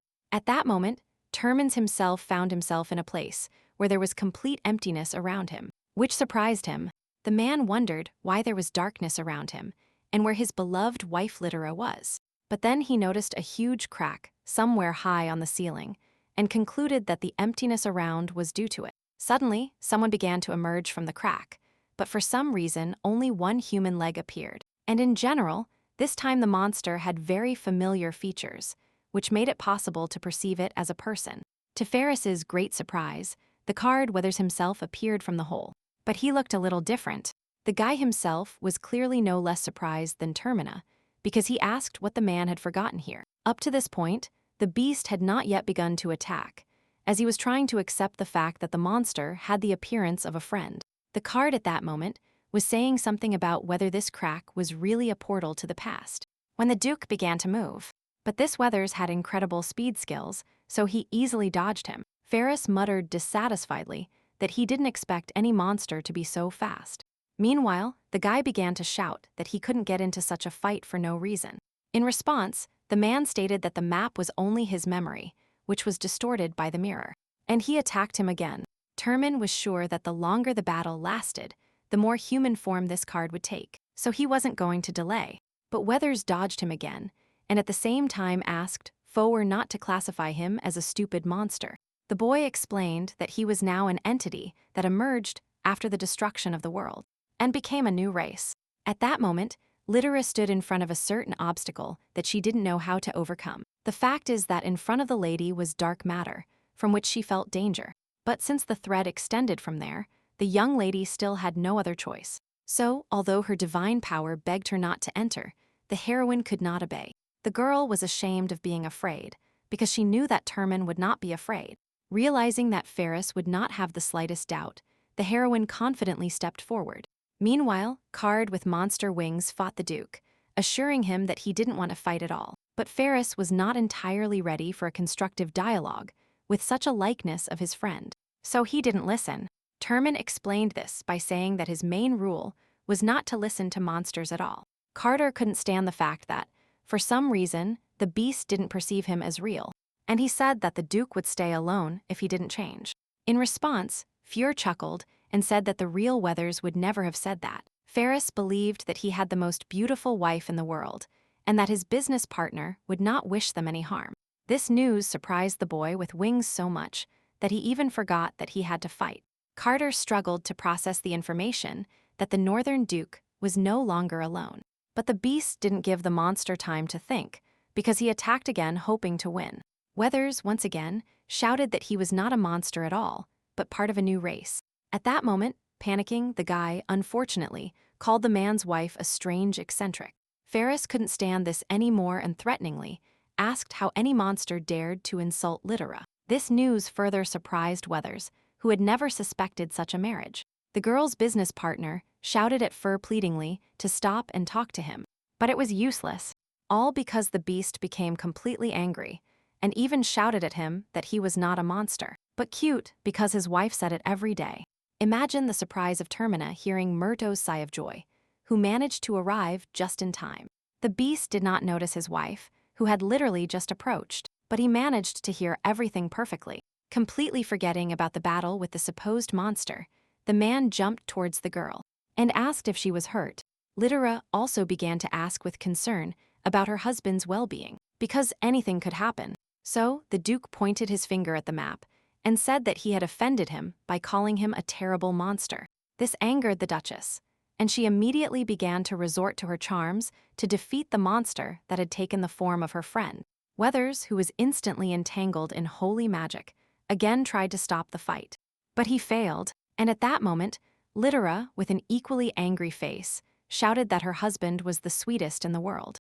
And then the girl, using her divine power, threw the map back into the crack. After which, the heroine admitted that she regretted killing her friend, so she simply expelled him. As husband and wife moved on, Termin said that he wanted to train more to subdue the enemy instead of killing him. Littera didn't say anything to her husband, but looked around with concern, because she remembered the aura emanating from the cardling. That power was incredibly dark, and at this moment, the lady would not be able to cope with it. At that moment, on the other side of the crack, Weathers lay on the ground and was still trying to stand up somehow. The boy was sad because he hadn't seen his friend for so long, and she didn't even greet him. Suddenly, Weathers felt sadness remembering that he had never expected to see Murdo again. Images of how much he wanted to hug the girl came to Carta's mind. But so far he had been alone, so he decided that now was simply not the time or place for such a thing. So, the partner realized that he would have to tell everyone else about his adventures. But Carta was sure that no one would believe Ferris, who called himself cute, so he decided to look for evidence first. Meanwhile, the wife was doing her best to treat her husband, although she tried to do it carefully just in case. Ferris asked why the girl was treating him with her eyes blindfolded, and the lady flinched in surprise. She explained that she didn't want to intrude on the man's privacy while they were going through his memories. Termin, he said with some sadness that the young lady should not sacrifice herself like this just for him. But then, an image began to play behind him with one of the memories, where the boy declared that he would not get married. That first shouted at Yugam, declaring that there was no one in the state who would marry him. In response to the mirror's words, that the beast's wife would definitely be crazy. Termin broke it. Blushing terribly, the Duke said that he really wouldn't want the lady to see or hear such a thing. Littera, however, reacted calmly, saying that everyone has a dark past, and she asked to be guided with her eyes closed. As a result, husband and wife moved through the mirror of memory, and the man broke almost all the mirrors. Ferris couldn't have imagined that his self-flagellation would ever return to him in this way. When the beast, exhausted by the emotions he had experienced, sat on the floor, the lady even asked him if everything was fine. The girl apologized to her husband, as it now seemed to her that it was better IER.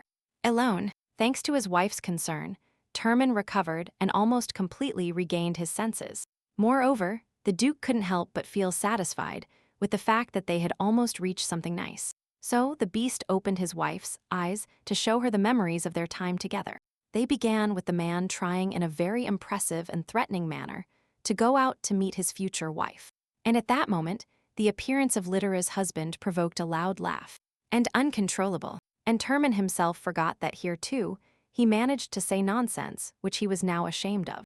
However, the husband was still glad that his wife was laughing so cheerfully. Although he was embarrassed, Ferris called Murdo to join him and observe what he wanted to show. The Duke explained that all his memories with the lady's arrival changed only to good ones, so the beast was incredibly grateful to the girl for appearing in his life and staying. Looking at her husband, the heroine realized that the mirror of memory can bring not only suffering, but also happiness. So, smiling cheerfully in response, the young lady took her husband's hand, which he extended to her. And then they hurried forward together, because they wanted to get out of the Duke's memories. Soon the newlyweds found the missing mages, and however, destroyed the mirror so that such disappearances would not happen again. Indigo was very happy that his missing subordinates were found safe. In sound, for a moment, Litter was glad to see how worried the head was about the disappearance of his assistants. But then, Verum announced that he could finally continue his research, and then realized that he had misinterpreted the mage's emotions. Now Indigo asked if the couple would like anything from him, and they asked him to take their stone for research. The mage didn't believe that this couple was actually giving him something so big and valuable. Littera replied by asking the head to use this stone to learn how to close cracks without their help. The girl, with a smile on her lips, said that she was giving the boy the opportunity to become much stronger and better. Faced with this situation, Indigo became emotional and asked if the place of the lady's second lover was free. Termin replied that the place was occupied, and the young lady shouted that they shouldn't discuss such things. A little later, the heroine returned home with her husband and briefed Honor on their affairs. The priest thanked the young lady for such trust in his modest person and said that she could count on him. The only thing is that Ferris asked the old man not to betray his trust, as a strum once did. Honor immediately said that this was impossible for him because he always behaves very carefully.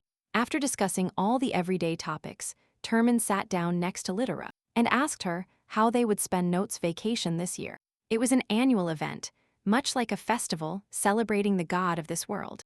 During these holidays, lovers spend time together constantly for a week, as if they were families, and all the priests at this time are trying to sanctify and fill the houses of the imperial family with energy. So now Ferris, with his nose buried in newspapers, was trying to calculate how much money they would spend. The lady said that she knew a person who could handle this, and it was Card.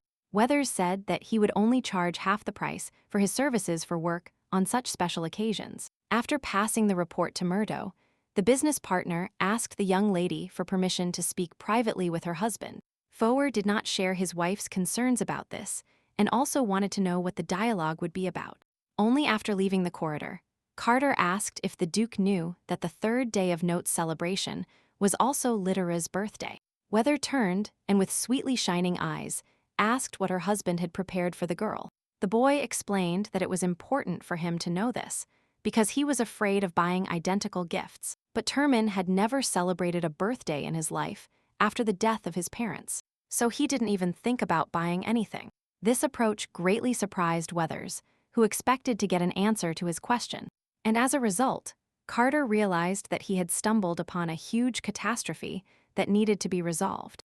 As a result, a few days later, Litter noted that her husband had been behaving strangely lately. She assumed that Fur was behaving this way because he was preparing a gift for her, and she decided not to get involved. So during all this time, the lady diligently pretended that she didn't even suspect anything, and simply smiled at her husband. Every time Littera called him to bed, Termin obediently agreed, although he hadn't chosen a gift for her yet. And even lying in bed, the man didn't stop thinking about what he could do for a person who was living his third life in a row. Yugam never gave birthday gifts to anyone, so the beast asked Nyx the same question, but she also couldn't suggest anything. Without despairing, the man asked the knights for advice, but they replied that no one could come up with anything better than himself. As a result, Termin was extremely angry because there was not a single knowledgeable person in his castle. The servants watched with concern the master's physical and mental changes, but they couldn't do anything to help him. All because once, during the darkest period of his life, Ferris stubbornly declared that he would not celebrate anything. But now, when Nyx reminded the beast of this, he felt very ashamed of such behavior. Yugam came up with the idea that Termin could familiarize himself with what his parents gave each other. But Calypso gave Farah's mother so much wealth that Littera didn't need it at all. So Canis suddenly suggested looking at some records from the past, hoping to find a clue there. Although this idea didn't quite suit the Duke, it at least gave him a small hint. The man remembered all those numerous letters from the girl, in which her wish could be hidden. There was no letter that the man himself had ever sent, but he still hoped to find something. Ferris was even glad that at least his past self was somewhat useful. But imagine the Duke's disappointment when he realized that none of this helped at all. Moreover, almost every time the beast gave Littera expensive gifts, she wrote in a letter that he shouldn't have. But even then, Termin spared no expense on expensive jewelry and fertile lands. As a result, having found nothing within the borders of his castle, Fur went to visit Tekka, and was the first to meet Faber. However, the boy honestly admitted that he had very little experience in such matters, so he was unlikely to be able to help. Topaz advised him to contact Littera's parents, but the Duke said they didn't tell him anything. The Marquis, who was sitting at his desk in the same room, asked if the beast had teleported here at a huge cost just for this reason. While the head of the Tekka family was speaking, a really valuable thought came to Termina's mind. He looked at the man and realized that the Marquis could give advice like an adult. So Ferris jumped up and asked Lady Manila's father for help in choosing a gift. Termina was willing to spit out even any sense of self-esteem, just to choose a gift for his wife. In response, the Marquis asked why he couldn't just give a bouquet of flowers and precious stones. Full realized that nothing original could be expected from Tech's father and advised him not to live such a boring life. Then, Manila appeared in the room and agreed with the Duke's words, asking her father to treat her mother better. The girl remembered that the Marquis constantly bothers his wife, even though she is undergoing treatment. After these words, Termin and Moni completely ignored all the head of the family's words, with which he tried to justify himself. Upon learning of the beast's difficulties, the lady thought deeply, as she understood that there was a special relationship between the northern spouses. In the end, the young lady said that any advice for Ferris would be useless, which greatly surprised the man. Manila explained that this was because Termin's marriage was unlike any other among the aristocrats.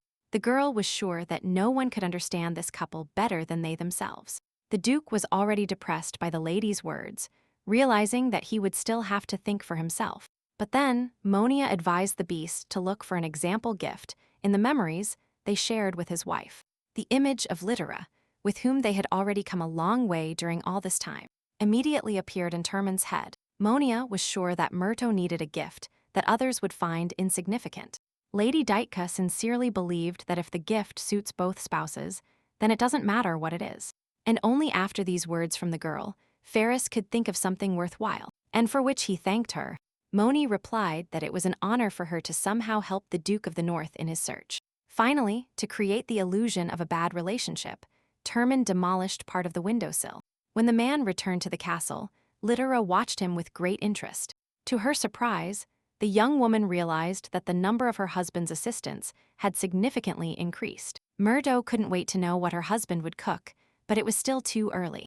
Observing such preparations, the heroine admitted that she had never looked forward to her birthday as much as today. When that very day arrived, Feru dressed very well and was generally well prepared for everything. In addition to her husband, many people sent gifts to the Duchess, even those from whom she did not expect to receive anything. The girl especially liked the dress that her parents carefully gifted her. The young lady was also surprised by the number of decorations sent by the Tekka family, although without the Marquis's approval, and even the servants tried to come up with something for their mistress's birthday, which also greatly surprised the lady. Litera, laughing, admitted that she considered it a burden, but the Duke completely disagreed with this statement. He recalled that everyone wanted to congratulate the girl from the bottom of their hearts, and this made her feel a little sad. Although pleasant, Myrto recalled that all the gifts from her past life are now just memories, and they give her completely different ones. In those moments, Termin was increasingly convinced that the heroine had been living for a long time. The young lady noticed her husband's understanding gaze and said that it was still her best birthday, because they are together. To this, Farah said that he had to make this day even more special and held out his hand to his wife. The man led the lady to the balcony, from where the celebration was clearly visible, and in which he wanted to present her with a gift. For a while, Termin simply enjoyed Litera's cheerful reaction to all the preparations. So, the husband began to hint to the lady that he had a gift, and that perhaps she would like to receive something. Murdo quickly understood her husband's hints, although she did not expect him to dare to give her a gift now. The man said that everyone guessed his surprise anyway, to which the lady objected, saying that she still didn't know. So, Ferris took a small pocket watch out of his pocket and said that he wanted to surprise his wife. Litera was surprised to see a pocket watch because she didn't know what she could do with it. Termin asked the lady to open them and she obeyed, paralyzed by surprise. It turned out that in this pocket watch, the man combined the era in which the heroine lived and the era in which she lives now. The Duke, seeing the happily frozen expression on his wife's face, gently covered her hands with his own. And then, the beast said that what he was giving the young lady, along with this pocket watch, was all his time. With this gift, Fjord wanted to remind that any moment is significant, and we must try to live it with pleasure. Moreover, succumbing to the moment, Termin asked Miss for permission to protect her for the rest of her life. For Ferris, It was very important to always be close to his wife and try to protect her in every possible way. Suddenly, Litera realized that her husband once again wasn't thinking about himself, but only about her well-being. Her soul reminded the lady of a beautiful and delicate flower inside the glass box they held in their hands. Even though the box was transparent and the thorns were clearly visible, the girl was still afraid of getting pricked. And Fur himself was not going to take this flower out of its protective wrapping without permission. Litera realized that even if she never opened her heart to a man, he would protect her. But Myrto didn't want to wait any longer, so she told the Duke that she had also prepared a gift for him. Looking at the watch he was given, the heroine admitted that she wanted to give what she had bought a little later. This was because the young lady was still afraid of getting an injection, so she overthought relationships. But the lady also remembered very well that every moment spent with the beast made her happy. That's why the crystal surrounding the flower shattered. So right now, despite the possibility of feeling pain, Litera opened her soul to her husband. And then the Duchess put an engagement ring the color of her eyes on the man's finger. And after all this, the girl finally admitted that she loved Ferris, although she couldn't say such a thing before. Termin immediately became afraid for the lady, as he knew about her wound, but the heroine asked not to worry about her. Litera handed her wedding ring to her husband and told him that she only wanted to hear certain words from him. With trembling fingers, the Duke put a ring on the girl's finger and also confessed his love to her. So, almost crying, the beast said that he had wanted to talk about this for a long time. And a lot. So, the heroine apologized to her husband for making him wait so long. Myrto asked her husband to make up with his amount for all those unsaid words of love before. In the end, the boy and the girl finally kissed for real, because they were no longer afraid of anything. Stopping the kiss, the blushing lady asked if the man still needed to get used to her. But Termin couldn't say specifically, because now he was succumbing to feelings, not logic. As a result, the next morning, the young lady got up quite late since she and her husband didn't go to bed for a long time. Litera could barely get up in bed because her head and legs were very weak. Here the heroine felt a sharp and unpleasant pain in her back, as her muscles ached after physical exertion. Blushing deeply, the lady remembered all the events of that night, which she couldn't even tell her parents about. Having calmed down a little, the heroine looked at the strong and sturdy body of the man who was sleeping soundly. Litera realized that it was the first time she saw Ferris sleeping so peacefully, because he always woke up before her, and each time, the husband would gently wake the girl so that she wouldn't know if he was sleeping. At that moment, succumbing to the moment, the young lady reached out and gently stroked the sleeping man's face. Then, suddenly, Litera suddenly changed her mood and grabbed the boy by the nose to wake him up. Myrto explained her action, saying that she couldn't sleep so peacefully because of the one who was crushing her back at night. Termina tried to say that the lady didn't mind, but she just closed the beast's mouth. So, sitting up in bed, the man promised that next time he would be gentler. Meanwhile, he only asked the young lady not to lie about the fact that Litera didn't want to be with him. In response, the heroine stated that she had no intention of telling her husband anything like that, not even as a joke. This made Ferris want more, and he, throwing the girl onto the bed, asked if he could be selfish a little longer. Myrto did not expect the man to suddenly become so persistent and eager for intimacy with her. Termin, slightly biting the lady's finger, said that she could tell him to stop. Litera herself knew perfectly well that her husband would not dare to disobey her in such matters. The heroine opened her mouth slightly to ask her husband not to do what he was about to do. But almost immediately, the girl realized that she herself wanted this, so she fell silent. As a result, Fur, who never heard a refusal, continued his actions, accompanying them with kisses. The boy and the girl continued to confess their love to each other again and again, holding their hands. It was a great pleasure for Litera to finally be able to sincerely say what she wanted. Some time later, when husband and wife finished and changed clothes, the man said he had a question. He suddenly realized that his hand was much larger than that of other people, so he didn't understand how the young lady knew the size. To this, the girl said that she had felt the animal's finger once, but he didn't notice, which confused Fur. Suddenly, Termin admitted that he was ashamed of his gift, but Litera objected that she really liked this watch. Myrto said that looking at them, she sees all the effort and love of her caring husband. Now it seemed seriously to the heroine that all this time she had lived only to meet him alone. That's why Litera was firmly convinced that she would always cherish this pocket watch. The girl really wanted them to be happy together and was going to enjoy every moment. Since the nod celebration was still taking place, the priest came to bless Termin's castle. Myrto was somewhat surprised that the guardians did not make an exception, not even for Ferris. The Duke explained that customs are incredibly important in these cases, especially for the church. And then the man asked what exactly the elder honor who had arrived wanted to tell them. The priest said that yesterday, while illuminating the imperial palace in the oldest room, and the smallest one felt divine energy. And this power reminded him very much of the feeling that came from the letters of the past. Termina immediately turned to his wife to find out if his assumption about the old man's words was correct. The young lady confirmed that this was the same room she had used before as an office. Let's go back a little and talk about how Fur's young father confessed his love to his mother. Sylvia was surprised that Calypso invited her for a walk just to have this dialogue. The boy once again remembered that the lady could speak to him informally, because they would soon get married, and for some reason the girl flinched. Suddenly, the lady said that Termin did not need to say all these words out of some sense of duty. Calypso didn't understand at all what Sylvia meant, because he expressed all his feelings with complete sincerity. So the girl remembered that their wedding was not the personal initiative of the children, but the desire of their parents. The boy said that none of this mattered to him, because he fell in love with the young lady from the first moment of their meeting. For some reason, the lady froze and then, with a gloomy look, said that Termina was lying. Sylvia admitted that she still clearly remembers how, when he was little, Calypso didn't want to marry her. Hearing such a detail, the boy blushed significantly because he didn't think the young lady would see his childish hysteria. Termin apologized for the fact that Sylvia misunderstood everything because of this scene. The student explained that he really didn't want to get engaged at that moment, but then he saw the girl and immediately fell in love. After all, since she was very young, the lady remained just as elegant and sweet, which amazed him. So from that moment on, the boy sincerely wanted to always be close and take care of her.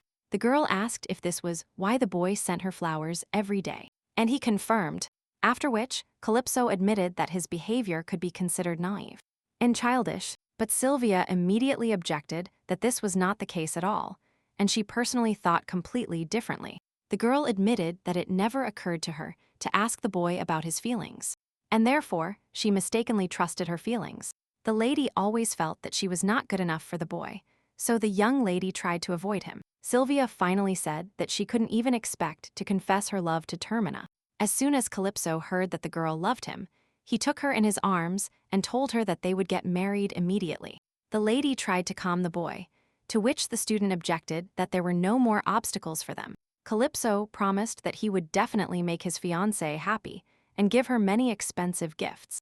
In response, laughing, the young lady said that her fiancé was a real fool, but that she loved him very much. Finally, the boy and the girl admitted their feelings for each other and were able to stop avoiding the relationship. Many years later, one day Sylvia suddenly expressed her dissatisfaction with her family. The husband immediately asked what was wrong with her, and the woman explained that she had given birth to their son, and that in the end, the boy looked like her husband. At this point, Ferris asked little Nix to help him with his clothes as he had grown again. To this, Calypso objected that his son also resembled his mother, only in the soul, and not in appearance. And now, at that moment, Lytera asked her husband what the secret of his handwriting was. The man didn't immediately understand what the question was, and the girl explained that he wrote very elegantly. Then Foer said that he received such beautiful handwriting from his mother, who also wrote gracefully. Termin was even sure that if it weren't for this blessing, in the form of his mother's handwriting, he wouldn't have met his wife. Returning to the story of Sylvia and Calypso, we can say that the girl really wanted to catch up with him. Each time, the boy took first place, and the lady couldn't get past 10th place. So, Termin himself approached the young lady and asked if she could go for a walk with the rest of the students. But Sylvia was pressured by the fact that she wasn't the best in her studies, so the girl replied that she would go study. Then the boy smiled widely and said that he would not distract his fiancée from her studies, but that he would be happy if she accepted the flowers. The student took the bouquet with a sigh and asked Termin not to shower her with gifts every day. She knew very well that she was engaged very advantageously, as Calypso was famous among the aristocrats.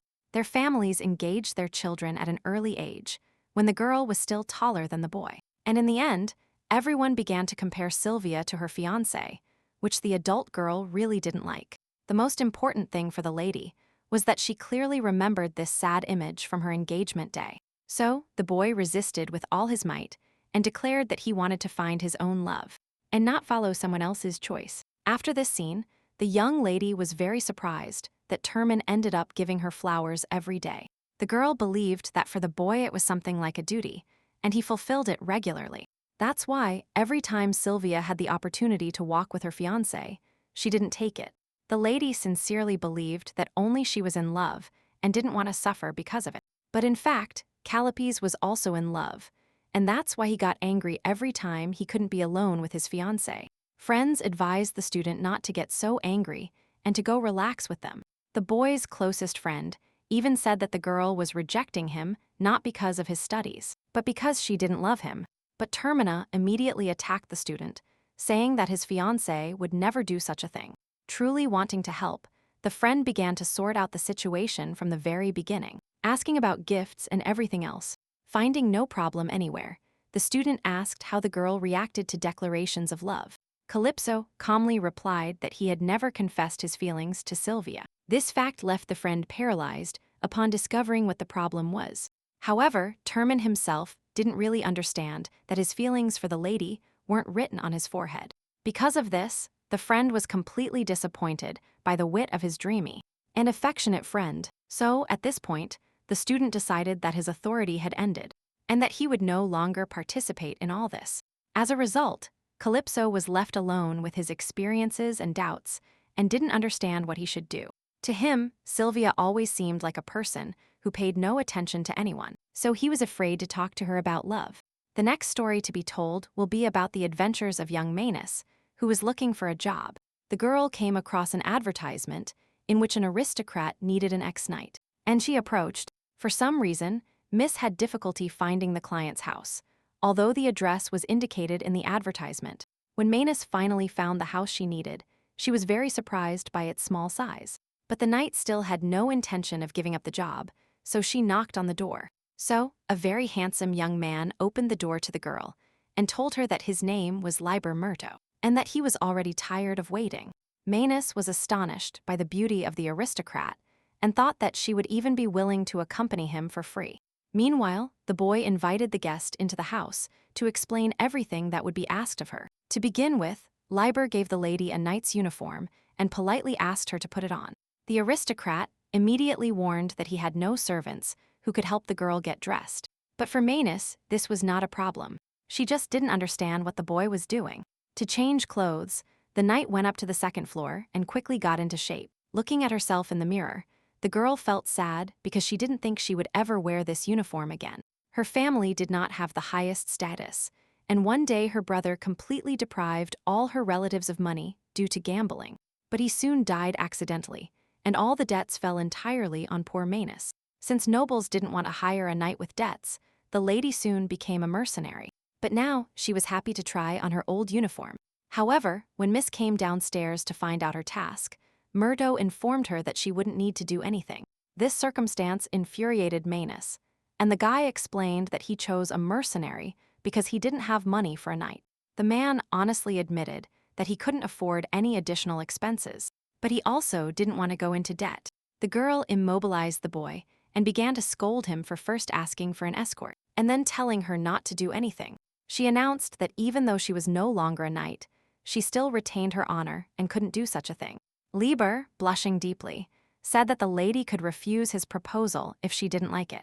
But Manus couldn't allow herself to be talked about as a mercenary who couldn't even do something simple. So the knight turned around and declared that she would fulfill this task, but not even for the provocation or the beauty of the aristocrat. However, the young lady immediately warned that, since the guy asked her to do nothing, even if he were attacked, she would remain inactive. As a result, as the girl predicted, before they had time to reach the place, they were surrounded by bandits. The boy was clearly very scared by the current situation, as he hadn't encountered anything like this in a long time. Manus asked with a malicious smile if the client really wouldn't let her do anything now. Imagine the lady's surprise when Oliver remained stubborn and asked her not to interfere. Murto made it clear that she was trembling wildly with fear, but still remained silent. And proud, the girl didn't understand if it was really so difficult for this handsome aristocrat to overcome his pride and ask for help. While Manus was thinking what to do, one of the bandits started threatening her with a weapon as well. The knight didn't even try to pretend to be scared, as this whole situation only bored her. Therefore, the lady decided to at least protect herself if her client continues to be stubborn for some reason. Lieber didn't expect at all that, completely by chance, he would meet a mercenary with such cool skills. Meanwhile, Manus easily dispersed all her enemies from left to right. For some reason, the boy sadly thought that this stranger had already done more for him than high society. Many former friends promised to help, but as soon as the surname Murto lost weight, they immediately walked away. So Lieber didn't even think about the fact that this mercenary would suddenly unleash his hands by killing all the bandits. Manus suddenly complained that there were as many as 10 men for her alone, and at some point, she said goodbye to life. However, instead of gratitude, the aristocrat whispered that the girl should have left him and save herself alone. But the knight laughed, saying that it would be a great shame for her because the bandits had already managed to surround her. Then the lady sat down next to the boy and told him that she just wanted to help him as a human being. The young lady asked not to take this as pity, because she only wanted to make life like hers a little better. Lieber felt flattered by the girl's kind words, as he constantly feared being indebted to someone. It was at that moment that the boy realized that he never wanted to lose this mercenary from his life. Therefore, the aristocrat tightly gripped Manus's hand, which was much rougher than his due to the battles. And then, with all seriousness, Murto invited the lady to marry him, which greatly surprised her. He explained that the young lady does not have to agree at this moment, but Lieber will try until he is worthy of her. Looking at such a beautiful and sweet face, the girl realized that this time, definitely, she couldn't resist the charms of her client. Now, many years later, already an adult, Manu could only mentally return to the past. So they didn't have enough money for a luxurious wedding, even though their financial situation improved. And then, the woman gave birth to a very weak child and didn't even expect a happy ending for her family. It seemed to Manus that their poverty had doomed them and their own daughter to misfortune. But now the knight saw a completely different picture than he had ever imagined in his head. The fact is that Littera ended up marrying the man she loved and was happy. The male Murdo, who was next to his wife, could not hold back tears while watching his daughter dance. And the wife completely agreed with her husband's emotions, although she didn't cry with him. So, in order not to cry on this beautiful day, Manus invited her beloved to dance with her. Lieber, blushing with embarrassment, told the woman that he could never refuse her such a thing. Since Littera and Pharaoh revealed their feelings to each other, they began to think only of a happy future.